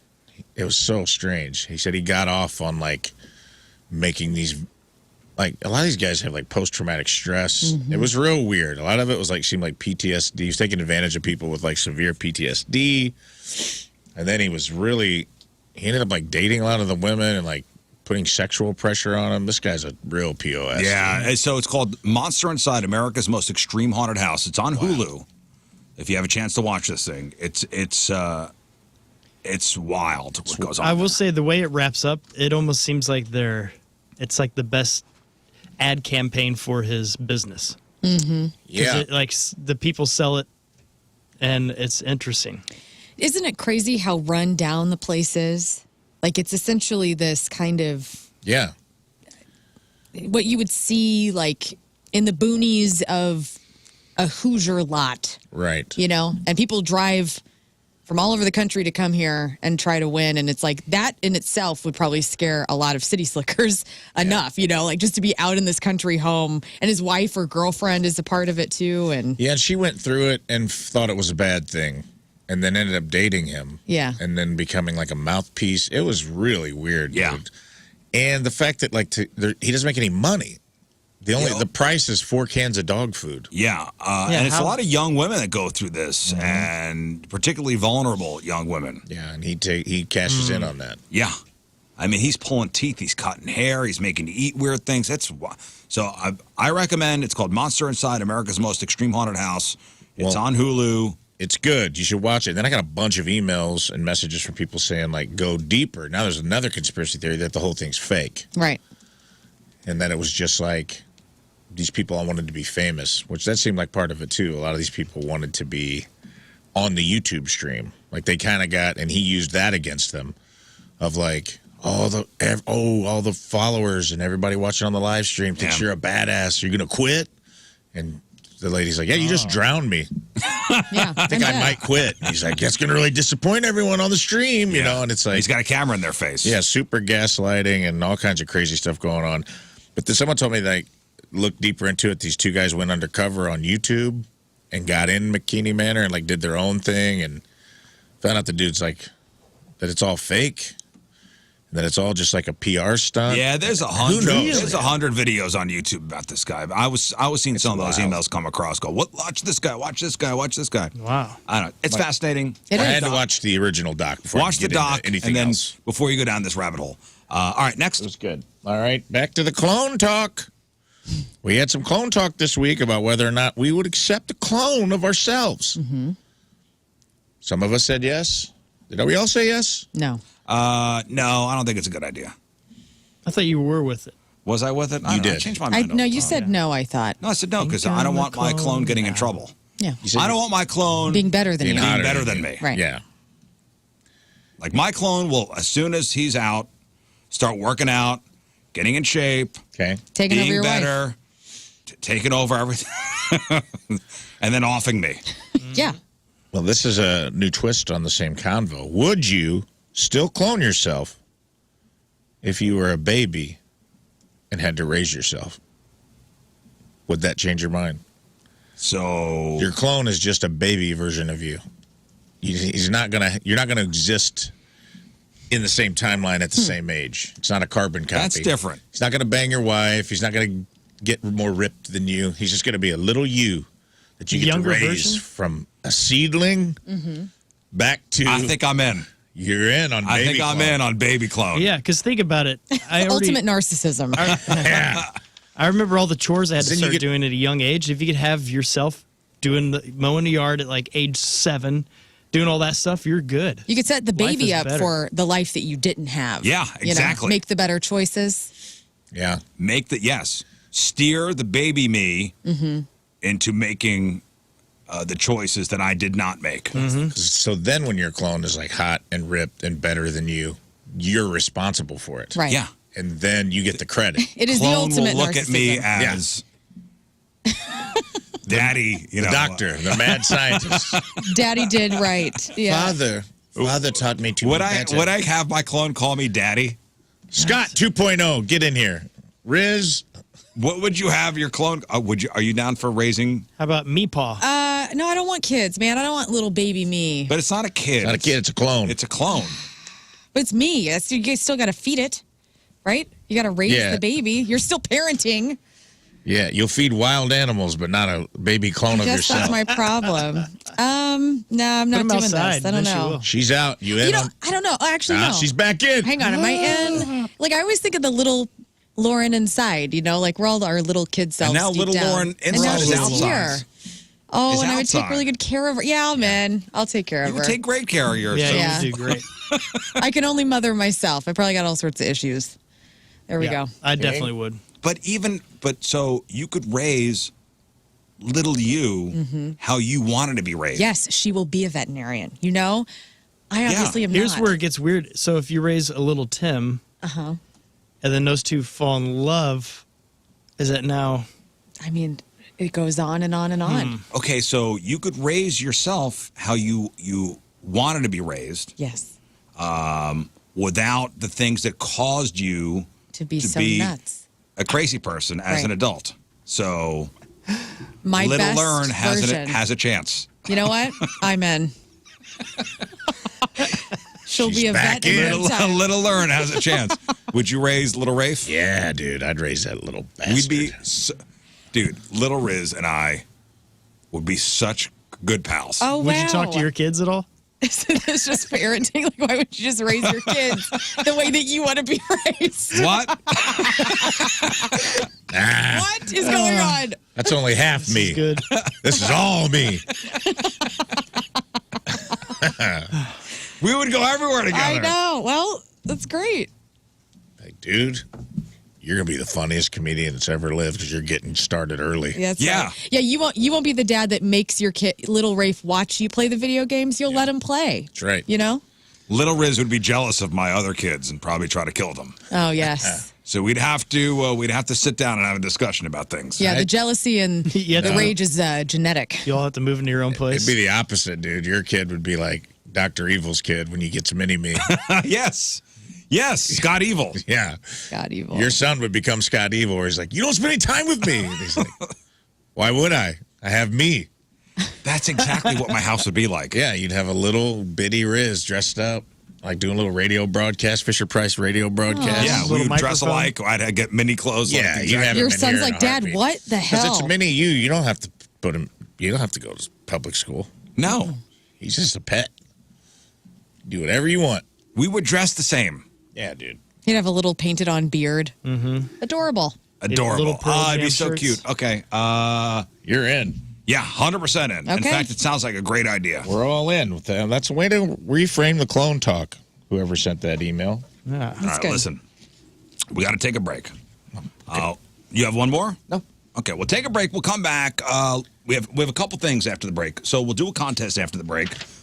We have Rise Against tickets. We have Theory of a Dead Man tickets. We have Godsmack tickets. We got tickets to go see Wage War tomorrow over at Pops. After the break, we're playing Bad Movie Descriptions. Bad Movie Descriptions. Okay, so Rafe will give you a synopsis of a movie. Mm-hmm. Popular movie. Popular movie, and you just have to figure out what it is. We're going to do one right, you get it. But here's the thing, though. Now, Scott, keep this in mind. Here's the thing. If somebody doesn't get it, we're just going to move on to the next caller. Okay. So we're not going to give it away. Yep. If we get past, what did we set it at? 3 callers? 3 callers. Then we dump. Then we'll start over. We'll start over. So if you're on the line, pay attention. Be listening. Be listening. Because there's no clues. I'm going to read the description. No lifeline. Remember, we have lifelines last time. Oh, did we have lifelines? Use one. But the lifeline was final. They didn't get a say. They didn't get to agree or disagree. Yeah, throw it to somebody in the room. Okay. All right, 314-624-3833 or 618-398-3833. And the representatives from the Blues will be here shortly. We'll talk about Riz Show Night with the Blues on January 16th. And we'll get a preview of what the Riz Show Blues jersey will look like. That's the giveaway that night for that theme night, and discuss some of the other theme nights that the Blues have coming up this hockey season. All right, all that and more next. All right, 8:45. Thursday, traffic and weather. Lern coming at you. And it's brought to you by Golden Oak Lending. Do you need extra cash? Golden Oak Lending can convert your home's equity into cash in as little as 14 days. Let Golden Oak Lending cure your blues. Southbound 270 past Page, we have the right shoulder closed due to an accident. Your weather today, 81 as the high. Clear tonight, 48 will be the low. And right now it's 56 at 8:46.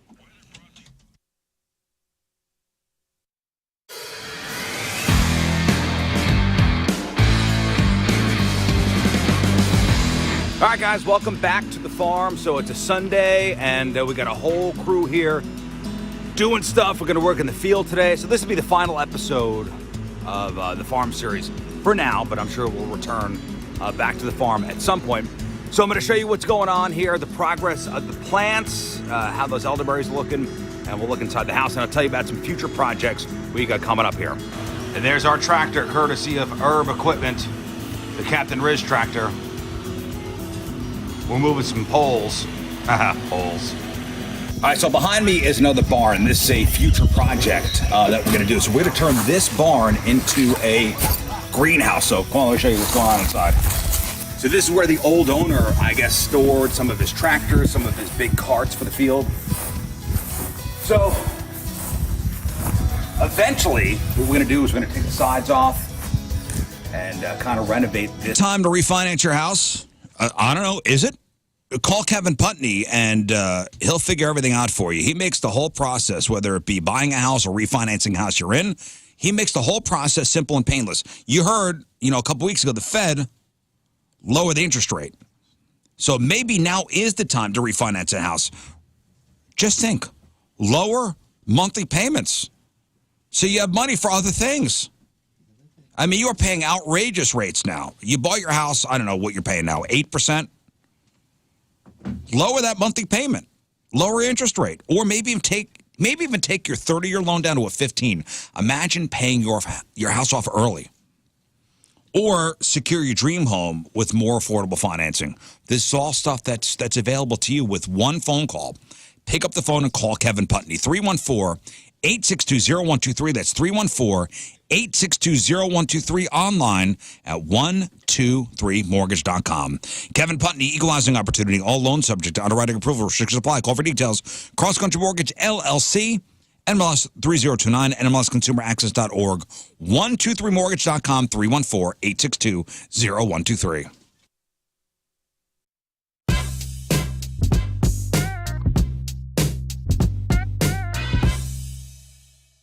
How are you, good sir? It's nice to see you again. Yeah, I'm doing well. We're chugging along on this tour, and it feels pretty good. Yeah, well, first and foremost, all right, how's the knee going, man? Are you doing okay? And I would assume that Josh has done a lot of apologizing since this all went down. But are you doing all right? Josh is very sorry, and my knee is still kind of oozing liquid, but we'll be fine. All right. It's very nice, and I appreciate you being a professional about it and all, but that looked like that hurt. And I know those sorts of things have to happen, and you got to play through the pain, but yikes, it just didn't look pleasant. Yeah, I mean, as the story goes, I tripped on Josh's drumstick that was on stage, and I mean, just very unlucky circumstance, but also a lesson learned where, hey, we got to make sure that stage stays clear. But yeah, my left knee kind of hit part of the stage, and it kind of sliced it open a little bit, not to be too descriptive. But it's I'm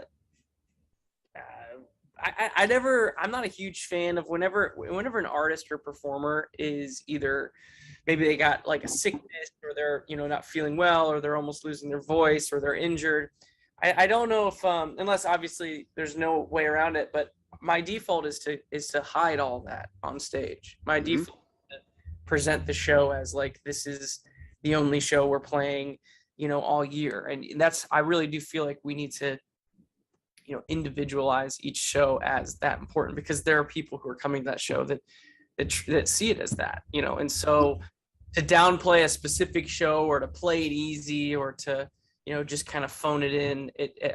That's my biggest fear. I never want to have to do that. And so even though there's some, we're beaten up a little bit, there's no reason why we can't attack the show as if it's the only show we have all year. So that's the way. Well, we're so excited to have you guys in town a week from Saturday, so a week from tomorrow. And so Tyler, I'm sure that you get asked favors all the time, but I'm about to ask you one. This came from my daughter. She asked me this last night on the way back from band practice. So my daughter is a freshman in marching band in high school, and she loves it. And I love her doing it. It's so amazing. And tonight is her first halftime performance. But next Saturday is their first band competition. They are scheduled to get back until 8:15. So what I'm hoping, maybe you could lose a cord or a microphone for just like 15, 20 minutes. Push it back just a touch so we don't miss anything, because she's already missing Peter McPoland, who she loves so much and is bummed out to miss.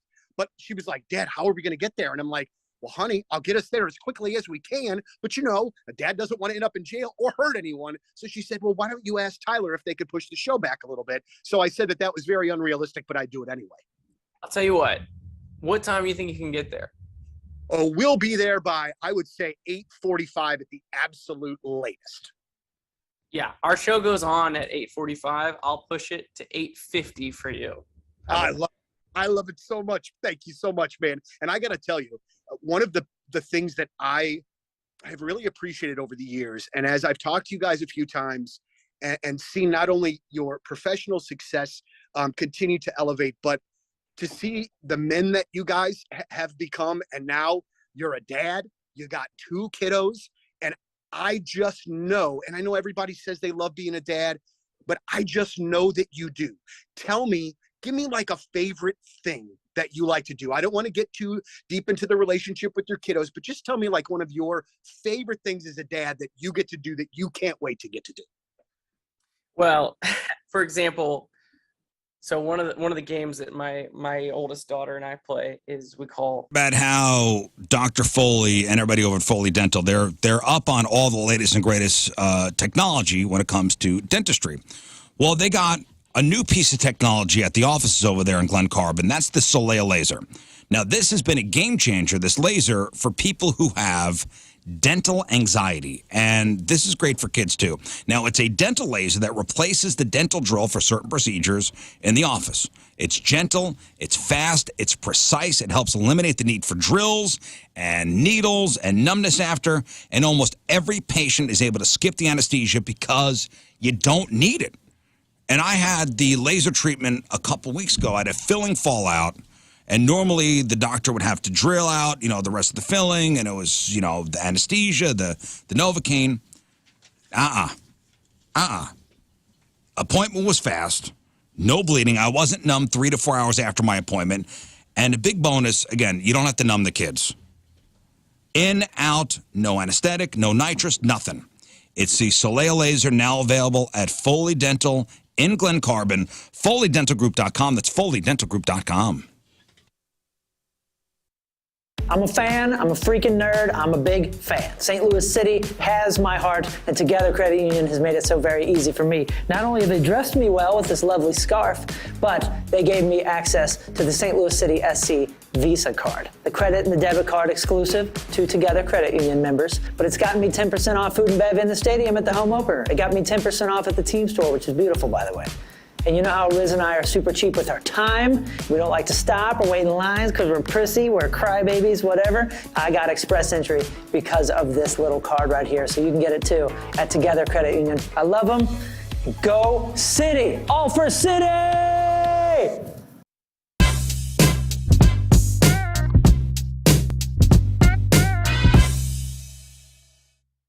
Back to the program. Let's give away some stuff. Brought to you by Friedrich HVAC Systems. Get serious about comfort and energy savings with Friedrich. Visit Friedrich.com. All right, Rafe, what are we playing today? We are playing Bad Movie Descriptions. Movie descriptions. Yes, we played this once before. So had some fun. Explain. Very easy. Listen to the title of the game. Bad Movie Descriptions. I'll give you a description of a popular movie. It is a very bad description. It is... But it's in there if you listen. And if you guess the movie, you win the tickets. It's a one and done. We're going to take one caller. If you don't know or you're not sure, you can throw it to someone in the room to guess for you, but their decision is final. I'll give you an example. I was very bad at this last time, I'll be honest Me with you. too. You got one. I think I got the Wizard of Oz, but it took a while. Yes, so here's the examples I'll give you. A drug-addicted woman is encouraged to move back to her hometown by a childhood friend. Oh, we've had this one. Yes. Forrest Gump. Forrest Gump. Okay. That's right. So talking about Jenny. Mm-hmm. The second one would be a paranoid businessman is wary of an illegal immigrant but spares his life because their mommies have the same name. And what was that? That was Batman versus Superman. Oh, yeah, I'd never seen that before. Oh, yeah. Okay, so these are tough. Mm-hmm.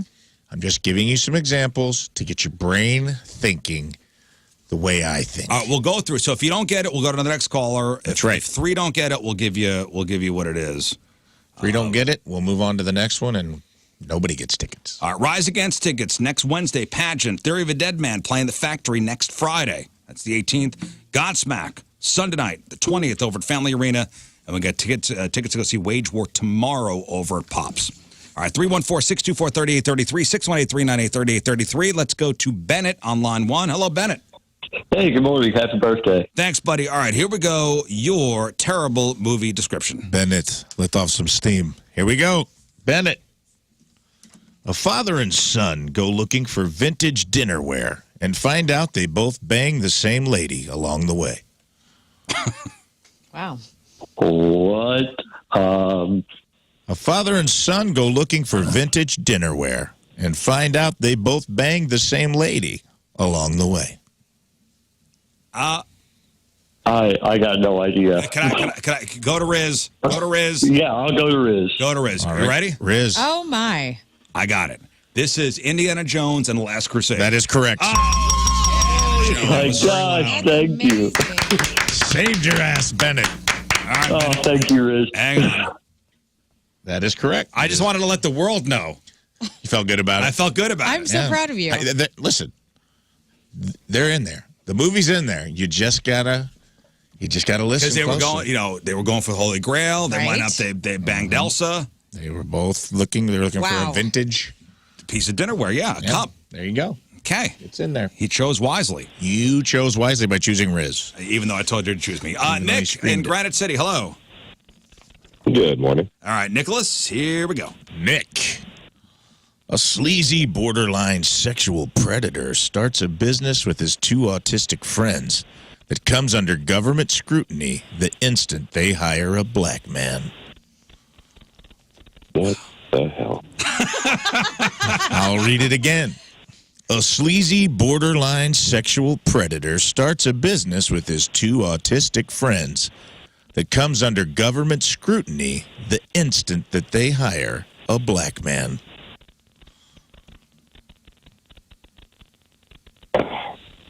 How you feeling about this one, Riz? I'm not feeling not feeling great about this one. Wait. Tap me in. Learn may have a Learn, go for it, Learn. All right. Show me Men in Black. It is not Men in Black. Good guess, though. Good Damn guess. Good guess. Tommy Lee Jones is kind of a sleazy sexual predator. All right, Gina. Dang it. Yeah. All right, here's the description again. Gina, a sleazy, borderline sexual predator starts a business with his two autistic friends that comes under government scrutiny the instant they hire a black man. I'm going to throw it, man. Throw it to. Oh God! Don't throw it to me. Who are you gonna throw it to? Is Moon there? No, Moon's out. Moon's out. Moon's on a in. boat. Well, throw it to On a Moon boat. out on the high seas. How about Scott? King Scott. King Scott. All right, King Scott, get over here. Oh, hi, Megan. Megan Little Megan from Little. Blues here. Hi, Megan. Maybe Megan knows. Maybe. All right, put your headphones on, Megan. We're playing a game where Rafe gives bad movie descriptions, and you have to guess what the movie is. Hi. All So right. these Are you a cinephile, Megan? Not really. I Okay, have kids, well. therefore I have no time to go to movies. There we go. Well, These are old, or at least I would call them classic movies that are in the zeitgeist. So, once again, Scott, I'll read it for you. She's thrown it to you. A sleazy, borderline sexual predator starts a business with his two autistic friends that comes under government scrutiny the instant they hire a black man. Can you repeat it one? Oh, wait. It's Ghostbusters. It is indeed Ghostbusters. Whoa! Well done, sir. Thank you. that was Thank you. All right, Well Gina. done. Give me a second, Gina. Thank you. Gina, wow. From the mouths of babes, Yeah. the mind of a child. Let's do it again. Let's see if Megan can get one. Okay. If she's needed as a lifeline. Megan is now on the table as a lifeline. All right, RC, hello. Hey, what's up, Riz? Hey, buddy. All right, here we go. Bad movie description. Let's see if you can get some tickets. A boy whose only friend is an eccentric neighbor must shun his mother's affection so he can get a cool truck. Oh, I say it in City. A boy whose only friend is an eccentric neighbor must shun his mother's affection so he can get a cool truck. Oh, Oh, you got it? Learn. okay. Learn. Do you have anything, Throw it. RC? Do you have any guess? No. Okay. No. I'm just Throw throwing it it out out there. Back to the Future. That is correct. It is Back to the I was going to say that. Future. Learn. Say Back to the Future. I love you. I love Good you. job. That is correct. Megan, did you have any idea that's what it was? No, and that's embarrassing because I just was at the Fox to see Back to the Future, the musical. How was that, buddy? It was so great. I wanted to Was see it great? I heard It was. I didn't get it either. That was great. All right, let's go to That was good. Good let's do job. another That one was tough. All right, Devin, hello. Hello, good morning. All right, here we go. All right, Devin. An elderly man abducts a young, overweight Asian boy to replace his dead wife. Oh, Uh, You got this tap one? me in, Devin. Learn, you sounded Learn, you sounded like you have a good idea. Show Me Up. That is correct. That is the movie Up. And Megan, that's a kid's movie too. I've never even heard of that movie. Oh, You never heard of so Up? sweet. It's the old man. Up. With the old man with the balloon. balloons, his wife dies. Yes. All right, Devin, hang on. Oh, you're killing it. Thank you. You have more, Rafe? Oh, yeah. I have plenty more. Vito, hello. Hello. All right, Vito, here we go. Your next description. All right, Vito, did you ever get those Red Hot Chili Peppers tickets? Yeah, did you go? Yeah, Corey Feldman. Nice. You guys hooked me up. Oh, this is the same Vito. Oh, hey, Vito. Okay. All right, Vito. Traveler vacations in the Hamptons, enjoys the local cuisine, and then gets harassed and murdered by a townie cop and his drunk friends on a holiday weekend. Oh! My God. You guys are really making All it right, obvious. Learn, hook it up. Well, do you have a guess first? Let's let them guess before we go into the microphone. Wait, but if he guesses, he's out. All right, well, all right, you're right. Can I hear it again? Give the Yes, you description can. I think you know where to go with this. Traveler vacations in the Hamptons, enjoys the local cuisine, and gets harassed and murdered by a townie cop and his drunk friends on a holiday weekend. I got nothing. Go ahead, Learn. Weekend at Bernie's. That is not Weekend at That was my guess. Bye-bye. Megan also thought it was going to be Bernie's. Bernie wasn't murdered. Oh, how did he die? He just died? He was murdered. Bernie he was Lomax was murdered? murdered. Remember, they find out he was. Maybe not by Oh, yeah. It wasn't natural causes? How'd Bernie die? I don't know. All right. Was he poisoned? Who's next? Jace, hello. Hey. All right, Jace, here's the description again. Jace, a traveler vacations in the Hamptons, enjoys the local cuisine, then gets harassed and murdered by a townie cop and his drunk friends on a holiday weekend. I got nothing. Riz, do you know? Is this like would I know this movie? Yes. Yeah. Jay says yes. I didn't do it. Okay. Is this an old movie? You know, we're not playing. Yeah, what is this? They're doing this Not the game. Traveler vacations in the Hamptons, enjoys the local cuisine, then gets harassed and murdered by a townie cop and his drunk friends on a holiday week. Okay, holidays. Think of the holidays. Halloween, Christmas, Hamptons, drunk cop. Listen to all of it. Because it's there. Let's see, Groundhog Day. Show me Pretty Woman. No, it is not Pretty Woman. Oh, sorry, Jace. Sorry, Jace. We got one more caller with one more shot at this one, and this might be the first stumper of the day. I suck at this game. Well, you got to focus on. Okay, so the travel. I did. Hamptons. The How cop. are you feeling? I mean, Hamptons, you're thinking Labor Day or Memorial Day. Right. 4th of July. Why do you go to the Hamptons? Those are the holidays, right? I know it. I know it. I know it. Here we go. No, I don't know it. I don't know it. Oh. I'm out. I thought I knew it. I'm out. Oh, no. I'm out. Sydney. All right, description again. Sydney, a traveler, vacations in the Hamptons, enjoys the local cuisine, then gets harassed and murdered by a town cop and his drunk friends on a holiday weekend. Oh my gosh. I think I'm gonna need a lifeline. Nobody knows it. You're on your own. Well, hang on. Oh, Lern's trying to work it out. I'm writing down the clues. Learn. Harassed. Local cuisine. That's important, right? This is part of the movie. It's all important. And then it's the holiday. All that the you're at clues Hamptons. together are important. All the clues are important. The Hamptons. Sadly, I wanted to go to that terrible Diane Keaton and Jack Nicholson movie. What was it called? As good as it, not as good as it gets, but that terrible movie that was very weird. That's not it. This is a very popular movie that would be in the cultural Would I know this zeitgeist. movie? Would I? Have Everyone seen it? will know this movie. Okay. Gets murdered Who gets murdered in the Hamptons? in the Hamptons. So they're from New York. New Yorkers that go to the Hamptons. Remember, these Yorkers are go to- bad movie descriptions. I know. Okay. Holiday weekend. Tell you one more time. Maybe King Scott, are you listening? Maybe you He's could on be the helpful. phone. He's on the He's phone. on the phone. He's out.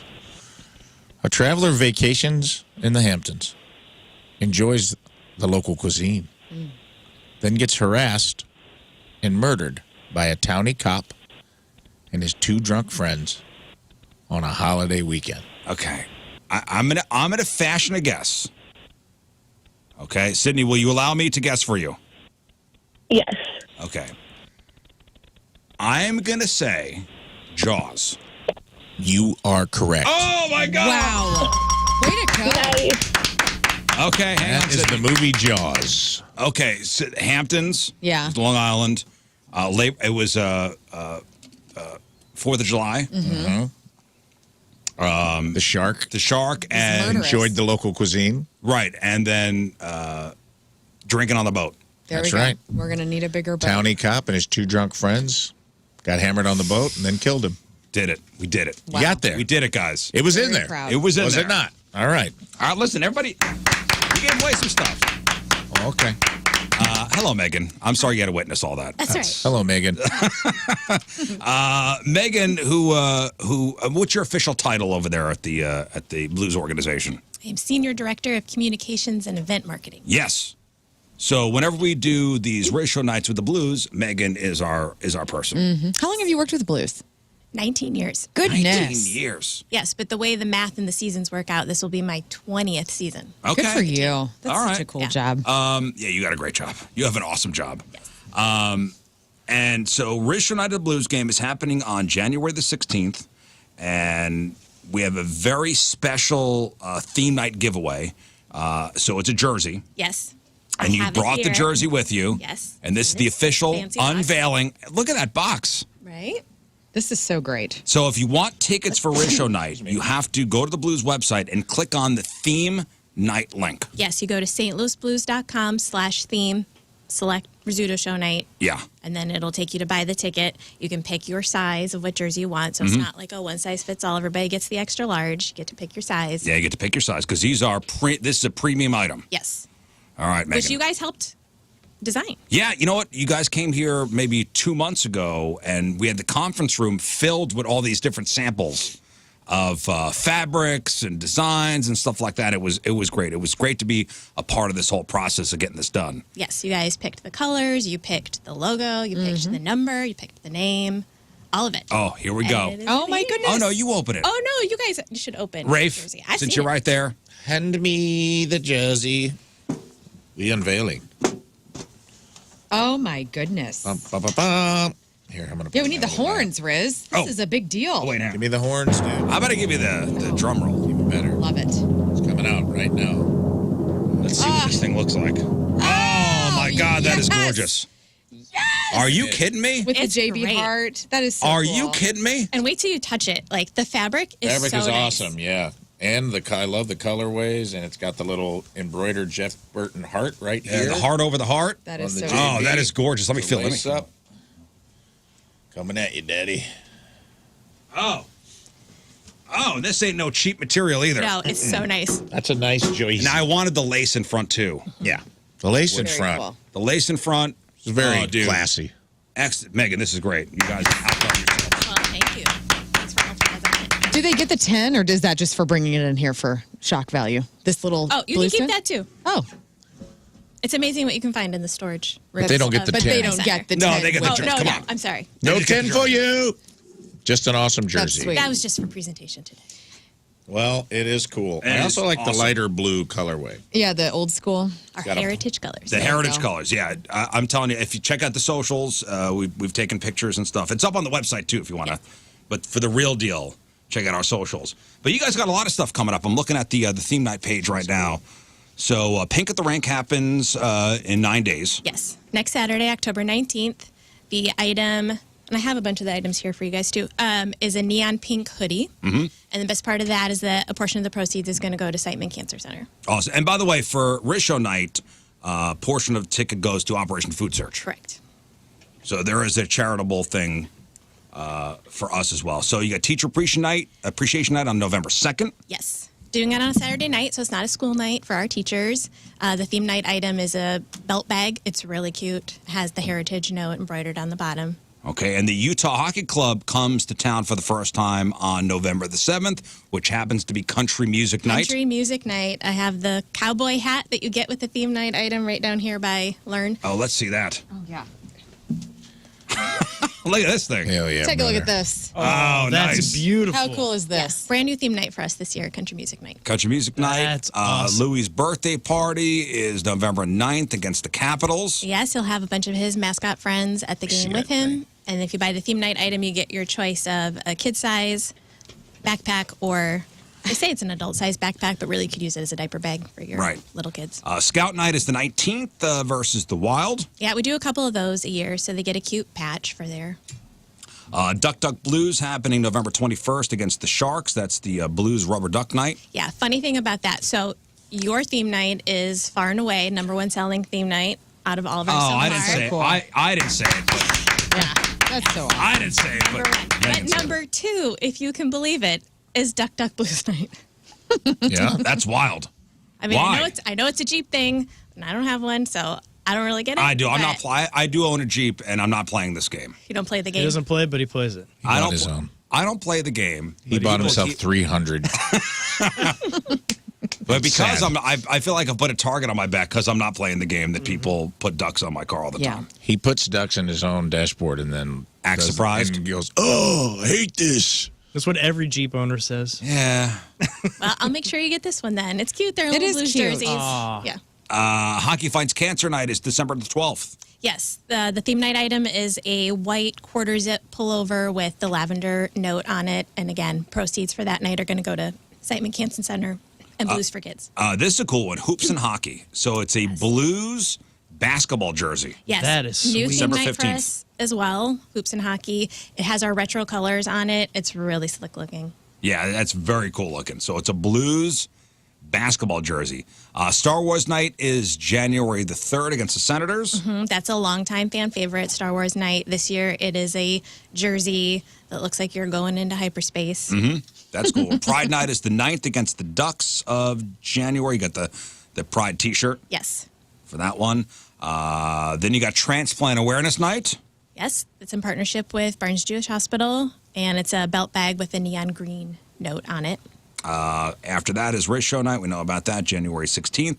Hello Kitty Night is January 23rd Oh my against gosh, the Golden she's Knights. so Finally. adorable. She's in a little Blues jersey, a little plush. Oh, So cute. so cute. All right, I Heart Blues Night Yes. against the Oilers. Man, that's a cool looking T-shirt too. Yep. That one we've done a couple years in a row now, again with Barnes Jewish Hospital. What is the favorite promotional item that you've ever made in your 20 seasons with the Blues? Like, what's one that stands out to you? Well, it's right over there. I love that Jeff Burton bobblehead. Yeah. Jeff Burton bobblehead is awesome. It's Yes. such a cool thing. And it was designed here in St. Louis, everything. Yes, and originally we had a different item picked out for your theme night that year. I don't remember what it was. And then the last minute, Jennifer, who oversees all of our theme and promotional nights, says, I think I can get a bobblehead made in time. And I said, oh, I think we want to do that. That is Yeah, so cool. and we went through a bunch of different designs Yes. to get this final one. I think it's Yeah. I think it was smart to put the pants on him. yes. We were gonna do a no pants Jeff Yeah. Burton. Nurse Appreciation Night's gonna be a big one because you got that 40-ounce tumbler, Yes. which is the kids love those the Yes. tumblers. Yeah. That's February 6th, and you know what? In fact, there's a whole bunch of First Responders Night is March 23rd. Cardinals Night is March 25th. Superhero Night is April 1st. There's a lot of them. Peanuts Night. Also a new one for us That's with cool. a Snoopy bobblehead. He has a hockey stick. He has a cute little How beanie sweet is hat. Yeah, that is a cute one. That's April 3rd against the Penguins. It's the Blue Snoopy 75th anniversary bobblehead. Yes. Which is cool. You guys got a lot of stuff coming up. So much stuff. And then a lot of giveaway items this year, too. So these are all theme night items. You have to buy the special ticket. But then, of course, we have your giveaways at the gate. First, usually 12,000 fans. Home opener next Tuesday. All fans will get a Blues wall calendar. And then I think next week you guys are giving away tickets to our October 22nd game, which is the Blues jersey hoodie. First 12,000 fans through the gates are going to get that one. Well, we're in it. We're in it now. I mean, the break is over, Megan. It's over. It's it time was to a get little bit of a long off season, and I'm glad we're back. It's time to get to work, Megan. Yes. You guys do great work, and You really guys do. are amazing. All those theme tickets, if you want them, go to stlouisblues.com. stlouisblues.com/theme for the theme nights or /promotions for the giveaway nights. All right, we'll see you on January the 16th, and I'm telling you, those jerseys look amazing. Thank you. Thank you so much. We're That's Megan excited. Little, everybody. All right, we'll take a break. Rafe's got sports next. Take a hit of oxygen. I gotta take a scoop of Exploder. It's 9:17. It is Thursday. Traffic and weather. Lern coming at you. And it's brought to you by Golden Oak Lending. Do you need extra cash? Golden Oak Lending can convert your home's equity into cash in as little as 14 days. Let Golden Oak Lending cure your blues. There's still an accident westbound 40 past Big Bend. The right lane is closed there, but otherwise you look golden. 81 and sunny today, 48 and clear. Make sure you go outside to see the aurora borealis. You might be able to see it tonight. Tonight. The Borealis? The Borealis. Did I say Borealis? Yeah, Borealis. David Borealis. David No, Borealis. it's David Boreanaz. Okay. Right? I don't know. Go look at the aurora borealis tonight around 9 o'clock. It's currently 56 at 9:17. Thank you. Go look at Al Roker's boring anus tonight.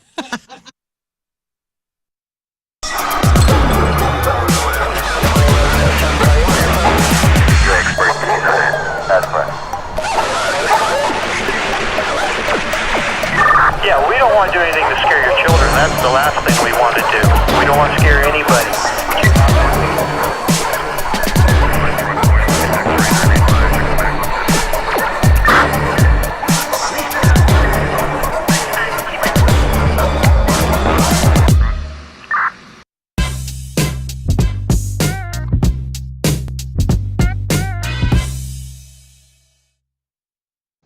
Hey everybody, it's Jeff Burton from the Rizzuto Show. Thanks for tuning into the Facebook takeover with, my goodness, Taylor Momsen. How you doing? Hello, I'm good. How are you? I'm okay. I'm going to get the geeky fan side of this out of the way first, which nobody watching is going to be surprised about, but I've been a fan for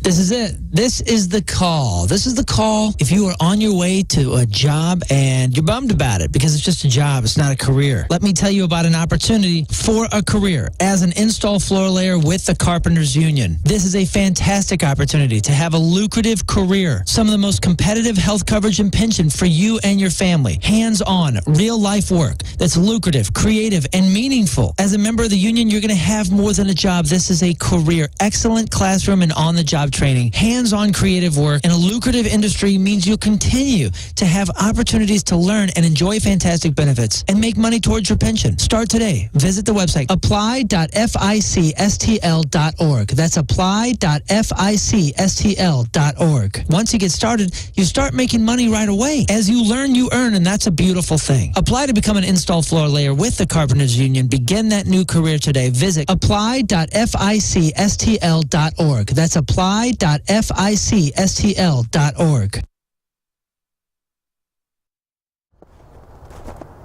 Oh, hey, how's it going, man? Hey, good to see you, Have a seat, man.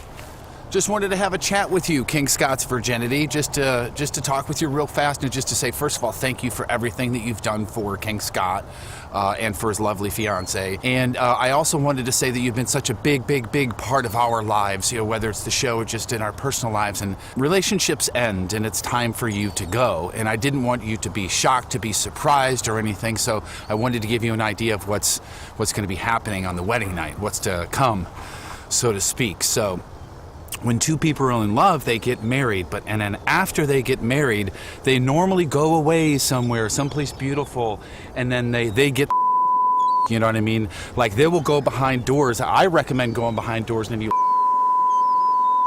that so that bitch can't get out. You show her God. You know what I'm saying? This is how you show her. And so strong because she ain't never seen it before. And you drill. Okay, you know how when man first landed on the moon? That's what we're gonna do. We are gonna. She is your moon, and you are gonna take your flag, and you are gonna. No, it's gonna be fine. They're in love. If they got married, it's gonna. No, seriously, it's gonna be over. We're gonna miss you. We love you. We miss you, but you gotta go. Beautiful. If you need more information, I've got a website. It's jerfinoff@gmail.com. It's all good.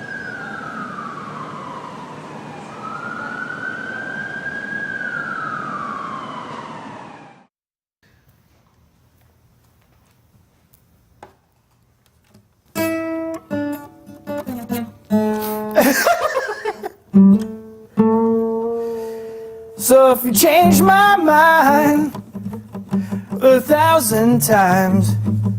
You better hear them say, yeah, yeah, yeah, yeah, yeah. I like it that way. Any man of mine better change their mind. He better squeeze and a please and a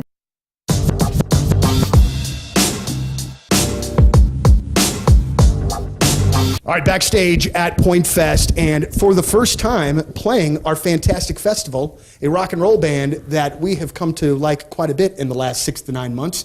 Gentlemen, it's great to see you from Bad Flower. Welcome to St. Louis and welcome to Point Fest. It's great to have you very much. here. It's great to be here. So I talking into the fart mics. Talking into the fart mics, absolutely. The first thing that I just want to like kind of cut straight to it. The song Promise Me we're playing right now, and I love it. Thank you. Like, I absolutely love it. When we play it, I honestly feel like it jumps out of the speakers and just, I don't know, man, I think it just sounds great, but it definitely sounds different than the first 2 singles before it. I'm assuming that was a purposeful move on you guys' part. I think if it was up to me, Promise Me would have been the first single.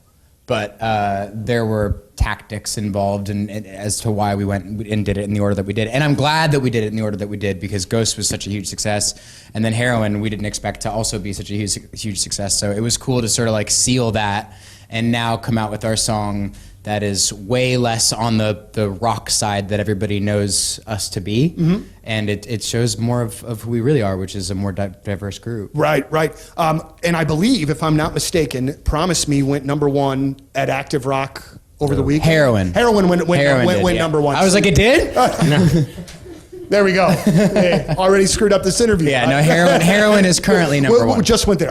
The reason that I say that is because on the alternative side of things, Promise Me is the one that we are playing right now. Totally. But you know, when you see those kinds of things happen, when you see, you know, the song move up the charts and see people start to play it and really react to it, as a young band, I just cannot imagine that sort of feeling.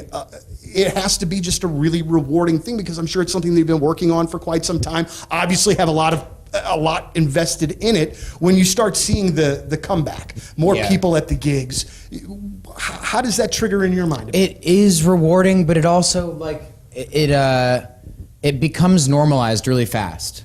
And that's the thing that we didn't expect to happen, that a lot of people don't realize happens is... Deck celebrating 56 years in business, 56 years as one of St. Louis's top names in home improvement with a commitment to put quality and professionalism first in every single thing they do. They provide the best and longest-lasting outdoor products available with quality craftsmanship, offering fences and decks and sunrooms and screen rooms and patios, retaining walls and windows. They're a company you could trust with your biggest investment in your home. Visit the showroom out there in Chesterfield. See some of those beautiful displays of fences and decks and all that stuff. Free in-home estimates, no obligation, free project design. All the products are guaranteed by a 5-year labor warranty. A+ rating with the Better Business Bureau. And when you mention the Rizzuto this month, you will get 48 months interest-free financing on your next outdoor project. It's Chesterfield Fence and Deck, online at chesterfieldfence.com. After all, who doesn't want a bigger deck?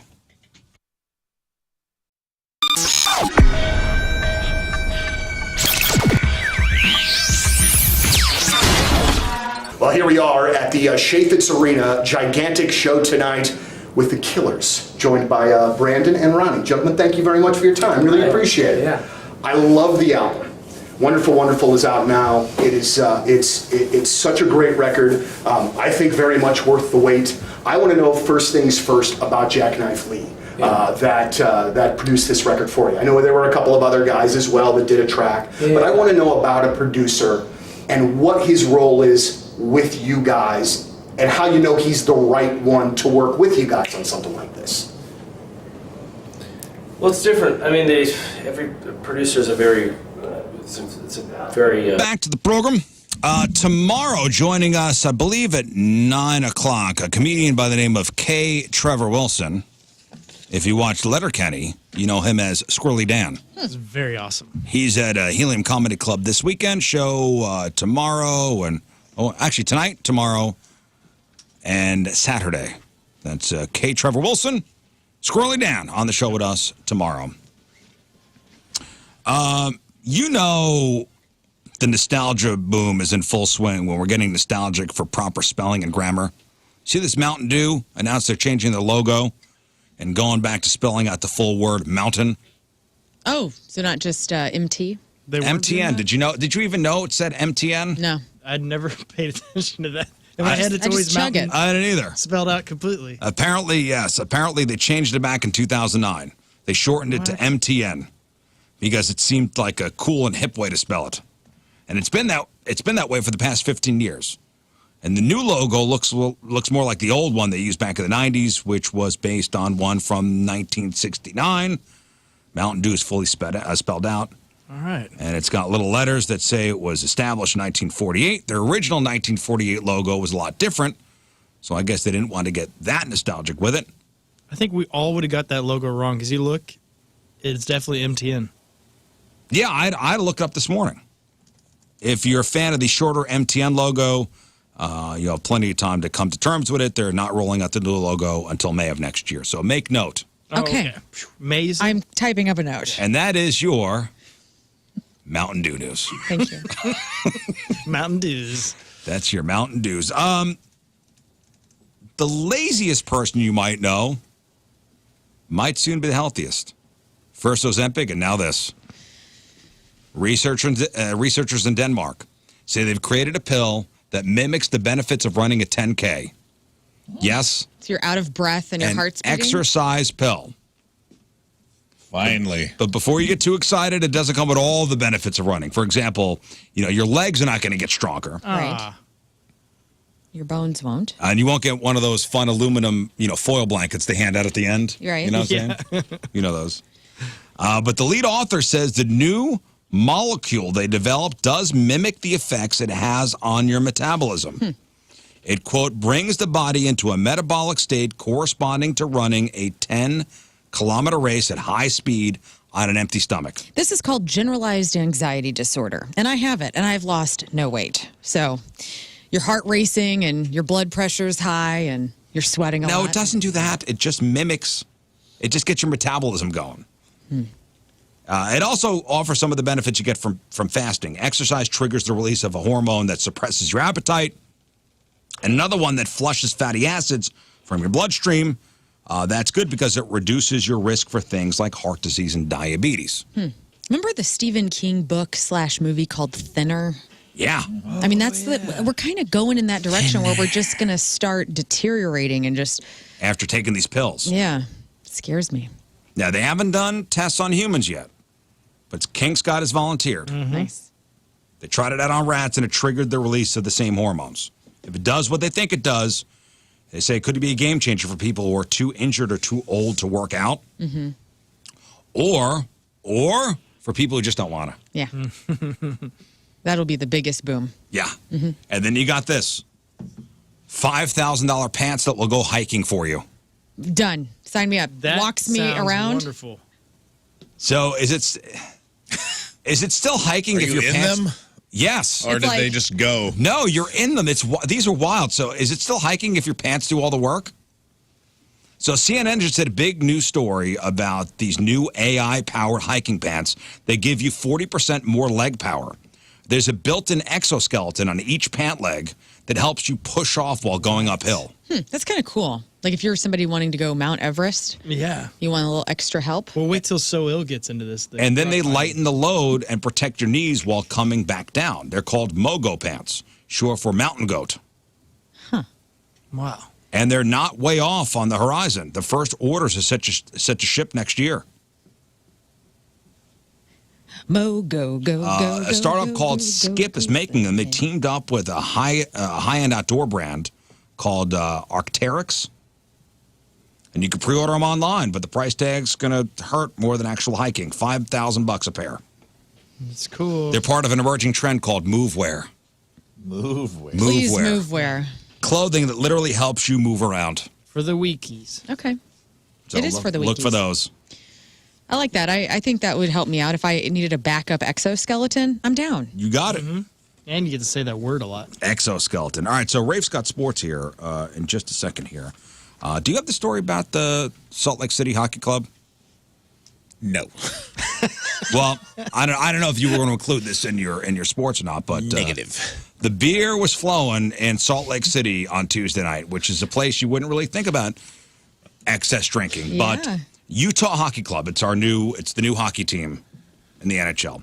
They beat the Chicago Blackhawks 5-2 to earn the franchise's first win in their home opener.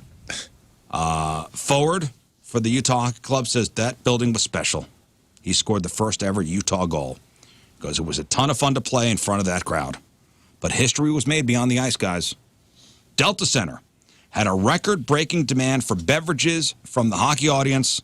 The arena did $120,000 in beer sales alone, which is more than any NBA or NHL event it has hosted. Wow. So the Utah Hockey Club's inaugural game breaks beer sales record. All the Mormons taking a day off or what? Surprised it was a Tuesday. I thought they're only allowed to drink on like a Friday-Saturday combo. No? Maybe it just wasn't Mormons going to the game. Maybe it was just Wait, what? people ready to booze. Salt Lake City Slickers. There are other people. There are other people than Mormons. What? Yeah, there's 9 other people. Huh.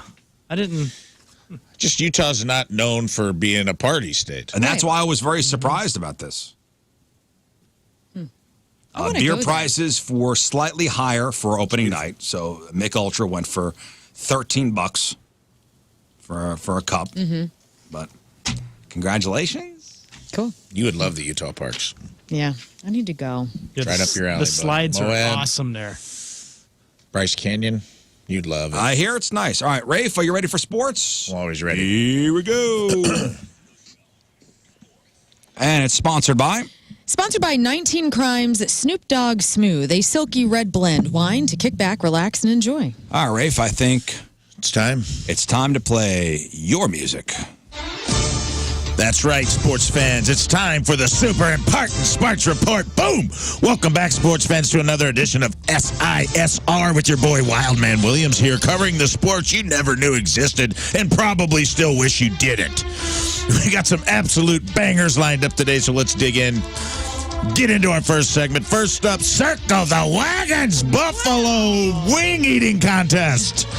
We're talking the International Sauce Slaughter Fest and the Super Bowl of clogged arteries, folks, and Big Larry the Sauce Boss Henderson was back to defend his crown. He went toe-to-toe and lip-to-lip and nostril-to-nostril with Tim, firing the whole O'Flannery. A man who looks like he hasn't eaten anything that wasn't deep-fried since 1981. As the clock ticked down, sweat poured, fingers glistened, and I swear I saw Larry's left eyeball twitch after he hit the nuclear hot wings. But it was Tim, fire in the hole, who downed 62 wings in 5 minutes and left the table looking like a crime scene on a poultry farm. Whoa. Fire in the hole! Fire in the hole! Fire in the hole wins! But the real winner, his gastroenterologist, Sauce Boss, had to tap out early when his tongue went numb, proving once again, folks, you don't win. You survive. What? Moving on to the NFL. Wham, bam, thank you, ma'am. Hold on to your helmets, folks, because People Magazine just dropped the top 12 sexiest quarterbacks in the NFL. Ooh. And this list is hotter than a game-winning Hail Mary. Here's the top 5. Kicking things off at number 1, we got Joe Cool Burrow. Ladies want to burrow right into his pants of the Cincinnati Bengals. Steely-eyed, smooth, and cooler than a polar bear's ass in its pocket. Coming up at number 2 is Caleb Williams of the Chicago Bears. New kid on the block. Can't throw worth a crap, but already making hearts race faster than the Windy City's winner wins. Ow! At 3, it's Russell. I still got it, even though I'm holding the clipboard. Wilson slinging passes and smiles with the Pittsburgh Steelers. He's got the charm to go with that Super Bowl ring. Number 4, Dak. Overrated Prescott leading the Dallas Cowboys and leaving fans swooning. B-plus quarterback, A-plus pay. But he's going to get you there, ladies, on the last-second touchdown. And holding him strong at 5 is Justin Herbert. Everybody loves a Herbert. Sweeter than sherbet at the L.A. Chargers. He's tall, he's got the flow, and he's making everyone wish they'd throw just more than footballs your way. There you have it, folks. 5 of the finest field generals in the league. But sometimes it's just not about the stats, it's about the swagger. Wham! More NFL news. Rashee Rice is out for the season. Seahawks and Niners tonight. And Fastlane can suck it. Whoop! Moving on now for some good old-fashioned lawn darts. Yeah, finally. Straight out of the backyards of your neighborhood's barbecue, the World Championship lawn darts were held, and Bobby Bullseye Bender took Karen, I swear to God, I'm good at this, McAllister, in a battle that could only end in stitches, or at least a good insurance claim with a flick of the wrist that resembled a drunk uncle trying to hit a pinata. Bobby's dart missed the target by about 3 counties, while Karen's attempt landed squarely in her husband's foot. Ow. You know what they say, it's all fun and games until somebody loses a toe. Bender takes the championship by default, while McAllister leaves to go to the ER in a participation ribbon. Boom! Moving on, the Blues. The St. Louis Blues are undefeated. That's right, folks. They're 1-0.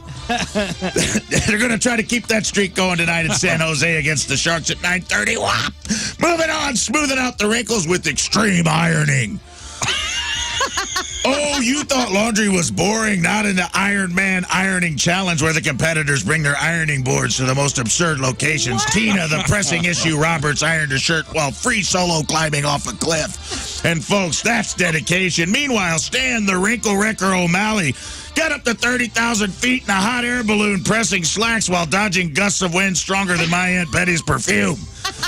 In the end, Tina's perfectly pressed white shirt was dangling. One arm gave her the edge because nothing says victory like risking your life on a wrinkle-free shirt. The crowd gave her a standing steamed applause. She killed it. Moving on. What? The Mets are moving on. Francisco Lindor floated towards first base in the seconds after cranking the NLDS winning grand slam. A madhouse of blue and orange exploding all around him. Mr. Met was banging Mrs. Met, getting her pregnant in the stands. The hero of the hour remained absolutely calm. His face was level, stoic. He didn't even crack a smile. He did not exhibit a single emotion. Stone Cold Mets outfielder Jesse Winkler told Yahoo Sports after the New York Series clinching 4-1 victory over the Philadelphia Phillies in Game 4, "That guy, he's a goddamn assassin. It's unbelievable. He has no heartbeat. The Mets are moving on." What?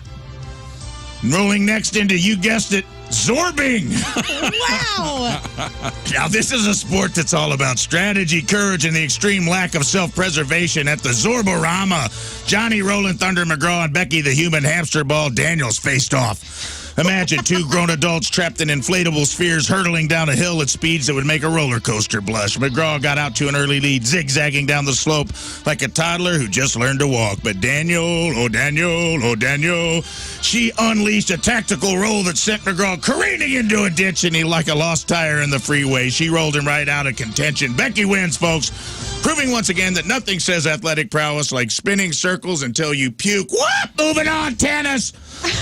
22-time Grand Slam champ Rafael Nadal Sassoon announced he will retire for the 2024 season. That's all I know about tennis. What? And finally, folks, the big one. Oh. The Moyle Championships. Oh, the Moyle Championship. I can't believe you guys don't already know about this. Kansas City Moyles. For the uninitiated, this isn't just a sport. It's an ancient tradition of precision and, well, the religious significance. That's right, the World Moyle Finals, where the stakes are high, the cuts are, well, higher. This year it was Yossi the Blade Steinberg versus Avi the Snip King Finkel. And let me tell you, it was the cleanest championship in sports history. Ooh. Steinberg's technique was flawless, but Avi, have the finesse of a sushi chef with 25 years on the job. When the dust, or should I say the gauze, settled, Avi's precision left the judges in awe. It was the first 10 out of 10 score we've seen in decades, folks. Steinberg graciously snipped out the competition, and Avi took home the coveted Golden Scalpel Award.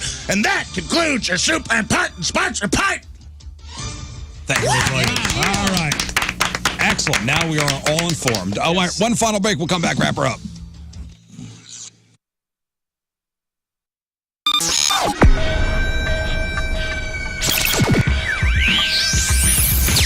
All right, so here we are backstage, way back Point Fest, and we are absolutely thrilled. Myself, Mr. Jeff Burton. Rafe, are you okay? So give him mouth-to-mouth, Scott. Okay. I need a minute. What's going on the roof? Everything all right? You need an inspection. You should have your roof inspected every year or so.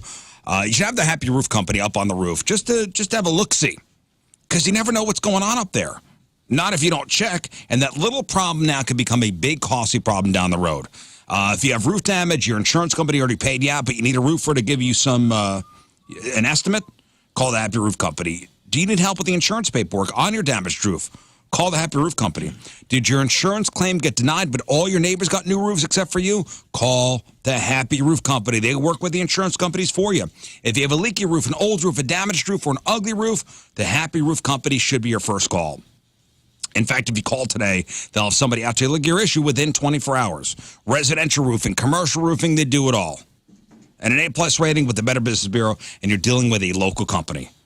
The Happy Roof Company, 314-665-3001, 314-665-3001, online at thehappyroof.com.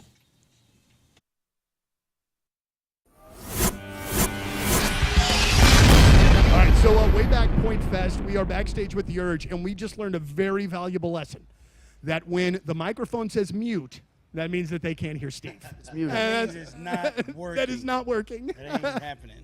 Boy, oh boy. So we found out so far that I'm sweaty, the microphones don't work. We are off to a bang upstart here, gentlemen. A bang upstart. Get that out of the way now. Well, I very much appreciate you guys chatting, and Bill, especially you, man. You're what did you do to the back? Oh, Doc says I have a herniated disc. I don't know. That's Big deal. Oh yeah. It's gonna be. Do you remember? Drink his way Yeah. Do you remember 16 and Candles? stuff. Yes. Like Joan Cusack in 16 Candles. This is gonna be kind of my stage move today. Nice. The doctor told him book some more Urge shows, and then then we'll look at it. Yeah, it might be slightly less energetic than usual. But You know, I don't one believe thing it. that I've been paying attention to that's not necessarily Urge related, your photography that you have been taking on IG is really something else, man. If you don't follow Bill, you really should, man. Oh, nice. Well, because you guys were just in San Francisco and you Yeah. took some beautiful shots. That was we got to go tour a winery and everything was fun. Thanks, Yeah, man. very good. That's No, awesome. no, it's all good. I think that's one of the fascinating things about you guys is you're all very different individuals. And so when I hear from various members from time to time that sometimes it takes a little while for Urge business to get done, I'm not surprised by this. That's a nice way of putting it. I think so. But that's Gently phrased. But that's an all right thing, and that's probably a very healthy thing for where you guys are right now. You know what I'm like saying? each other personally. It makes it hard. Yeah. Yeah, you don't look like you like each other at all. We had to figure out who's going to sit next to who. Well, here's what I would like, and I'm very demanding. But how does it feel is really great. It's getting such a great reaction, and we talked about that when you guys were in last. Health, if you've been listening, you have to know that I'm in good shape because I should have passed out during that last sports report, and I didn't, and I owe all that to Victory Men's Health because I'm walking around a few pounds lighter. I've been going to the gym. I've been feeling more energy. I've been feeling like my old self, like I got a little more pep in my step, a little get up and go to get things done, and that's all because Victory Men's Health tested my blood down to a microcellular level, figured out what was going on with my body. Turns out I had an iron deficiency, and I needed topped off on some things, man. I had some vitamin problems going on. They got me hooked up. They got me on some peptides. They got me feeling good again, and you can feel good, too, no matter what's going on. If you're having problems in the bedroom, they got something for that. If you need custom testosterone therapy, they've got that. If you just need maybe some peptides, they've got that. If you just want to go sit in a zero-gravity chair, take an IV with all the vitamins and nutrients you could possibly need, top yourself off once a month, they have that service. They've got a collagen red light bed. They do cardiovascular testing. Whatever you need, Victory Men's Health can help you achieve your health goals. So don't wait. There's 4 locations. Find one near you. There's one in East O'Fallon, Illinois, and Missouri. There's one in Town and Country that Lern, King, Scott, and I all go to, hang out, spill the tea, get topped off. And then there's the one in Sunset Hills that has the new cardiovascular testing. And it's a brand new facility. It's beautiful down there. So wherever you're at, find one close to you. Sign up today on victorymenshealth.com. That's victorymenshealth.com. All right, King Scott's official bucket list. Now, for those of you that haven't been listening, we have compiled a list. We've talked about it several times. And we have a new competition coming up with punishments. I know everybody's been clamoring for that. That's coming. We're going to announce that in a week or so. We'll announce the Riz Olympics. The Riz Olympics. There's going to be a set of events, and the loser is going to have hell to pay. But on the flip side of that coin, because we do love each other, and we do, believe it or not, behind the scenes, there's a lot of positivity on this show. The flip coin is we got a lot of stuff we can help each other accomplish, too. Yeah, let's lift each other up, achieve guys. our dreams. Come on. Let's lift each other up and then break each other down. Yes. That is how That's the Riz Show way. That's the dynamic we're looking for. So we went over some of Riz's bucket list items, and some of Moon's bucket list items, and along, we are supporting Cardinal Glennon. They are going to be the fundraising efforts that we are trying to do with you, our point audience. And you know, the Feldman Film Fest this Saturday with Lost Boys and Goonies, that profits raised from that are going to Cardinal Glennon. We also have the Weirdo sticker, the Hello Weirdo sticker that you can get at Together Credit Union. But Cardinal Glennon, they've been fundraising for themselves for a long time so they can give the kids of St. Louis and in this region the care that they deserve. And that this way, through your funding, families do not have to be worried about financing that care completely, right? So here's the deal. Cardinal Glennon is doing their annual fundraiser through the Glennon Card. If you go to glennoncard.org, you're going to not only have 100% of this card purchase benefit the patients and families of SSM Health Cardinal Glennon, but you're going to get 20% off at 340 participating businesses starting on the 18th through the 27th. This is huge, okay? Especially think about the holidays coming up. You want to save some money on buying some local things. This is a way to do that. So you're giving back, and then you're getting some savings and also supporting local businesses around the area. So please go help the kids and possibly save some money yourself at glennoncard.org.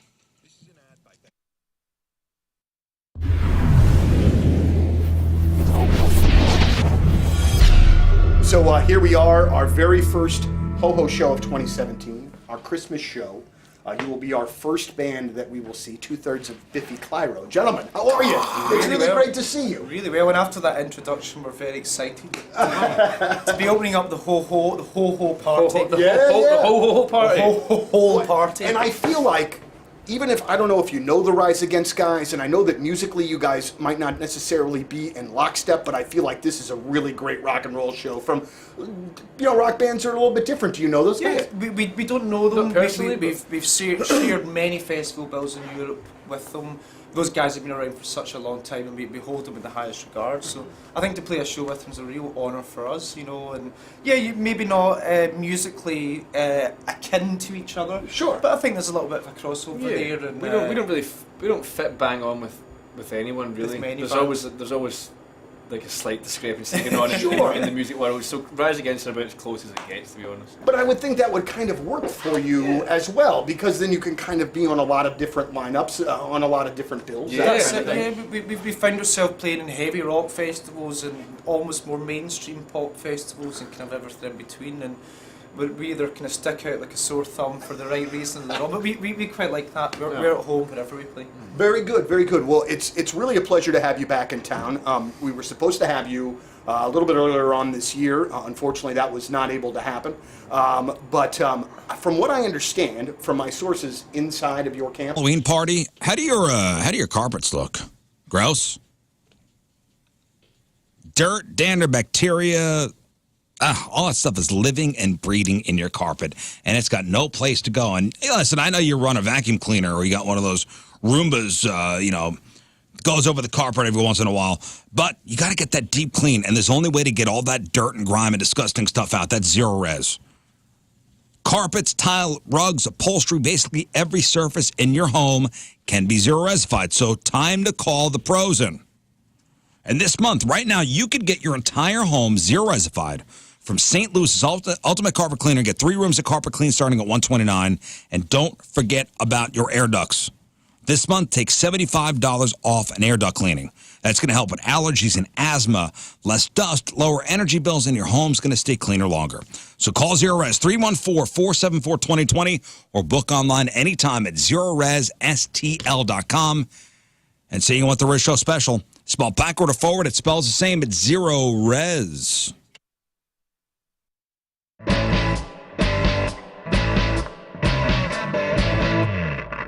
all right, so I got the gig of the day here today, like no doubt about it. We are here with the guys from the Revivalists and Becca, our grand prize winner. We are here at Music Record Shop, and what we get to do today? Record Shop.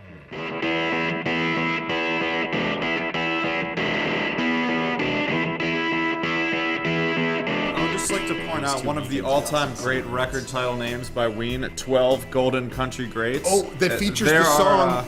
There are 10 songs on this album. But it features the classic Piss Up a Rope, which is like an amazing freaking song. That I have that record. That is a really, really great record. Good stuff. And I'm not even the biggest of Ween. And I don't get all the Ween stuff. Normally that's like my brother's thing, but that one I'm a big They got some great songs too. I love that this store has Angel Olsen and Roy Orbison together because when I first started listening to Angel Olsen, I was like, this reminds me of Roy Orbison. Yeah. And I just love her records. And in general, and Roy Orbison as well. October is the best time to buy new windows. Did you know that most of your home's cold AC this summer leaked out through your old windows? Well, nicer weather is here, and it's a great time to replace those old inefficient windows with energy-efficient ones from Window Nation. Window Nation. WindowNation.com. All they do are windows. They are window experts. They installed over 200,000 windows just last year. That's 40 times more than the average window company. And they have 33,000 plus 5-star reviews on Google, including one from my mother-in-law who raves about her entire experience with Window Nation. October is the best time to buy new windows. And right now, you buy 2 windows, you get 2 free with Window Nation. Plus, no down payment, no interest, and no payments for 24 months. Take advantage of this incredible offer. Now is the time. Tell them Moon sent you when you call Window Nation at 866-90Nation or get a free no-obligation quote through the website windownation.com. That's windownation.com.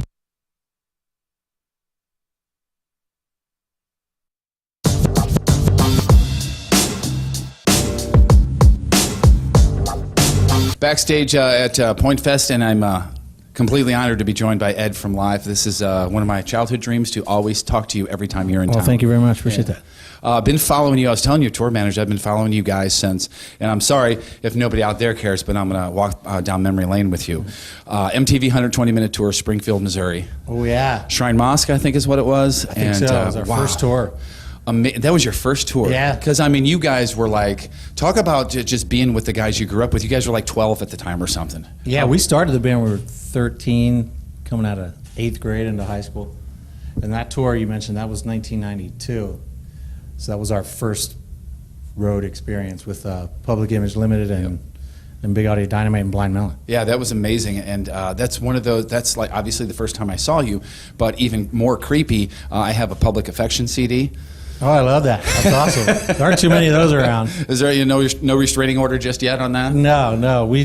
Somebody did try. Somebody tried to they put it up on one of the streaming sites as like Public Affection. I'm like, hey, that's our band. Wait a minute, hold on a second. Wait a minute, you can't do that. You got enough of that stuff going on all the time anyway, with so many records out and everything, and now new music, and you guys are here in St. Louis. Talk about touring again and still doing it after, what, 25 years of Throwing Copper, one of my all-time faves. South County Urological, 314-843-8000. Hundreds of Rizzuto listeners have gone to see Dr. Watma for various things, kidney stone treatments, prostate health, also the vasectomies. That's when I first met Dr. Watma, when I went over there to South County Urological for my vasectomy. So, man, almost 13, over 13 years ago, almost 14 years now. Saw Dr. Watma after we had my daughter, because the plan was 2 kids and we're done. So what are the options? All right, my wife could get her tubes tied. That was a pretty invasive procedure. So my doctor had recommended Dr. Watma. I went over there for a consultation. He set my mind at ease, told me exactly what was going to happen during the procedure. My insurance covered everything. Went in on Friday, rested over the weekend. I was back to work on Monday. Will my sex life be affected? That's the one question you have. No change in interest level. No lack of ability to do anything. All good. How painful is recovery? Minor swelling, maybe discomfort for about a week. Make that consultation appointment, 314-843-8000, southcountyurological.com. I'm seeing your bucket list here in front of me, Lern, and some of these are definitely achievable. Yes. Some of them I'm not sure about. Sure. Yeah, some of them are going to be tougher than others. The first one, let's just get into it. Yep. And, where we welcome feedback. If anybody can help us, put us on the path to make these happen, please let us know, because it's all about love and helping each other, lifting each other up, checking stuff off. Here's a big one. See Daft Punk. Daft Punk, they're broken up. They're broken up. I don't think they're ever getting back together. Right. So, but The Weeknd, even this weekend, or even this past weekend, The Weeknd, the artist, said the only collabs he will do in the future is with Daft Punk. So there could be something on the horizon. What about a Daft Punk tribute act? Yes. What about a Daft Punk lunch? Like you're at the Rainbow Room or something like that, and you look over and you're like, oh my gosh, I recognize. Look at those, just guys. guys in helmets. Those are the guys from Because Daft it's Punk. see Daft Punk. You didn't say in concert. Oh, I'm sorry. Let me clarify. I would like to dance live to Daft Punk. Those two guys, those French musicians. I want them to be playing. Talk about the Inskip Law Firm, proud sponsor of the E-Memoriam. Are you prepared for the unexpected? At the Inskip Law Firm, they specialize in crafting personalized estate plans to protect what matters most to you. So whether it's a will or a trust, a healthcare directive, power of attorney, and more, the experienced team ensures your wishes are clear and legally sound, which is important. You don't want to leave your legacy or the guardianship of your kids to chance. So call them today for a free consultation to take the first step towards peace of mind. And between now and October 26th, every estate plan will come with 4 tickets to Glory Pro Wrestling on October 27th at the South Broadway Athletic Club, and vouchers good for 4 sandwiches at Central State Sandwiches located at 1601 Sublette Avenue on the Hill. And don't sleep. I wore that Central State hat here for a long time. That dude is putting out some good product. So you get to go.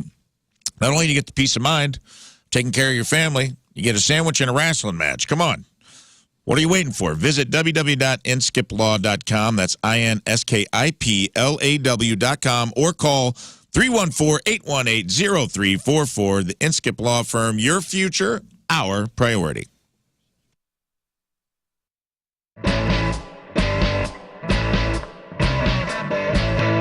Well, here we are, Music Record Shop, and it's Donnie.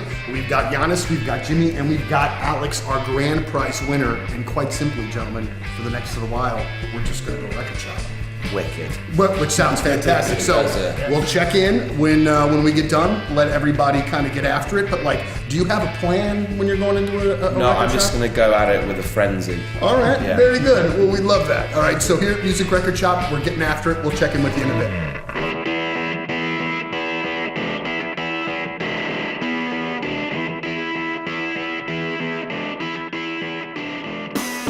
Did you ever stop collecting vinyl, or have you just always? From when I started buying vinyl, largely because a lot of the shows I went to when I was younger were like punk. They were like punk shows. So the bands that I liked, they would just put out 7-inch. Mm-hmm. So I was like, I wanted the music, so I was like, I bought it, and then I bought a crappy turntable.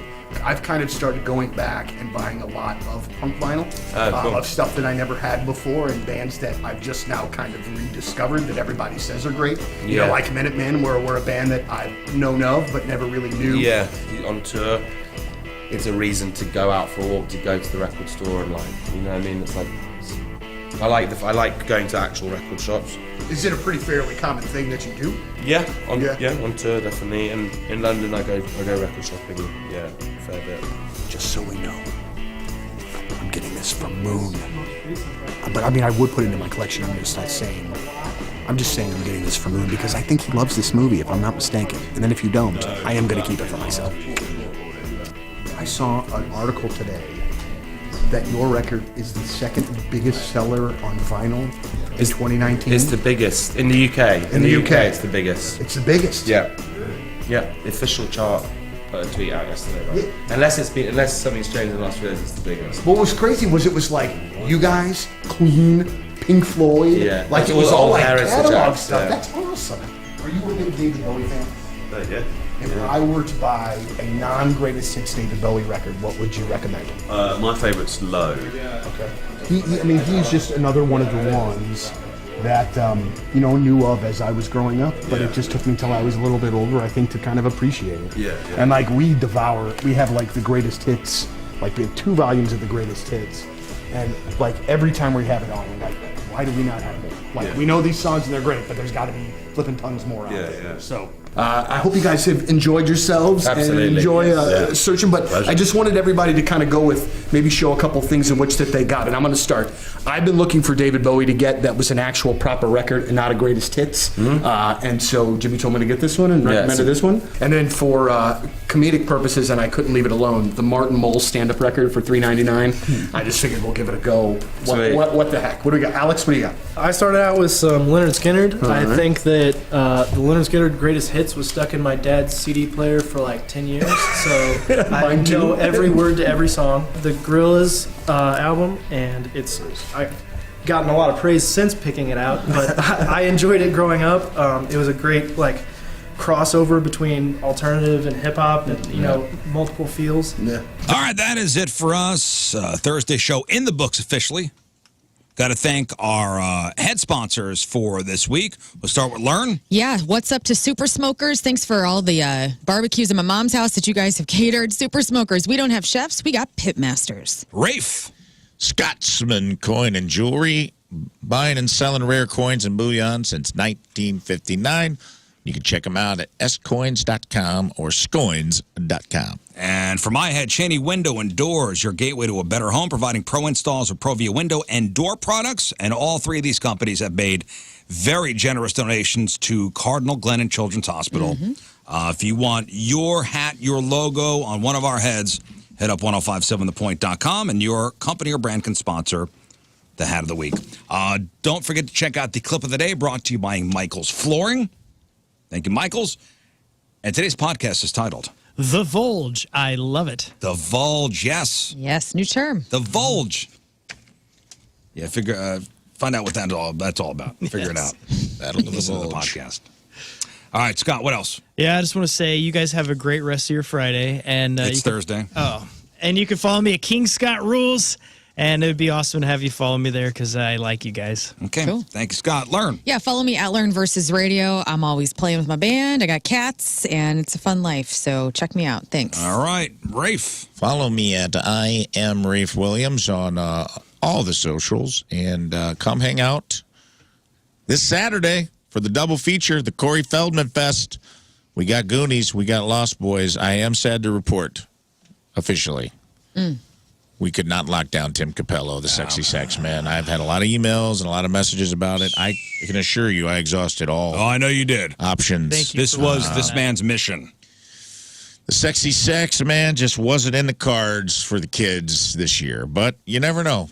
Maybe next year an oiled up 65-year-old man in a tank top can come and play his saxophone for these children. We'll see. All right. We leave you with a selection from our Teamers Rev of the Day, brought to you by Hot Shots, St. Louis' home for blues hockey. And a big thanks to Megan Little for coming by. Yes. Giving all the swag, all the giveaways for this upcoming hockey season. Don't forget to get your tickets for the Risher Night, which is January 16th. Got to get your ticket through the Blues theme ticket part of their website. Yes. A regular ticket's not going to do it. You got to get the theme ticket. If you go to 1057thepoint.com, we will jump you exactly where you need to go as well. Lindsay Dell from Cottleville is our team reserve today. And Lindsay wants to hear this song. Here it is. And we'll see you tomorrow for the Big Friday show. Nice. Goodbye. Bye. The Rizzuto Show.